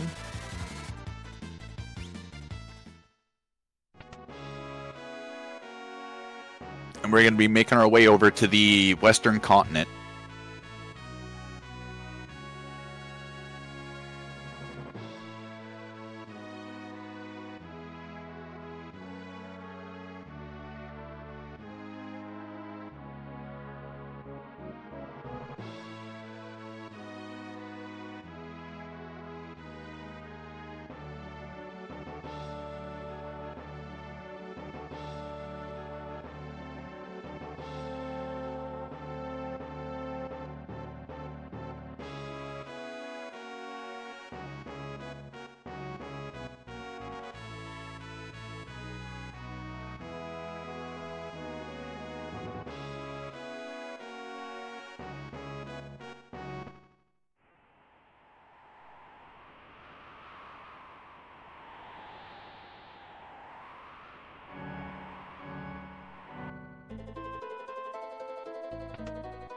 Our next stop's going to be Collagen.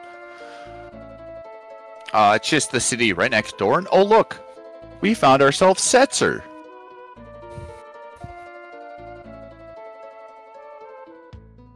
Setzer has just become a pretty big drunk ever since he lost his airship.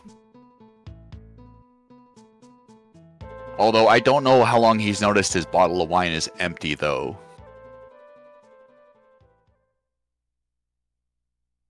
But after seeing Celis and seeing that other of his friends are alive, he's like, oh yeah, I know where I can get another airship. I don't know why I buried an airship with a bunch of undead enemies, but we did. That's where we need to go.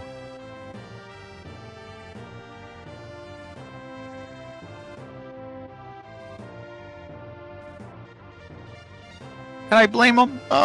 For laziness sake, yeah. It'd be nice to talk to him and just have the airship parked out back.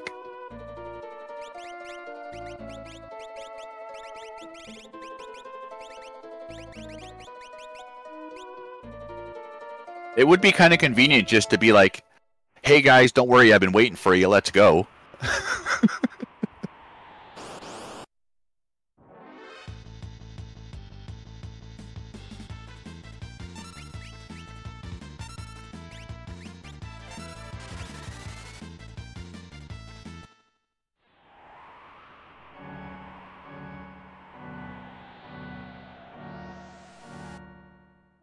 It was hard to find a decent airship storage after the world ended, but he stored it before it ended.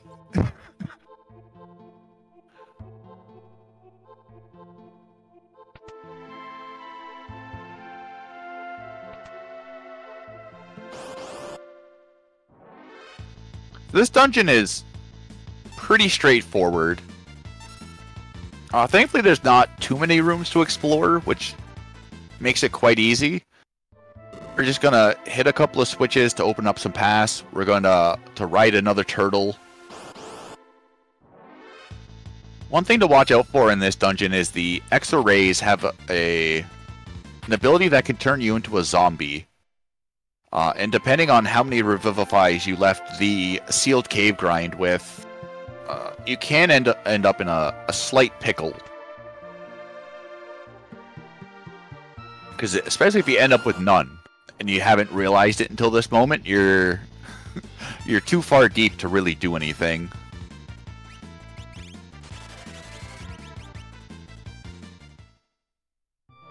Some people stash peanut butter sandwiches behind furniture in case of the world apocalypse. Setzer stashes airships. I'm stealing that.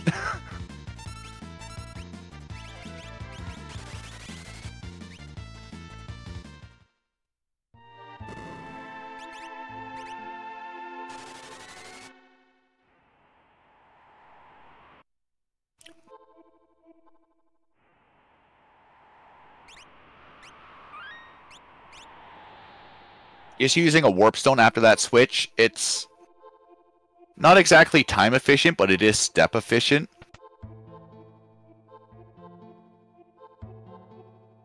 It gives us the ability to safety save in case the next Joker Doom kind of goes wrong.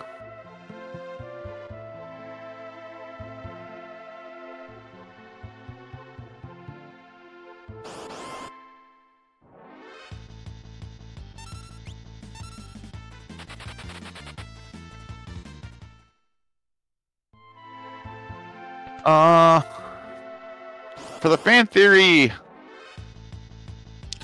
I'd say no. There is an unused flag in the game, surprise, surprise, where if a female character was a leader, they were supposed to get a 10% discount in shops. And the only 3 characters to have that is Realm, Celis, and Terra. So you can make a debate off of that, if it kind of ties into it.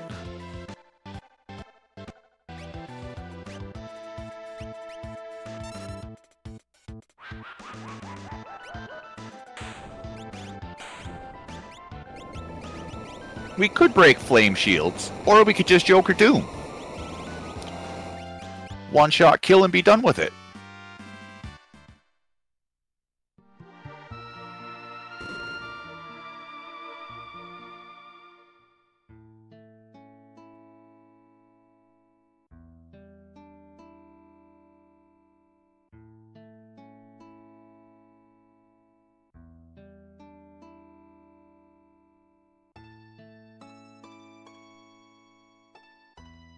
So now we're getting a nice little flashback between Setzer and his bestest friend slash girlfriend, Daryl.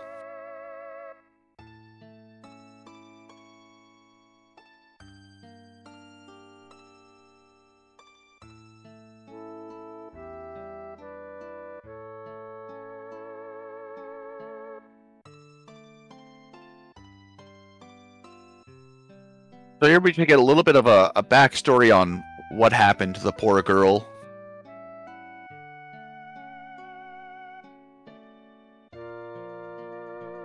So the basic story is she built an airship that ended up being faster than Setzer's, but she couldn't control it and ended up crashing.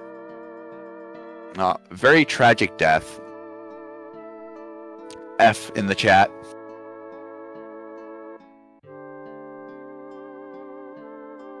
Where Daryl built her airship for speed, Setzer built his for comfort.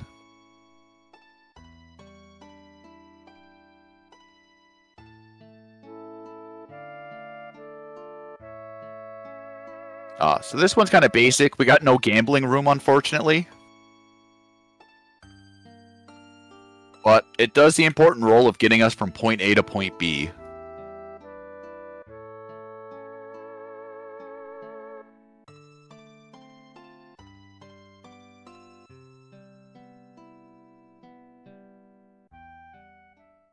Maybe she ran into the Death Gaze encounter tile. Man, casually running into Doom Gaze is like a giant shock. Especially for first-time players, because you have no idea what's going on. You're just like, oh, there's a battle. Oh, what? My guys are divisible by the level 5? I guess I'll just start over.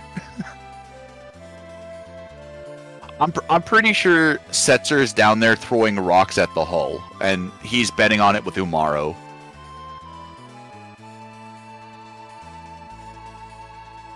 Setzer has to have... he's got to get his fix in somehow.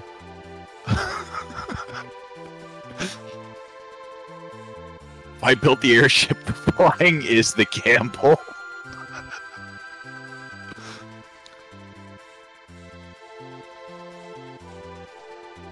Alright, so since the game kind of auto-parks us right by Miranda, we're going to be starting the Cyan side quest.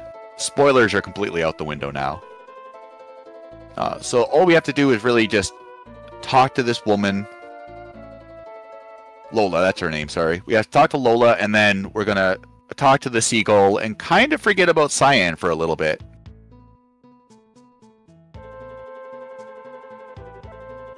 He has been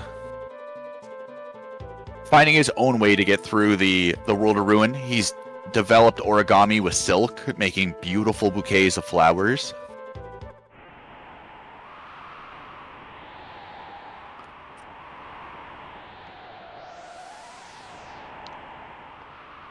So our first order of business is to go and get Go-Go. Which might not sound the smartest, because we don't have a Moogle charm, but we do as Oxido instructs us to do.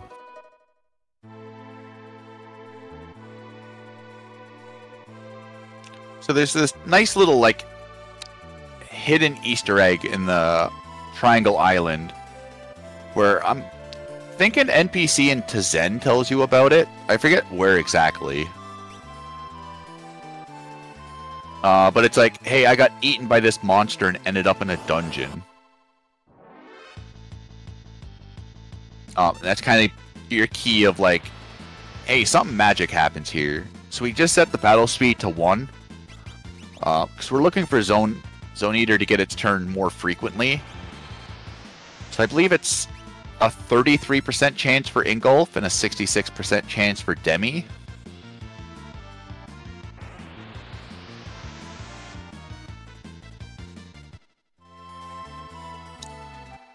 Yeah, we couldn't do any wrong warps earlier. Shadow really wouldn't be lost.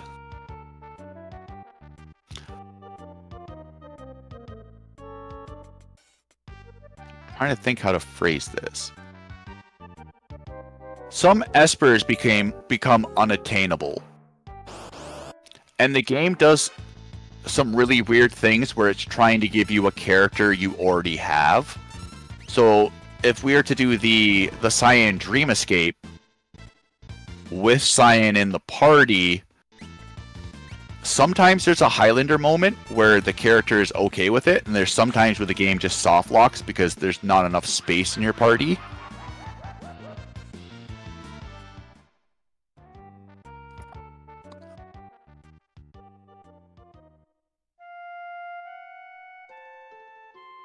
I missed what happened there. Oh, 7-7 bar. The other Joker Doom.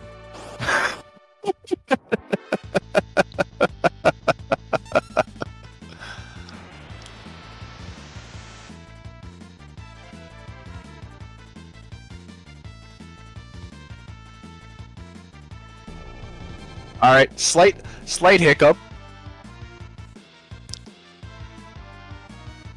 Slight hiccup. We're back in it though. Don't worry. Round 2.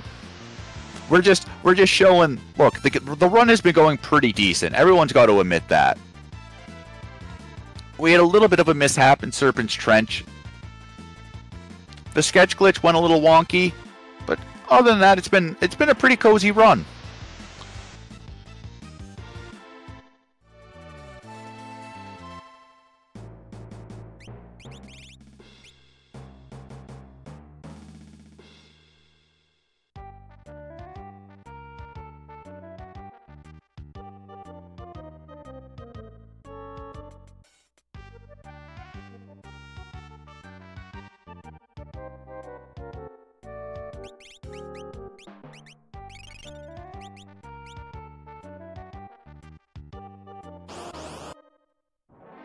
All right. All right. We're looking good.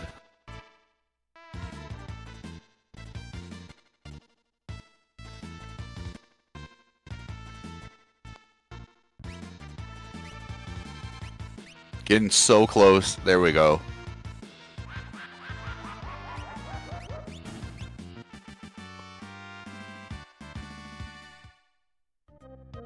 We could route out this ninja encounter with a couple more resets. At that point, you are giving up time for safety. Most of the time, like, Setzer doesn't have the highest block chance, but he's got a pretty decent block chance. So it's a little north of 60%. So him not blocking that is pretty unlucky.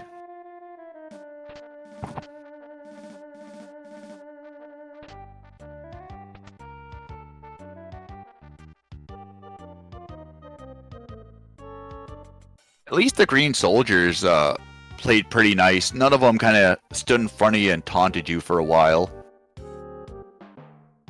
We're not worried about renaming Gogo. Outside of these couple of text boxes, Gogo really just doesn't talk much. So it ends up being a slight time loss to end up renaming him to G. So we really missed those Moogle charms.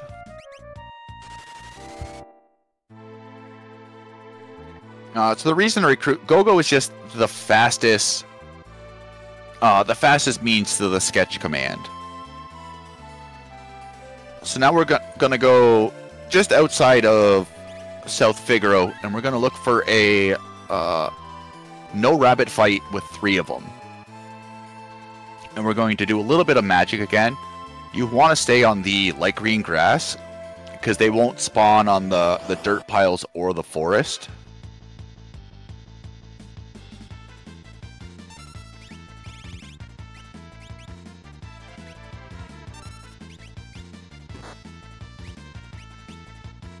So here we're kind of going about the sketch glitch in a different way. Instead of sketching our party members, we're going to try to sketch a vanished enemy. Which gives us interesting effects, but also kind of the same effects.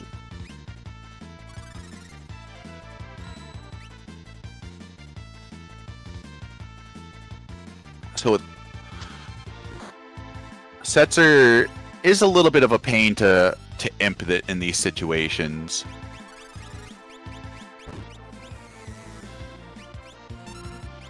So as you can see, our inventory is already kind of mucked up a little bit. So we will be moving the gem box around because we do want to use that at one point.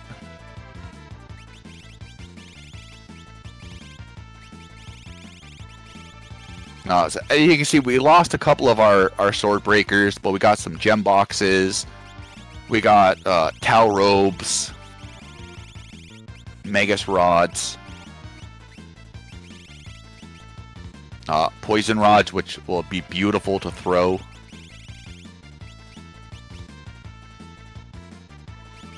So much like the first sketch glitch, we're setting items up in this sketch glitch to change their properties as well. We're also moving some items so they don't get overwritten, because the sketch glitch targets certain inventory spots. So we've made the Moogle Charm equipable, now we're going to make the goggles equipable.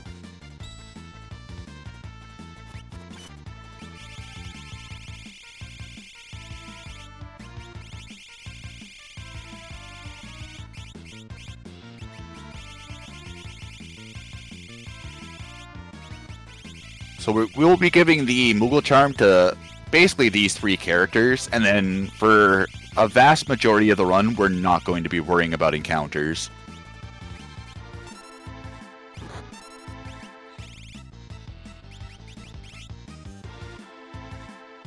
Once again, we have the good old Debilitator as a weapon being shown.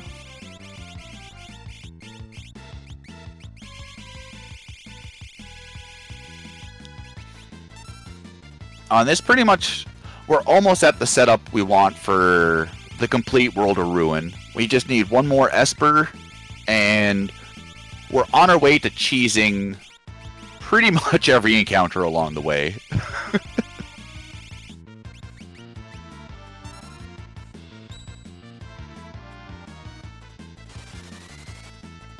So even though this takes a little time to set up,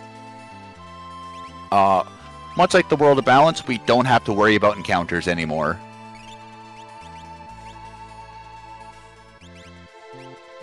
So, because this is a glitched run, and we can abuse pretty much every glitch under the sun, we have Joker Doom, but Joker Doom is kind of slow because you have to throw an echo screen, then you have to line up the sevens, and then you have to watch the boss death animation.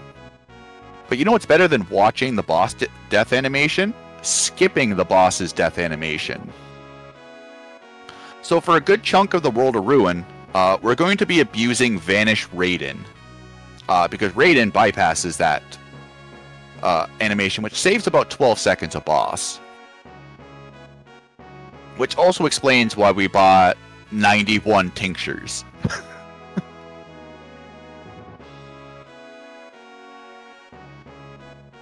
Like, we can use Joker Doom, like I said, at a little bit of a slower cost. We will be using it on a couple of bosses, but for time-wise, entertainment-wise, it might not be the fastest, but for time-wise, it's by far the most efficient way to get through this next leg of the game. And it's not like MP is really an issue, because we can heal up to full as many times as we need, and if we run out, we'll just sell more sword breakers.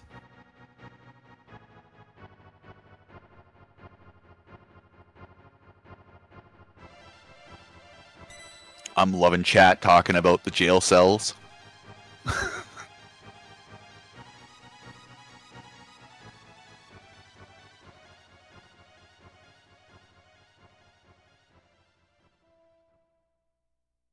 So here we get a little bit of a flashback to a portion of the War of the Magi.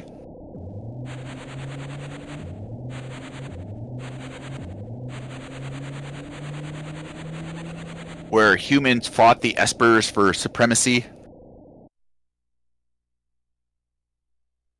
And this is where we get the epic battle of Odin versus the Ghost.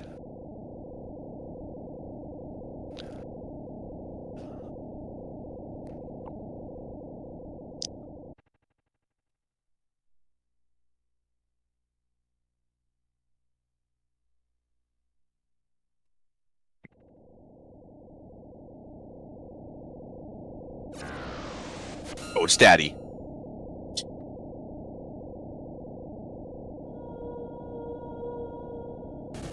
They just copied Odin from FF4 and called it a day. They're like, this'll work out well enough.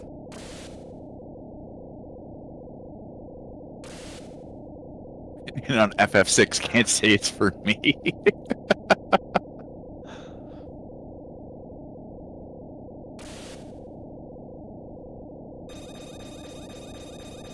What? My ultimate ability doesn't work?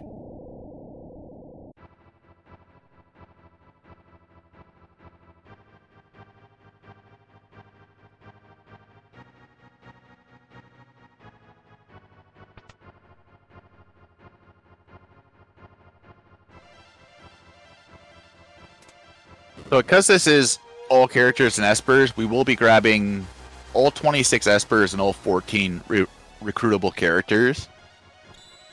That does mean turning Odin into Raiden. This always kind of felt like a little bit of a crappy situation. Odin is the only Esper that gives speed, but it's also so convenient to turn him into Raiden because it's right here.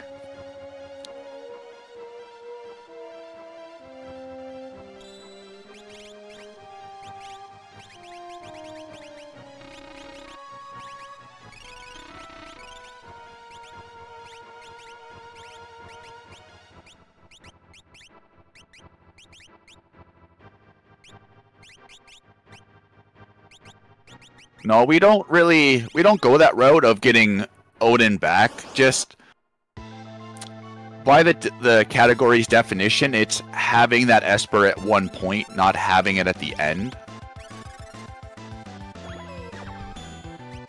When we fight Caesar Dragon, hopefully one day.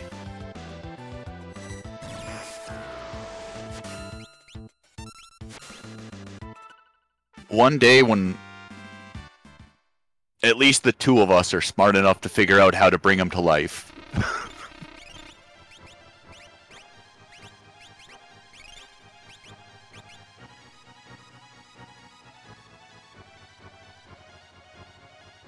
Anyways, Blue Dragon. I hope you like Raiden. You're going to see a lot of them.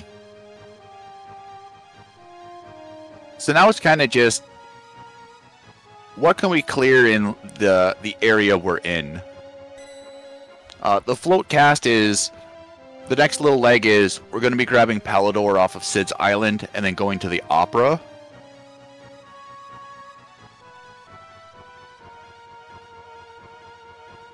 Opera houses the Dirt Dragon, which uses a lot of Earth-based attacks. So if it decided to cast Quake or Magnitude 8, Float will protect us from that, so it's just one less thing to worry about.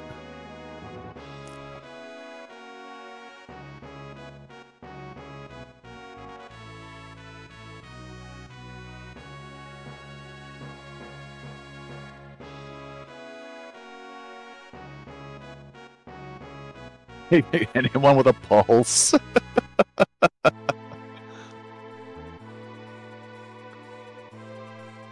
If you leave Shadow on the floating continent, you lose out on Shadow. That's about it. Realm will get put into the Cave of the Veld, and then after the Cave of the Veld, she'll go to Jador. So like waiting around on floating continent for 6 minutes is just literally to recruit Shadow in World of Ruin.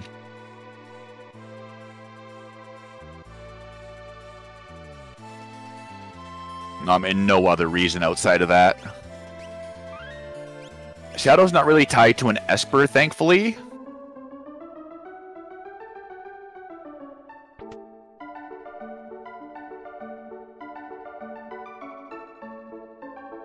He needs to be in the final...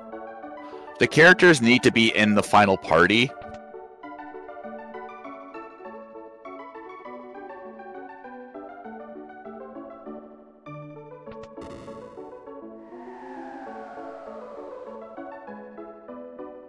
And if you wanted to make, like, the big argument for it, it's, in most runs you're waiting 30 seconds for them. So it's not kind of like you're sitting there for 5 minutes. Oh, no, you're good.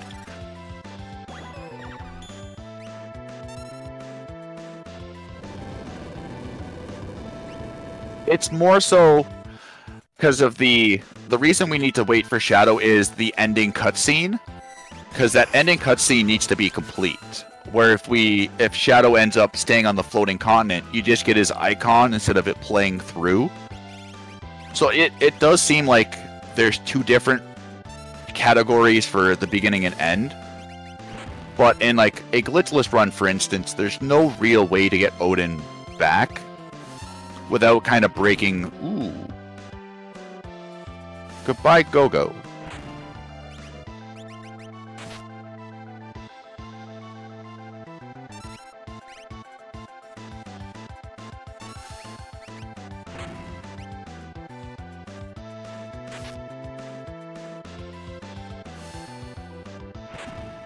Man, no one can block in this game.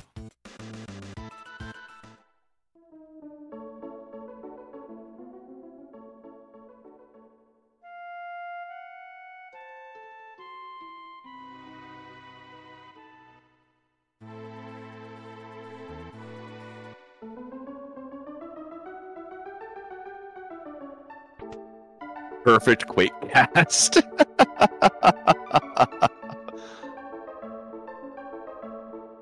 All right. Round of 2.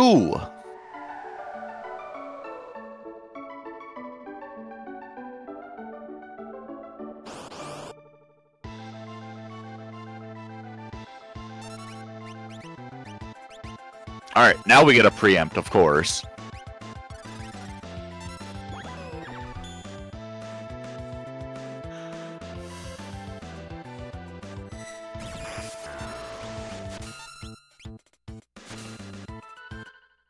The enemies are evolving at a very rapid rate, and it's kind of scary. So I guess we should probably touch on why this works so well.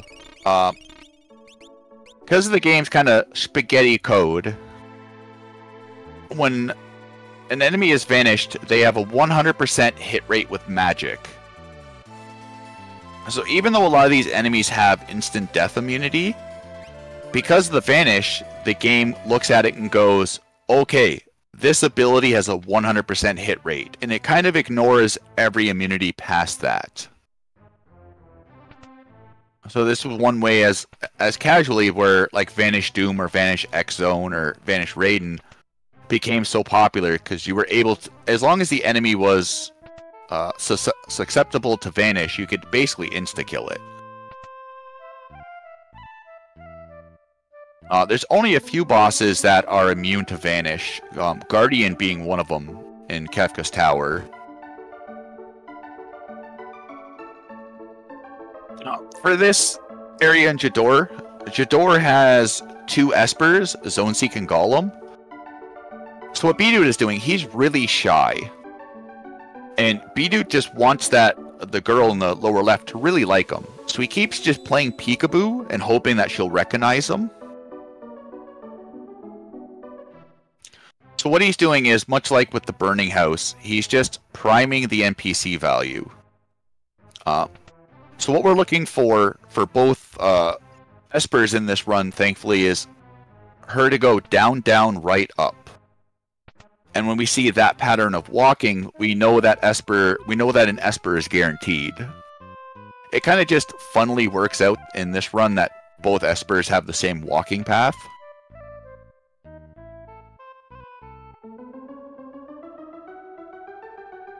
It can take a little bit to prime the values.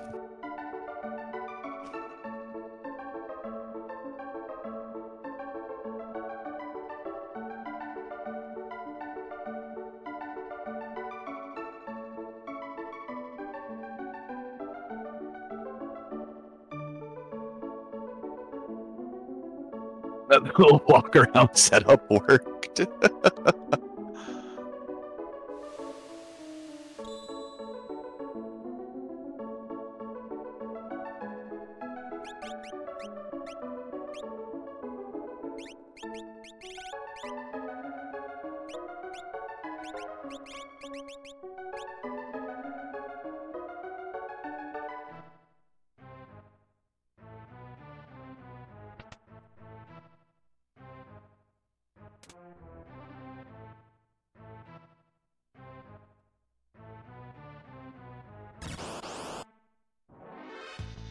So now, just because we're in the general Jador area, we can pick up the Lovable Realm, which we really don't need anymore because we have Go-Go for Sketch.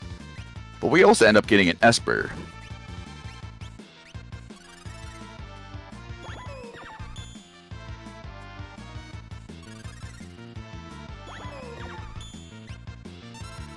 Gem box kind of coming in nice and tightly handy.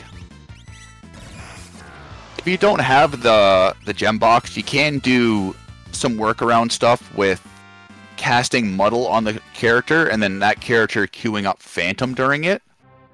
And what that will do is it'll re-queue Phantom onto the enemies.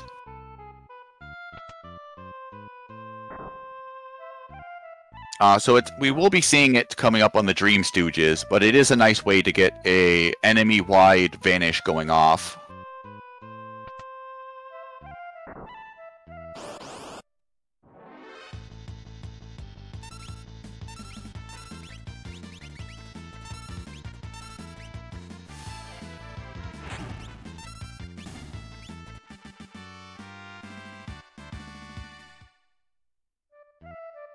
What slots is slower? Stupid death animation.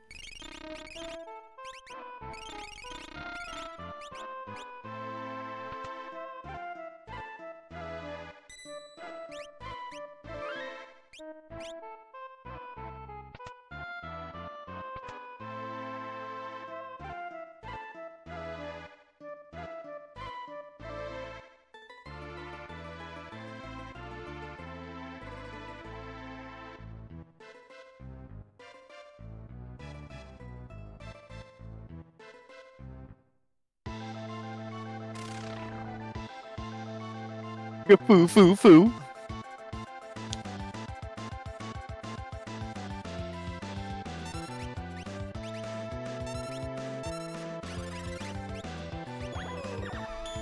Chartnook, thanks for showing up. We appreciate you.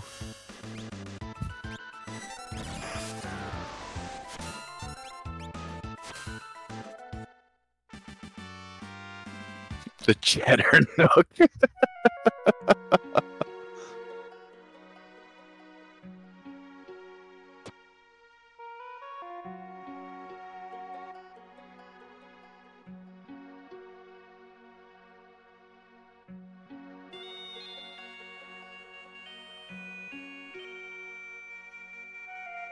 Yeah, it does skip the... It's kind of... Normally you can't damage the Angel version of Chardnook.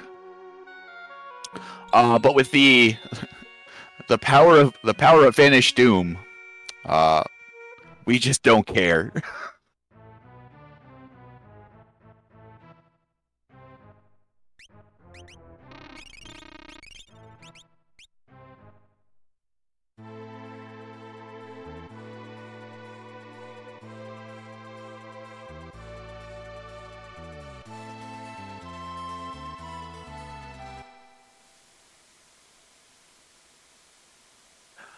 It always feels like this part of the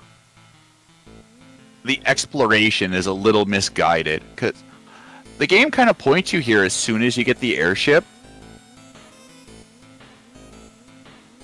And Mount Zozo has some of the tougher enemies. It's got a lot of really decent items casually. It's got a lot of elemental shields. It's got a red cap, which increases HP by 25%. Gold hairpin, which reduces MP cost by 50. But this Storm Dragon coming up is one of the rougher dragons to fight. It's got a lot of heavy hitting abilities.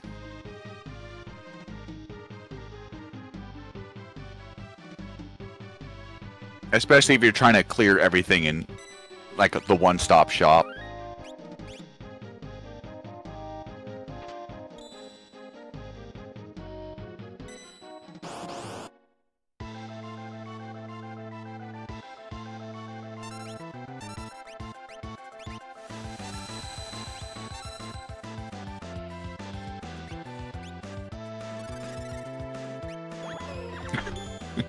Night Setzer. I will say that Debilitator on Celis is doing good work, though. Too bad it only works for magic damage.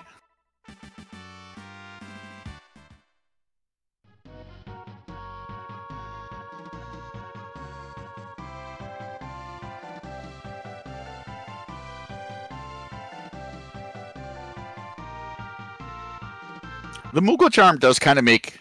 It's not much different than, like, all characters in Espers glitchless. But having the Moogle Charm just to avoid random encounters just streamlines things so much nicer.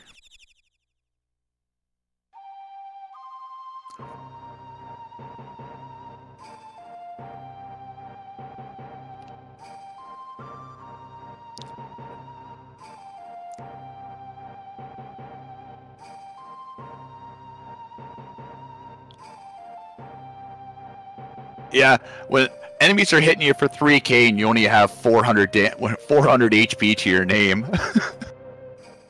Sadly, getting Bushido in the bedroom requires coming back here with Cyan in your party. Which makes it quite a big trek up here.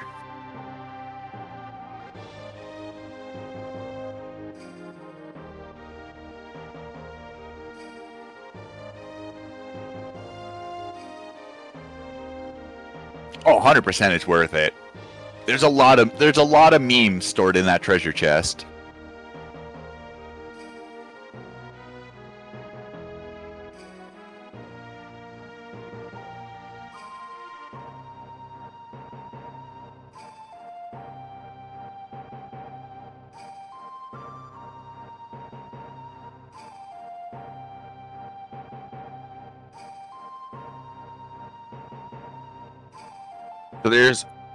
So I think there's three books about machinery, and then Bushido in the bedroom. It's like, what is it? Machinery for the technologically inclined. It basically works out to like machines for dummies.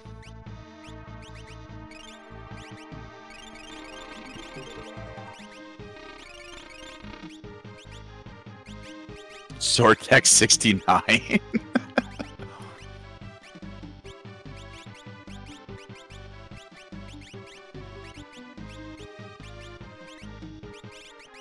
There's that gold hairpin getting put to use for... Raiden will only cost 40 MP now instead of 80.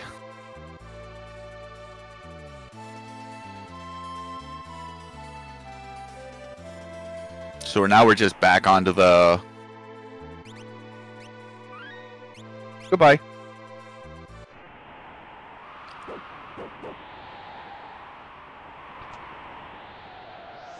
So we're pretty close to being finished on rounding up all the characters. We're heading to we're doing Terra now. We got Strago, Locke, Mog, Umaro, Alexander, and Doomgaze, and we're pretty much about it. World of Ruin, thankfully, is very streamlined when it comes to collecting the characters in a glitched or a glitchless run.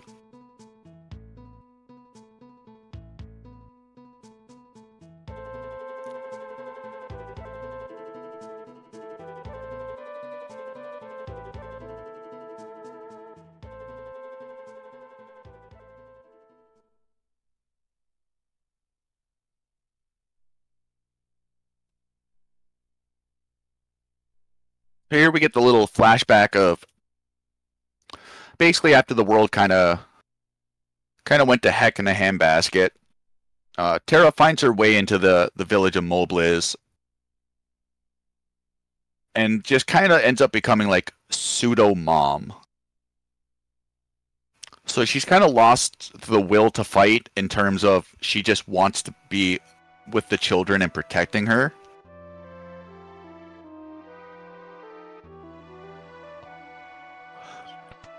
The Vanish status was never meant to bypass immunities. So the way like Vanish Doom works is, if an enemy is vanished, magic has a 100% hit rate. But because that comes before the immunity check, basically, if an enemy is vanished, it has no immunities, which is game mechanics not working properly. So even though magic has a 100% hit rate, the immunity should still be checked in some way, shape, or form.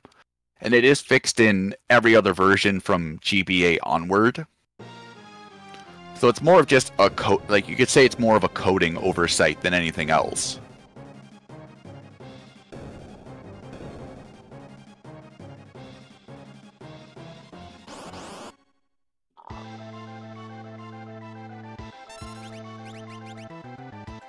So this first fight is just fight until you can't go on anymore. So we're just not going to go on anymore.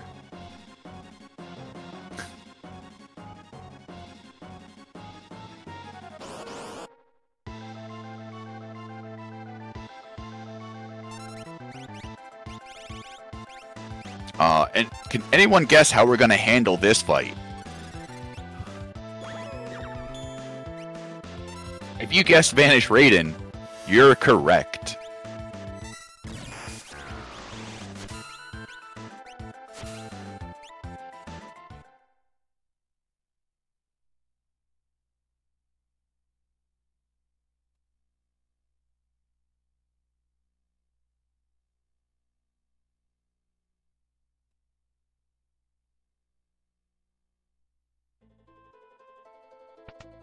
I was gonna guess regular fight command.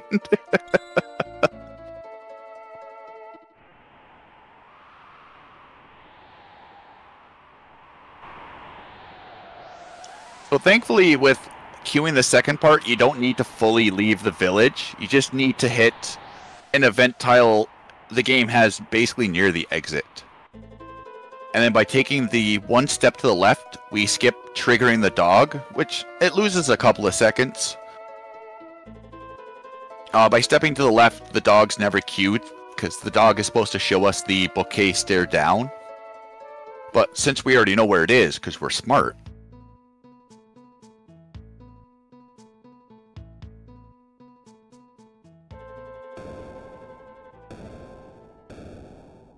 so here Dwayne and Katrina are just having a little conversation, because Katrina's about to give birth and she's afraid about bringing a kid into this kind of little messed up world.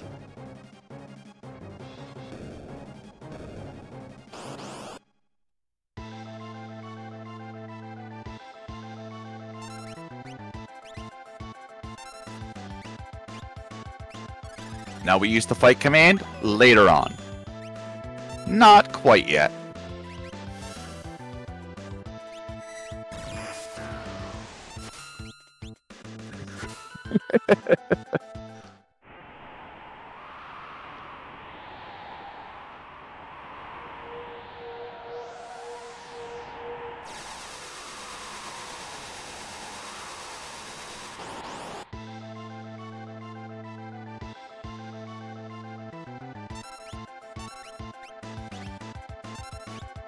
I don't know for sure if Terra always takes the 4th slot.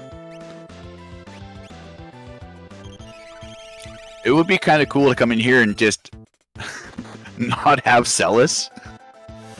And you're like, all right, I guess we try to do this straight up.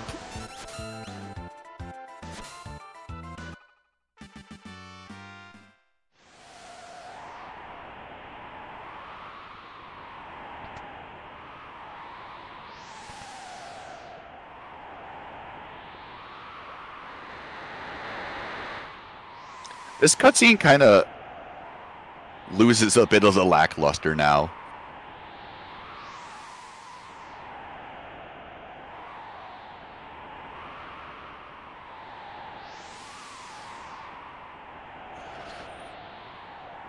So this is where Terra kind of learns about the feeling she didn't know how to describe that was preventing her from fighting. At this point, she's worried about the kids looking at her as a monster, because they were obviously very afraid of her. But now she learned that the feeling she's been looking for way back in the World of Balance on that boat with Leo is in fact love. And now her resolve to fight is turned to she wants to protect the children.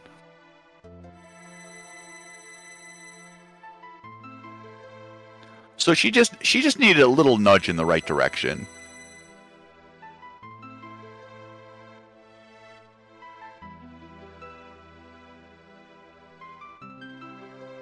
So we're just collecting characters like Pokemon cards right now.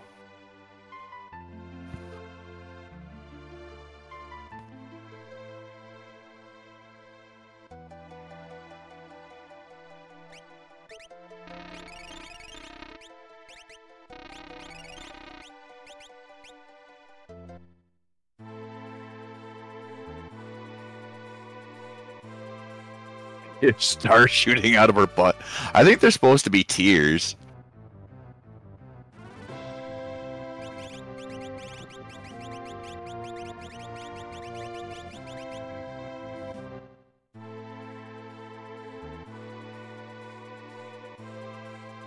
So we're gonna make a quick stop over at the good old Fanatic's Tower.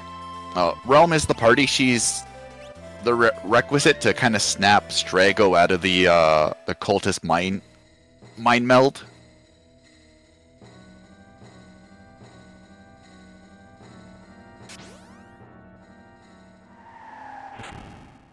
So that's all it takes is her yelling at her grandfather, and he kind of just snaps out of it. And before chat gets into it, no, we're not fighting Meiji Master. He's not a recruitable character, nor is he an Esper. Our whole trip for coming here is recruiting Strago, killing White Dragon, and then we're leaving.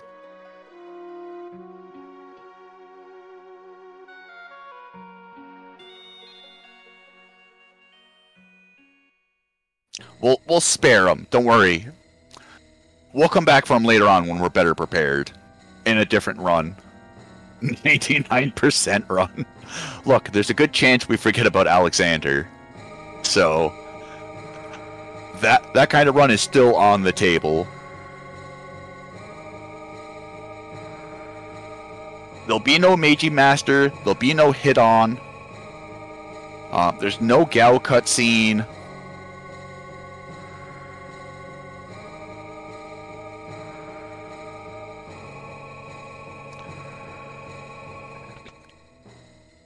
But Ardalic, we gave ourselves 74 gem boxes in the last sketch glitch. We're set. We don't even need them anymore. We just manufactured our own. You know what? That is true. That's not 99 in every slot. We have failed chat.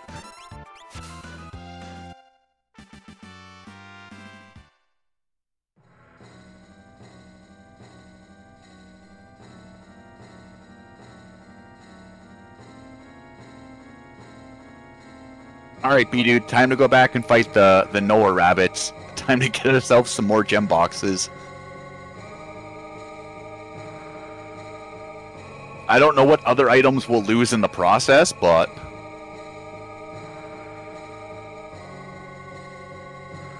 Banished Doom in this economy? Who would have thought?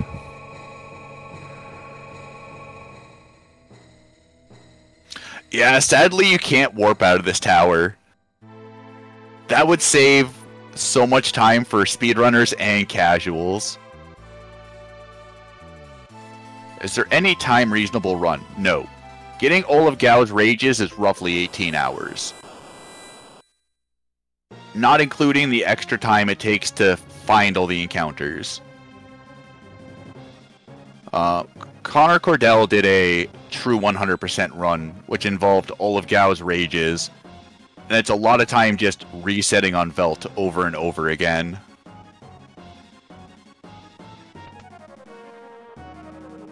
Are there any enemies immune to Vanish Doom strats? Guardian. Guardian is immune to Vanish. So in a glitched run, you can either skip him or kill him with Joker Doom. You can not warp stone out of Ancient Castle. Unfortunately.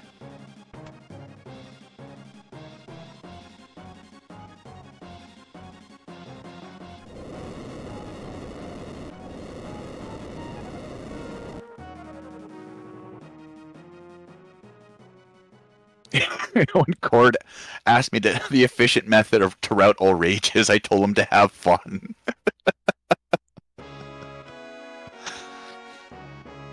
Yeah, you can kind of manipulate Velt. It involves looking at a very big long list in the algorithms page. And it's basically you're looking to be on certain packs, and if you don't start off with a certain pack, you're just resetting until you find what you need. So like LCC is mentioning, there's no good way to route it, mostly because you can't plan on when Gao is coming back from an encounter. So that's one of the bigger variables. Like you could either get 2 sets of enemies per shot, or you could get 1 set of enemies per shot. And depending on how the RNG goes, you could spend 10-15 minutes getting one, or you could spend 45 minutes to an hour trying to find the next pack. Especially once you start whittling it down, you're going to be going through more and more resets, trying to get on to the right section for the right part of enemies.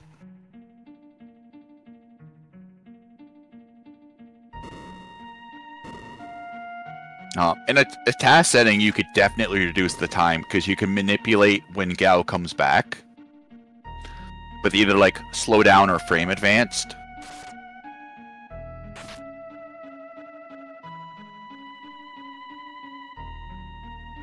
But like getting all rages on Gao is kind of a poopy thing, because you're basically doing the whole game up until before you fight the Warring Triad, and then you bounce out of Kefka's Tower to do a lengthy rage grind, to go back into Kefka's Tower to like Ultima spam everyone. So there's not even like a good point where you can use like your hard grinded efforts. If the game had like a New Game Plus or something, maybe it might be a little different. At least like for me, because then you could have fun with all the rages.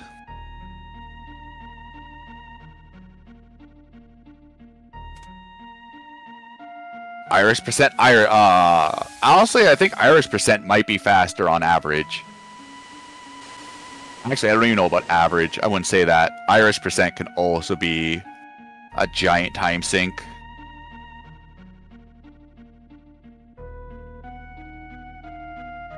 Also, I'm just leading the witness on that point, because I haven't watched enough to make an informed decision, or informed implication.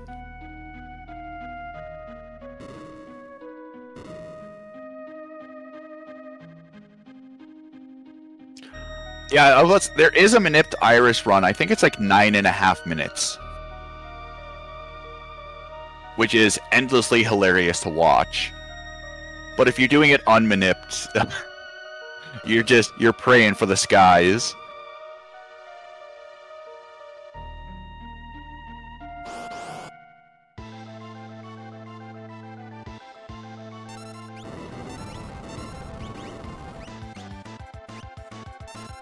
Actually, I think it's 9.5 minutes.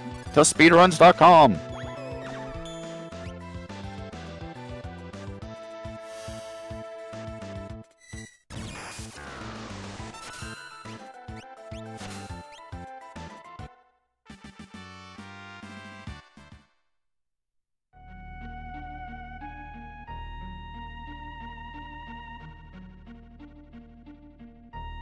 Sorry, 10 minutes 47 seconds.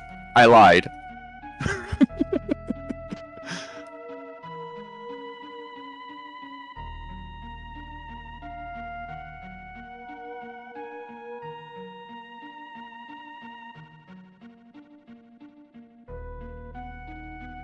The Iris percent is the Lufia 2 Ancient Cave, like 100%.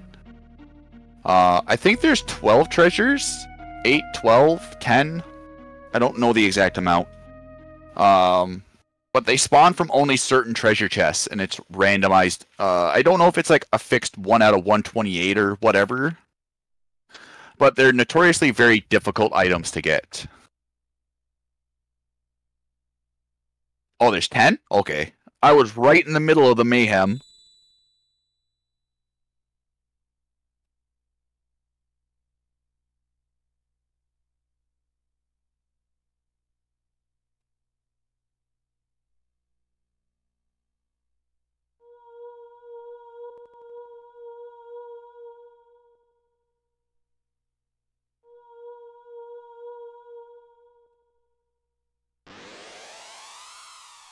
Wait, Lock in the Phoenix Cave? What kind of randomizer is this?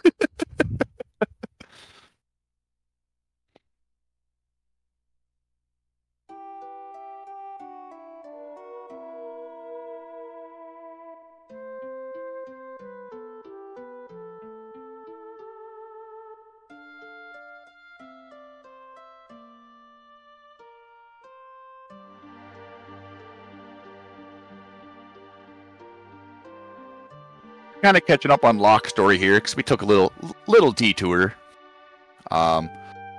Rachel was Locke's girlfriend before the event of the games, and he ended up taking her into a cave where they ended up doing some treasure hunting, and a bridge ended up falling, and she ended up falling down because of it, which she ended up getting amnesia. So Locke was like, "My love," and she's like, "I don't know you, guy." Which caused him to be kind of run out of town by her parents.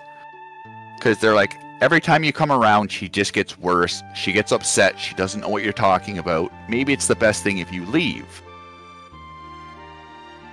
And then after the world kind of became into ruin, he learned about this Esper that can revive dead people. So he's like, maybe I can, save my long-lost girlfriend. But unfortunately, during all the calamity of the world going to heck, the Esper got cracked. So it doesn't really revive Rachel. It just gives her enough time to kind of say goodbye to Locke. Go live your life. Don't let me prevent you from moving on. Locke basically gets a free pass to continue dating Celis.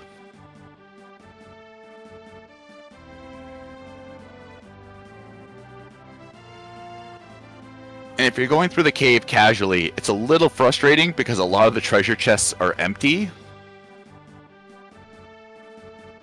Because Locke has been so nice to plunder a lot of them for us. So here we get a pretty big item dump. He's giving us one fire shield we'll throw in the stack with the other 200.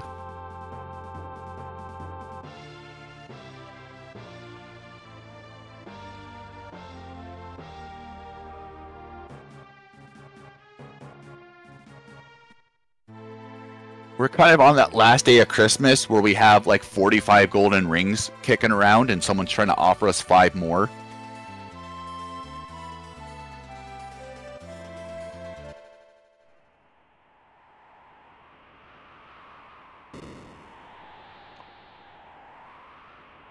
So now that we got Locke, Narsh is kind of open up for the clean sweep.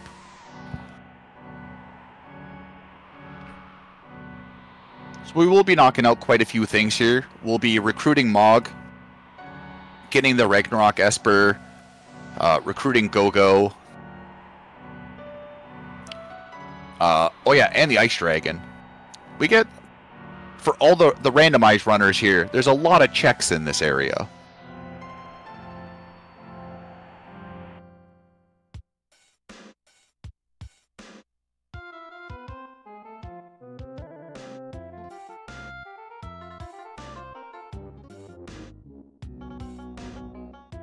That encounter rate, a 0 encounter cave. You'll love to see it.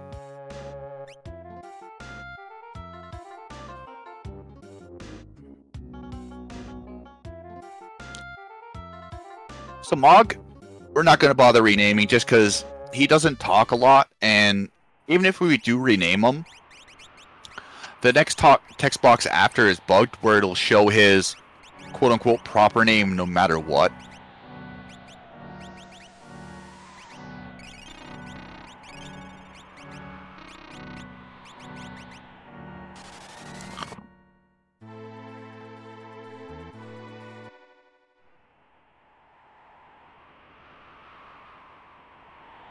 So there's no real time save to speak of in that instance. Oh no, you forgot the Moogle charm. Whatever will you do?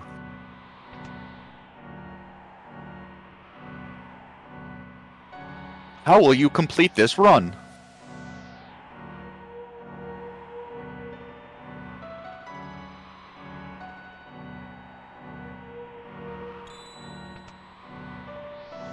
One casual playthrough, I thought I was so funny, and I named Edgar Gerard. Just for that one line in the World of Ruin, where he's like, I don't know what you mean, Gerard. I've been Gerard all my life. No, it's not nearly that much, Tharkus. I think we get 36. We don't have, like, ungodly amounts of Moogle charms, but, like, Mog can basically dress himself in Moogle charms.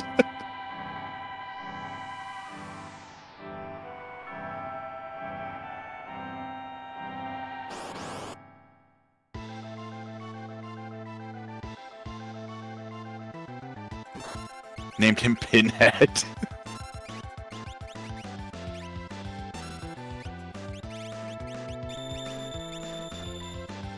That hurt. That was a lot of mortal damage.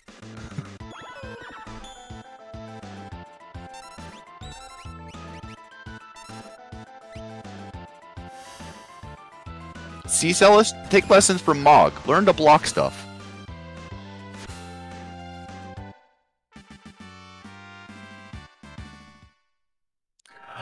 If you run like glitchless all characters in Espers, every boss uses magic.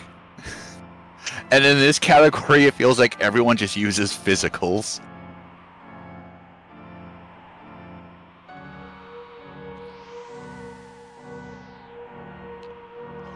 Oh, I forgot about Tritouch.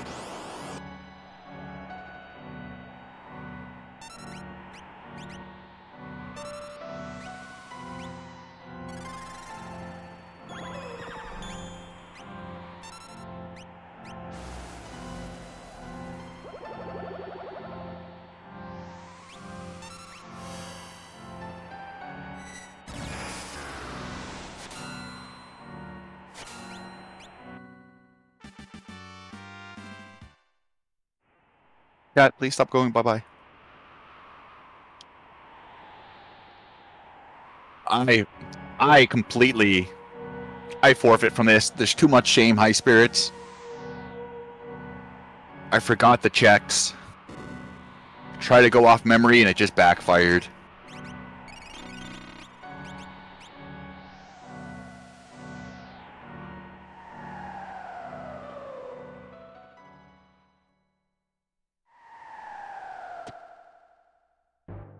I'm ashamed whatever community has me.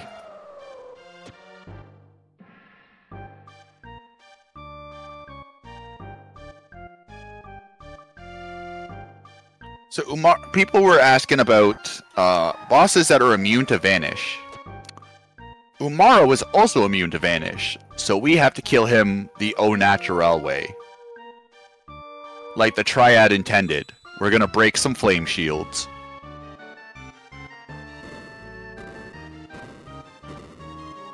Can't Vanish Doom, can't Joker Doom. What is this game? Why are we even here? Why did this get accepted?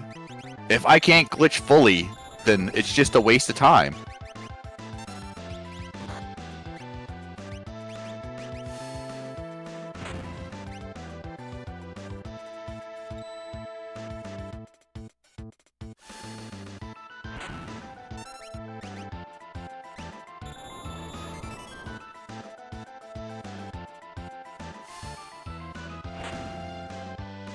There's a little bit of a troublesome spot with Umaro, depending on how his ATB lines up, where if he ends up throwing a green cherry on himself, he ends up doubling most of his stats, so it might take an extra flame shield. They patched pretty much all of these glitches. Poor York from the GBA onward. GBA, Old Steam, and PR still have kind of their own version of glitches, but they're not nearly as severe as what we can do in SNES. It's also SNES has had the most work put into it for glitch hunting. Do we have a Bobble Breather? I forgot who got the goggles. It would be easy enough to switch around, though.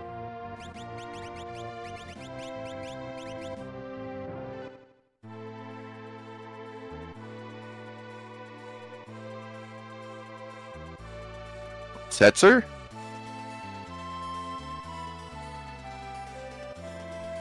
Could maybe make that work.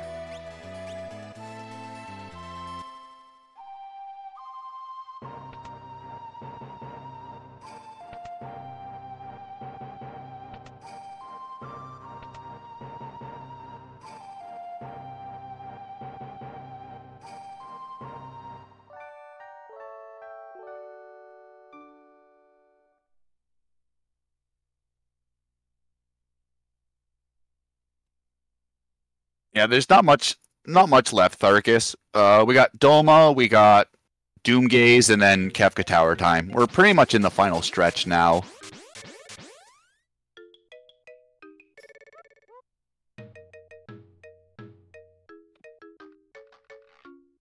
So the Dream Stooges is a little bit of a gamble with how this fight goes.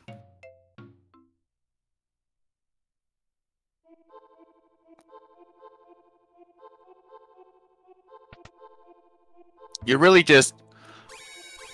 either waiting for, was it Curly? The one that lives in the top? You're hoping he casts Pearl Wind early or just no Pearl Wind at all. Another way you could go about this is bring Realm with Phantom, or really you can put Phantom on anyone, and do kind of a reverse Phantom cast to vanish all three of them. The issue with that is magic evasion is a thing. And you only get one shot with the Phantom cast, so if Muddle ends up missing, you're in a bigger can of worms than anyone would really like to be.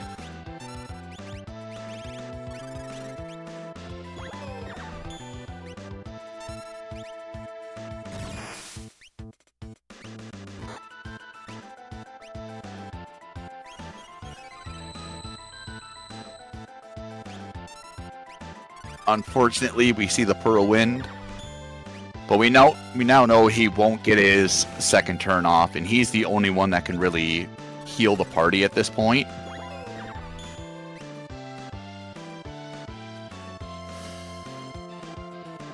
So we don't bother vanishing the last one because he's just naturally susceptible to instant death, and we have Go-Go for Mimic just in case.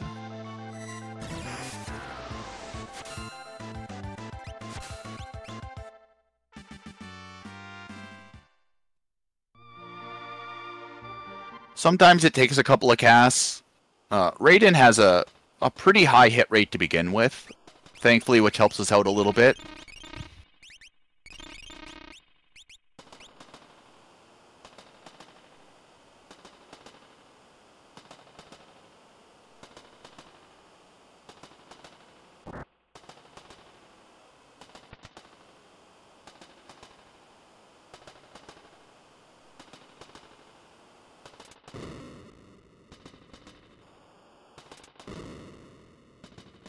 It's kind of funny, the only reason we do the dream sequence is to get the Alexander summon.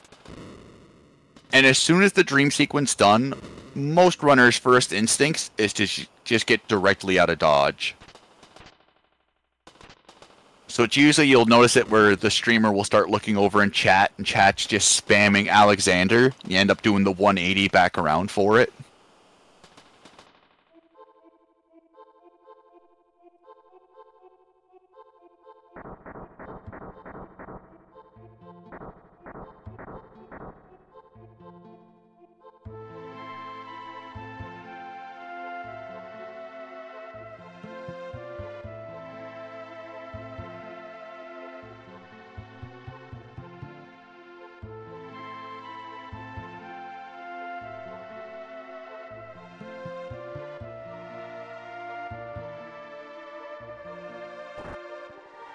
This area is kind of neat casually if you bring Terra here, because you get access to all of her additional M-Tech's abilities for a little bit.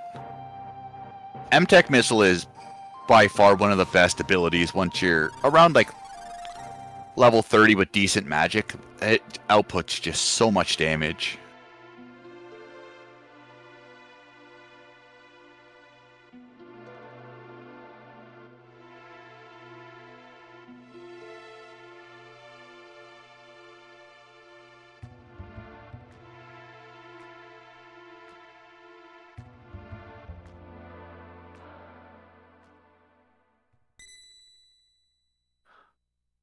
So here we're Elaine and Owain are just giving us the heads up that, hey, like, Dad's still tormented about not being able to save Doma. And he ended up getting manifested by this enemy called Rexol that's been haunting him.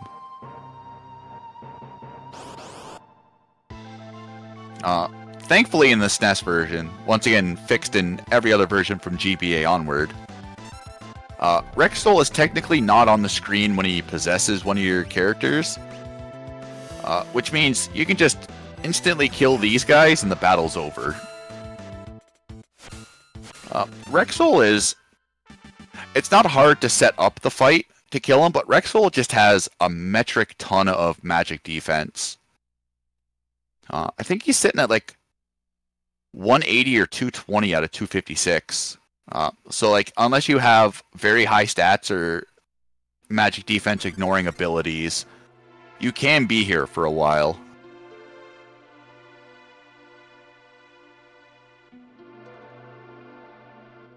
So one of the nice bonuses that we never use in any of these all characters and Esper runs is Cyan gets all of his Sortex now, which is good because he's still just going to be sitting on the airship.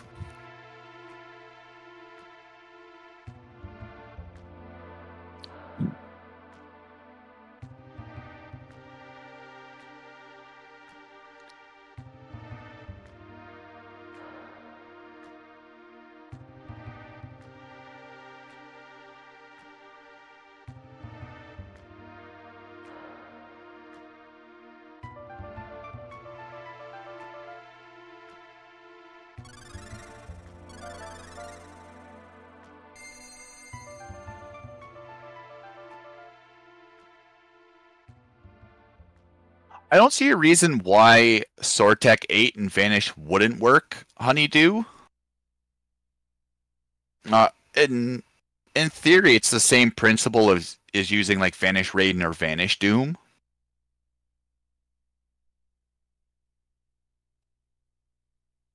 It would involve using Cyan, so I don't want to test it. Cyan's in a good place, just where he is. He can be the bench warmer.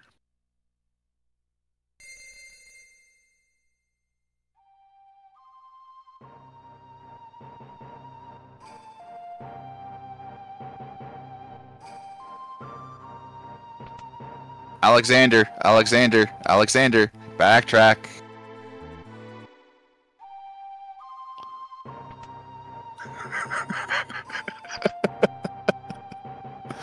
Danger, Will Robinson, danger! Amadeus.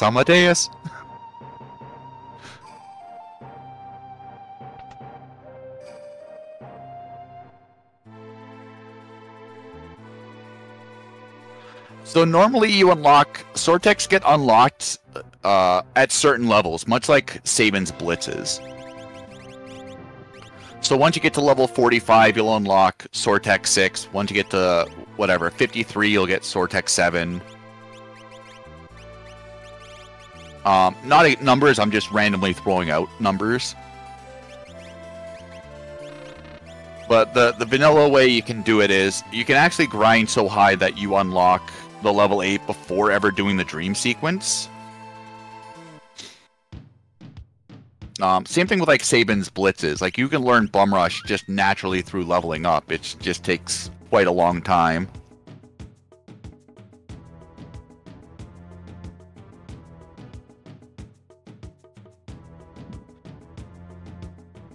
So now we're on the hunt for Gao.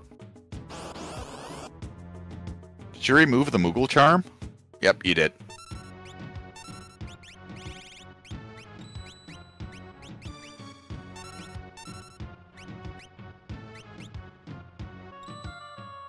First random encounter we've seen in a while.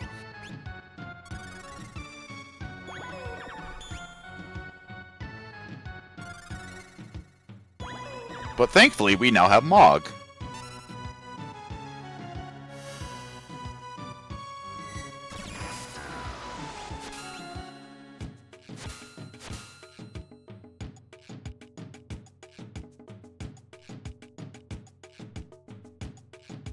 Alright. Come on, Gal. You kinda screwed us over in the beginning. Now it's time to make up for it, buddy. Aww.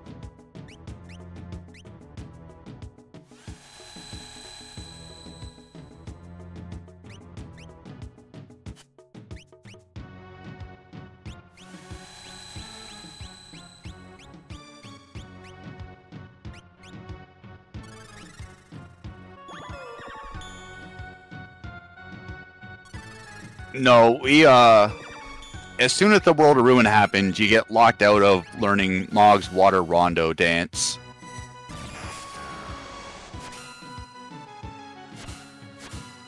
Unless it's the GBA version, it'll give you a couple of other attempts. Oh, hi, buddy.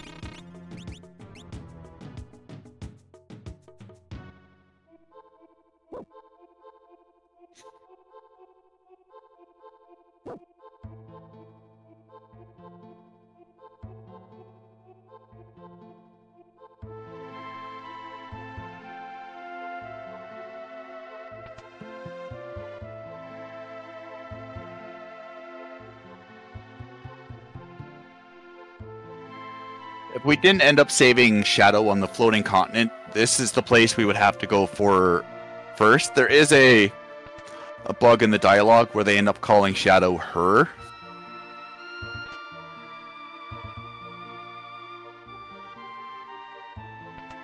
So if you didn't end up saving Shadow, you would come here, visit Thamasa a couple of times for Realm to get flagged to move over to Jador, and then you would recruit her that way. You have to do this cave before Shadow shows up in the Colosseum.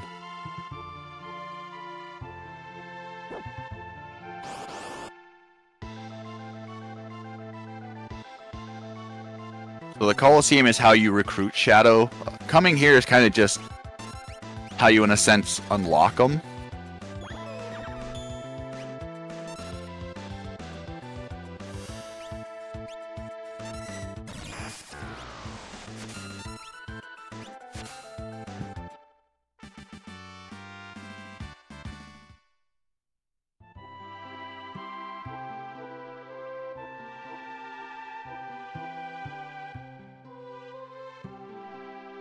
Shadow, you bum.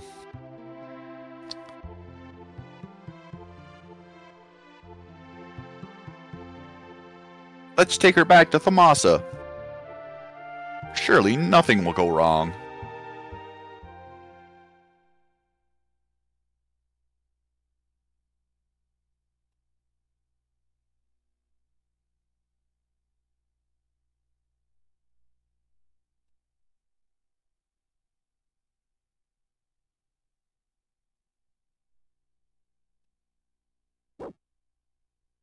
Is it more like Shadow recruits the party?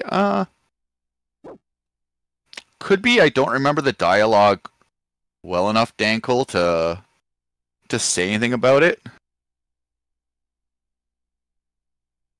I think it always kind of felt like he agreed to come with us, but I'm also going off a really foggy memory at the point.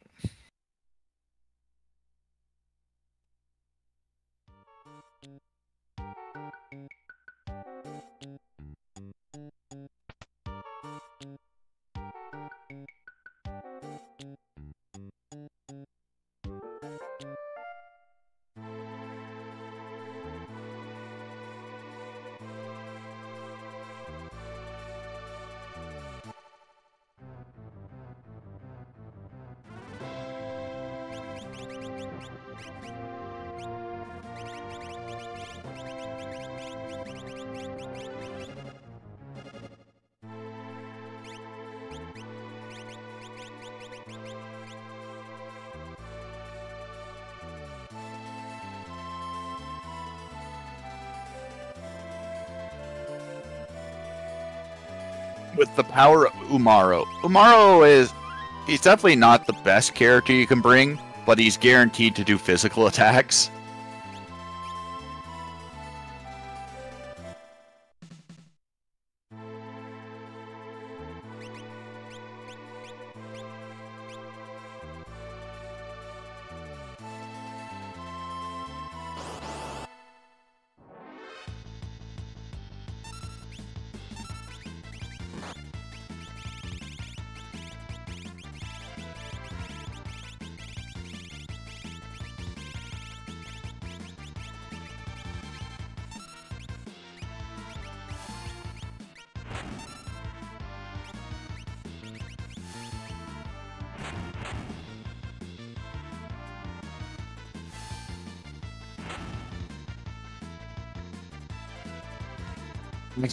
We accidentally... Oh.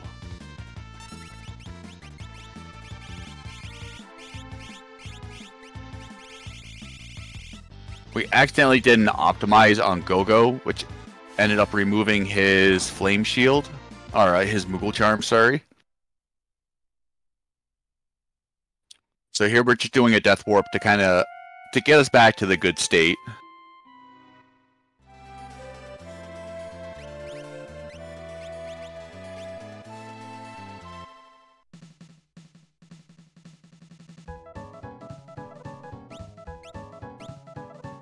We want to be really careful on... We want to avoid actually hitting the reset button when possible. Because we're doing seed manipulation and all the resets are accounted for, this allows us to set up a really convenient manipulation for finding Doomgaze.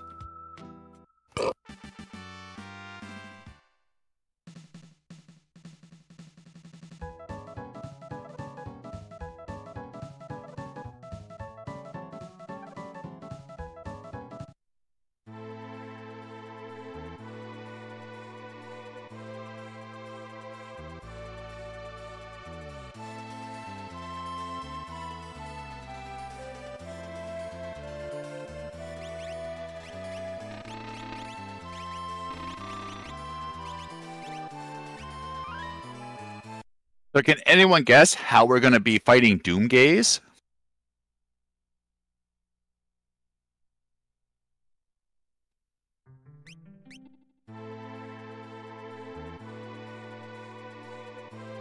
It's a pickle.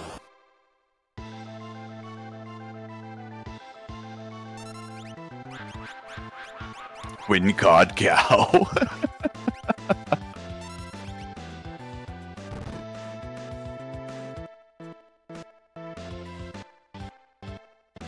If you guessed Joker Doom, you're correct.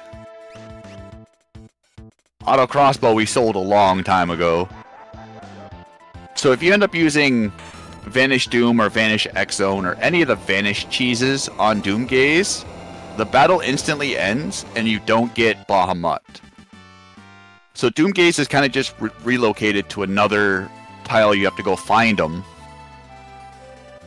And you have to fight them outright. This is the only boss where it kind of punishes you for cheesing it. Or using one form of cheese, I should say.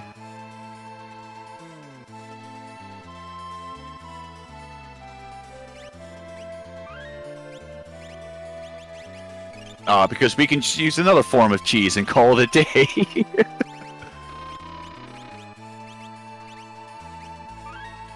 It'll kill him, but it won't give you the Esper. The battle ends, and then you instantly go back to the overworld.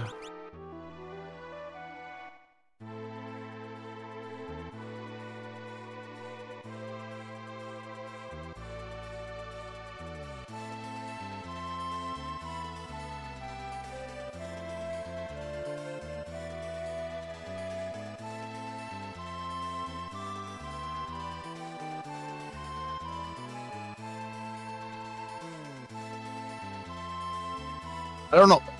I remember testing with Vanish Doom. Because we don't really have access to X-Zone here.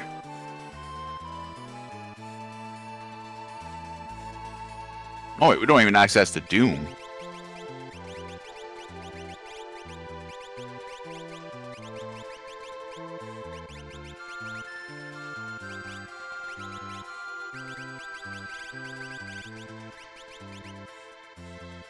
Maybe I gotta go back to the lab with this.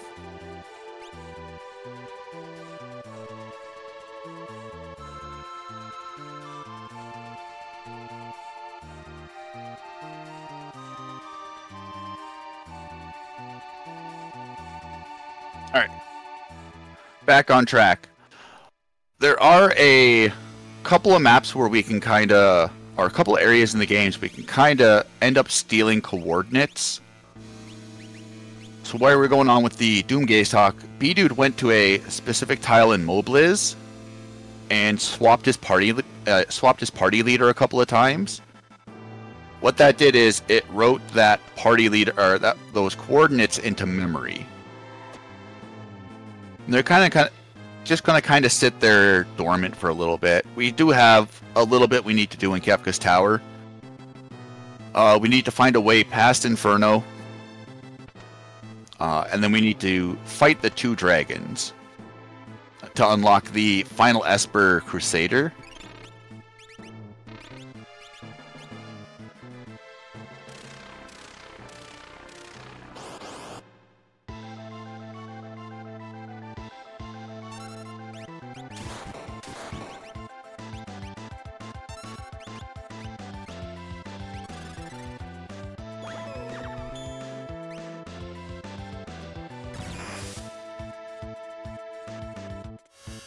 Good night, Gogo.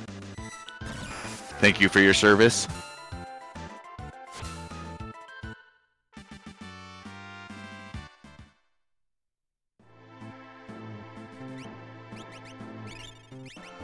That counterattack on magic is supposed to be a 33%, I believe, but it always feels like 100%.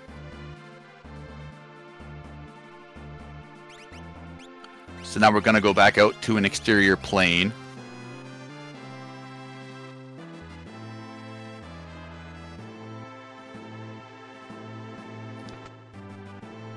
So we kind of need the party to be on the same map, and this exterior map is just one large map kind of divided up by walls.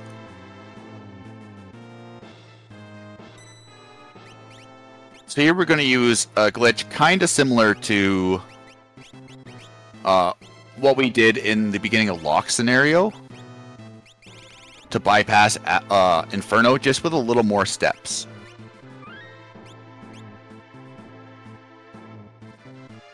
So what we're going to do is we're going to step on the event tile and then switch our parties around. And in between here, we're buffering a menu input. And that'll allow us to skip over the event tile, triggering to lower Inferno. You can also use this to go up the stairs to skip Poltergeist as well.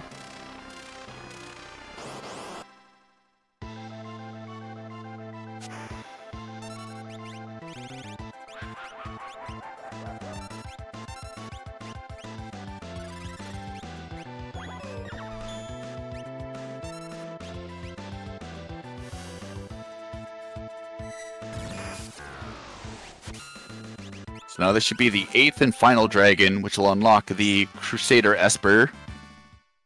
So now we got all characters, and we finally got all the Espers. Celis finally learned quick. The bum.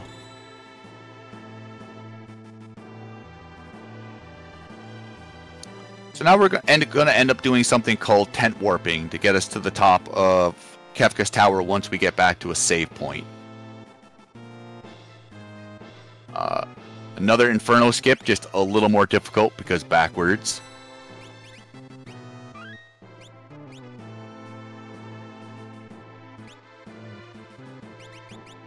So here what we're going to do is we're going to switch our party leaders with the ones we wrote the coordinates on, but we're going to interrupt the party leader getting updated with a tent.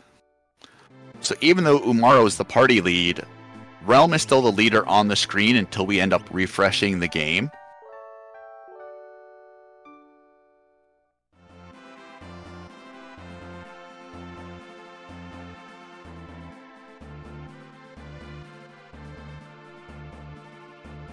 So now to make sure everyone warps to the proper coordinates, we got to get this party onto the exterior side after we write another set of coordinates. And ta-da! We're at the top of Kefka's Tower. So this saves us fighting Doom, Goddess, Poltergeist, Guardian.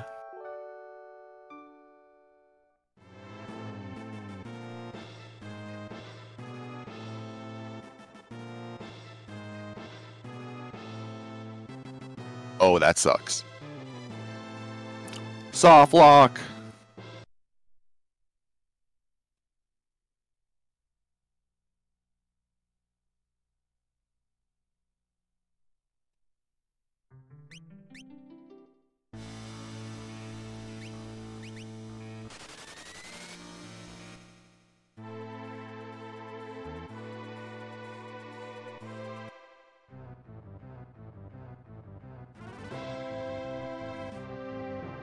So unfortunately, with the tent warping, it puts the game in a rather fun state. So what happened with that soft lock is Realm spawned below where Mog was dropping down. So you end up in a soft lock because Mog is technically standing on Realm's head. It's one of the kind of side effects where you need to do party leader swaps at a certain time to kind of stop doing that.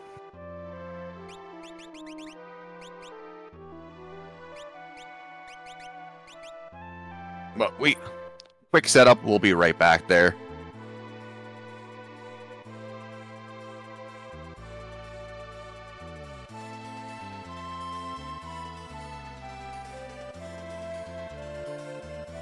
Something love.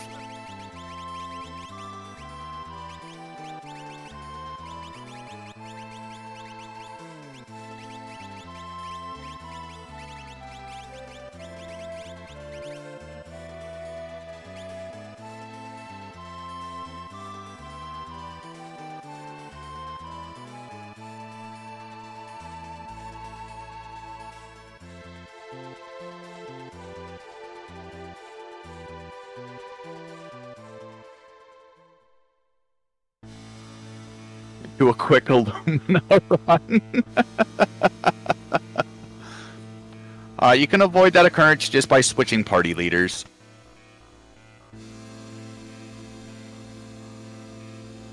LCC might know the reason behind it. Like the technical reason. I think it's just to prevent the character on screen from spawning where you're planning to go.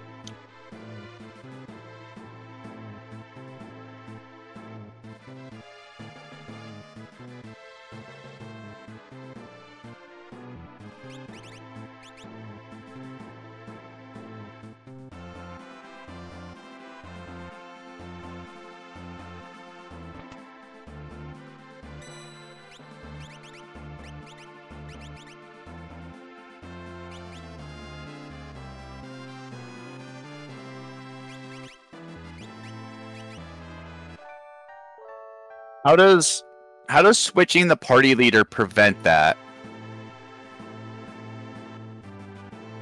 Is it just kind of taking it out of the dynamic?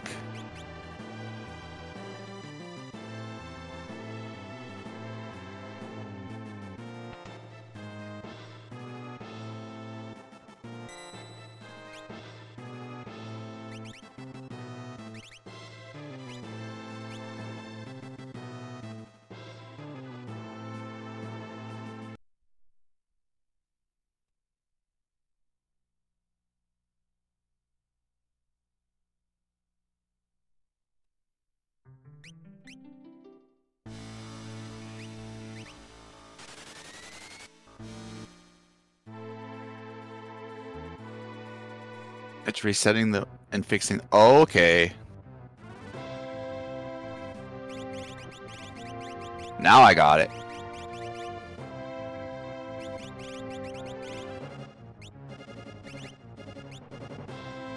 Bdewd just going a little too fast. Trying to remember the order of these party swaps can be a little disorienting from time to time. If you don't kind of follow it in a strict order, you end up getting little hiccups like this.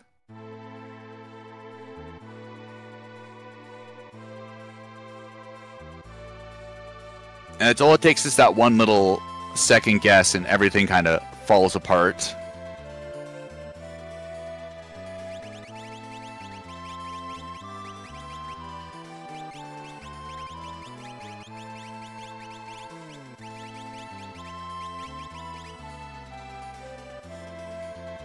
But thankfully, he saved after the dragons were killed, so with all the parties having the Moogle Charm, it doesn't matter much for Party 1 or 2. But Party 3 having the Moogle Charm makes it very quickly to be able to get back here.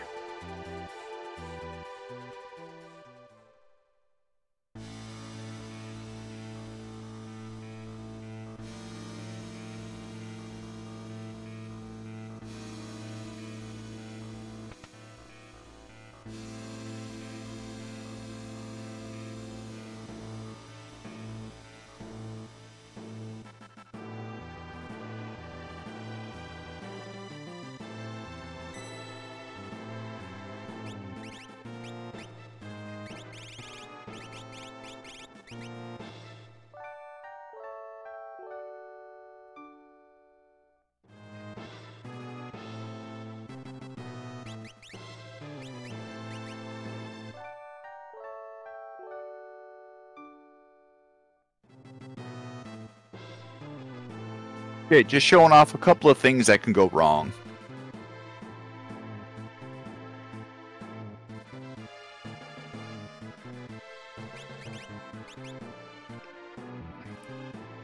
We got it though. This time, we're making it to victory.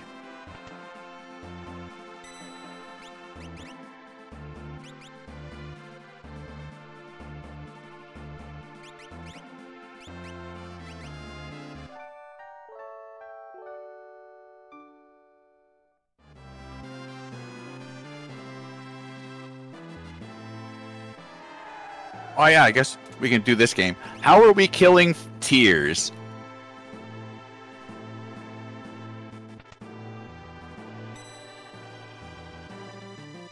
Everyone place your bets in chat.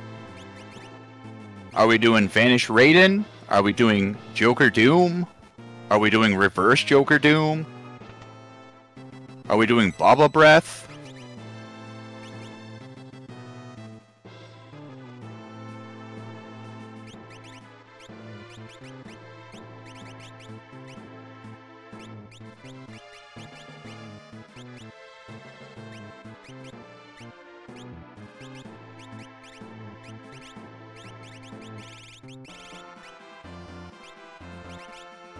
DP Rain? Are we using fixed dice?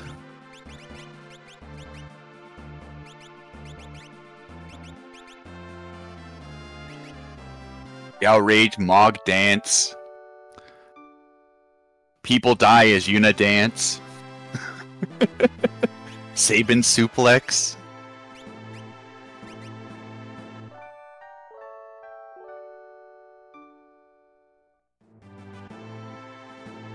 General Leo is coming in with the steel chair.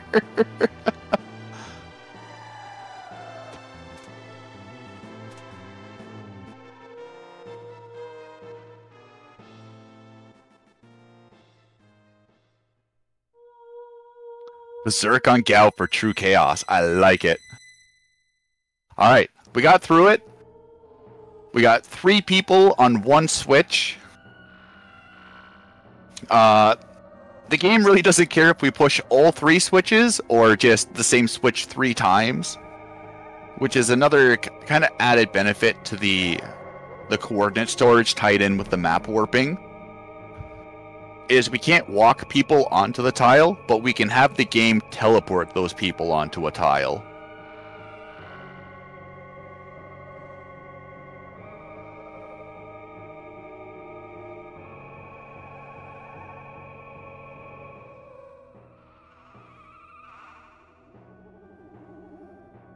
Holding for the goggles, which do nothing.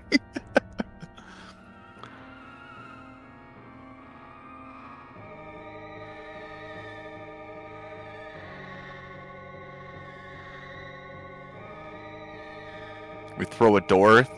Sadly, we don't throw a door. That would be one hell of a party trick.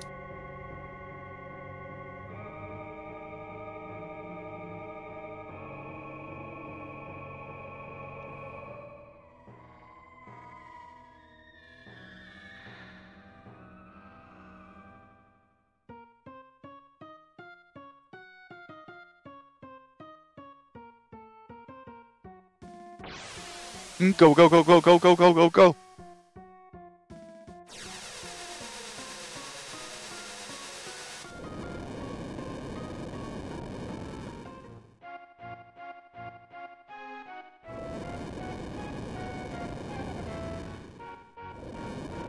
Steal a door and a timer. We're a little late for that. Although, I know a good place we can get a door.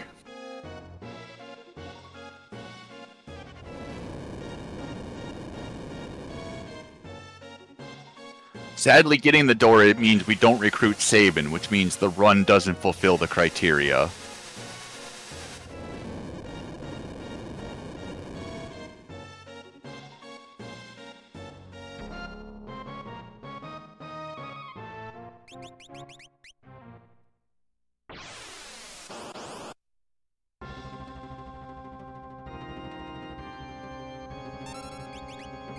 Alright. We got this. Don't worry about it.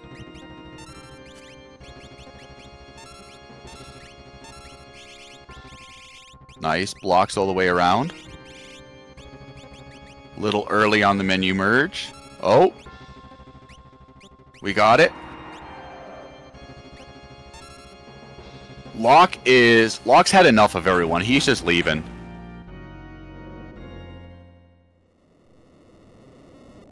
And time. Whoever guessed Baba Breath into a full party wipe, congratulations, you're a winner.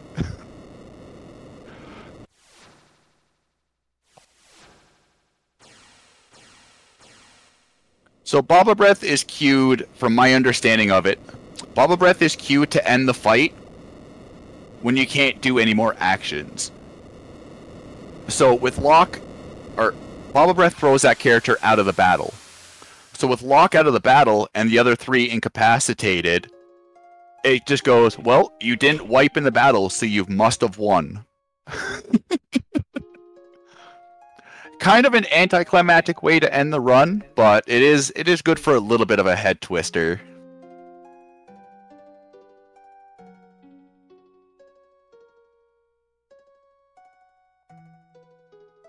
But for anyone interested in watching more FF6 speedruns, definitely give Bdewd a follow. Currently on a very lengthy grind to get world record in the any percent glitchless category. Super close too. Been going at it for quite a while and just bearing the RNG. Very entertaining runner.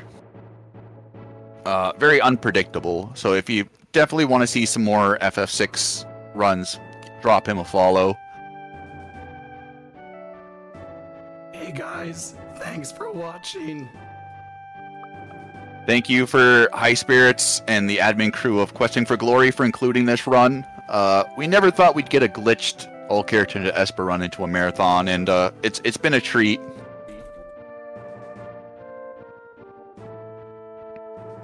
It's nice to show off the other side of FF6 because there's a lot of glitches in this run you don't see from other runs. So it was kind of nice to show it off. We had a couple of bumps, but we made it under estimate, which all you can ask for.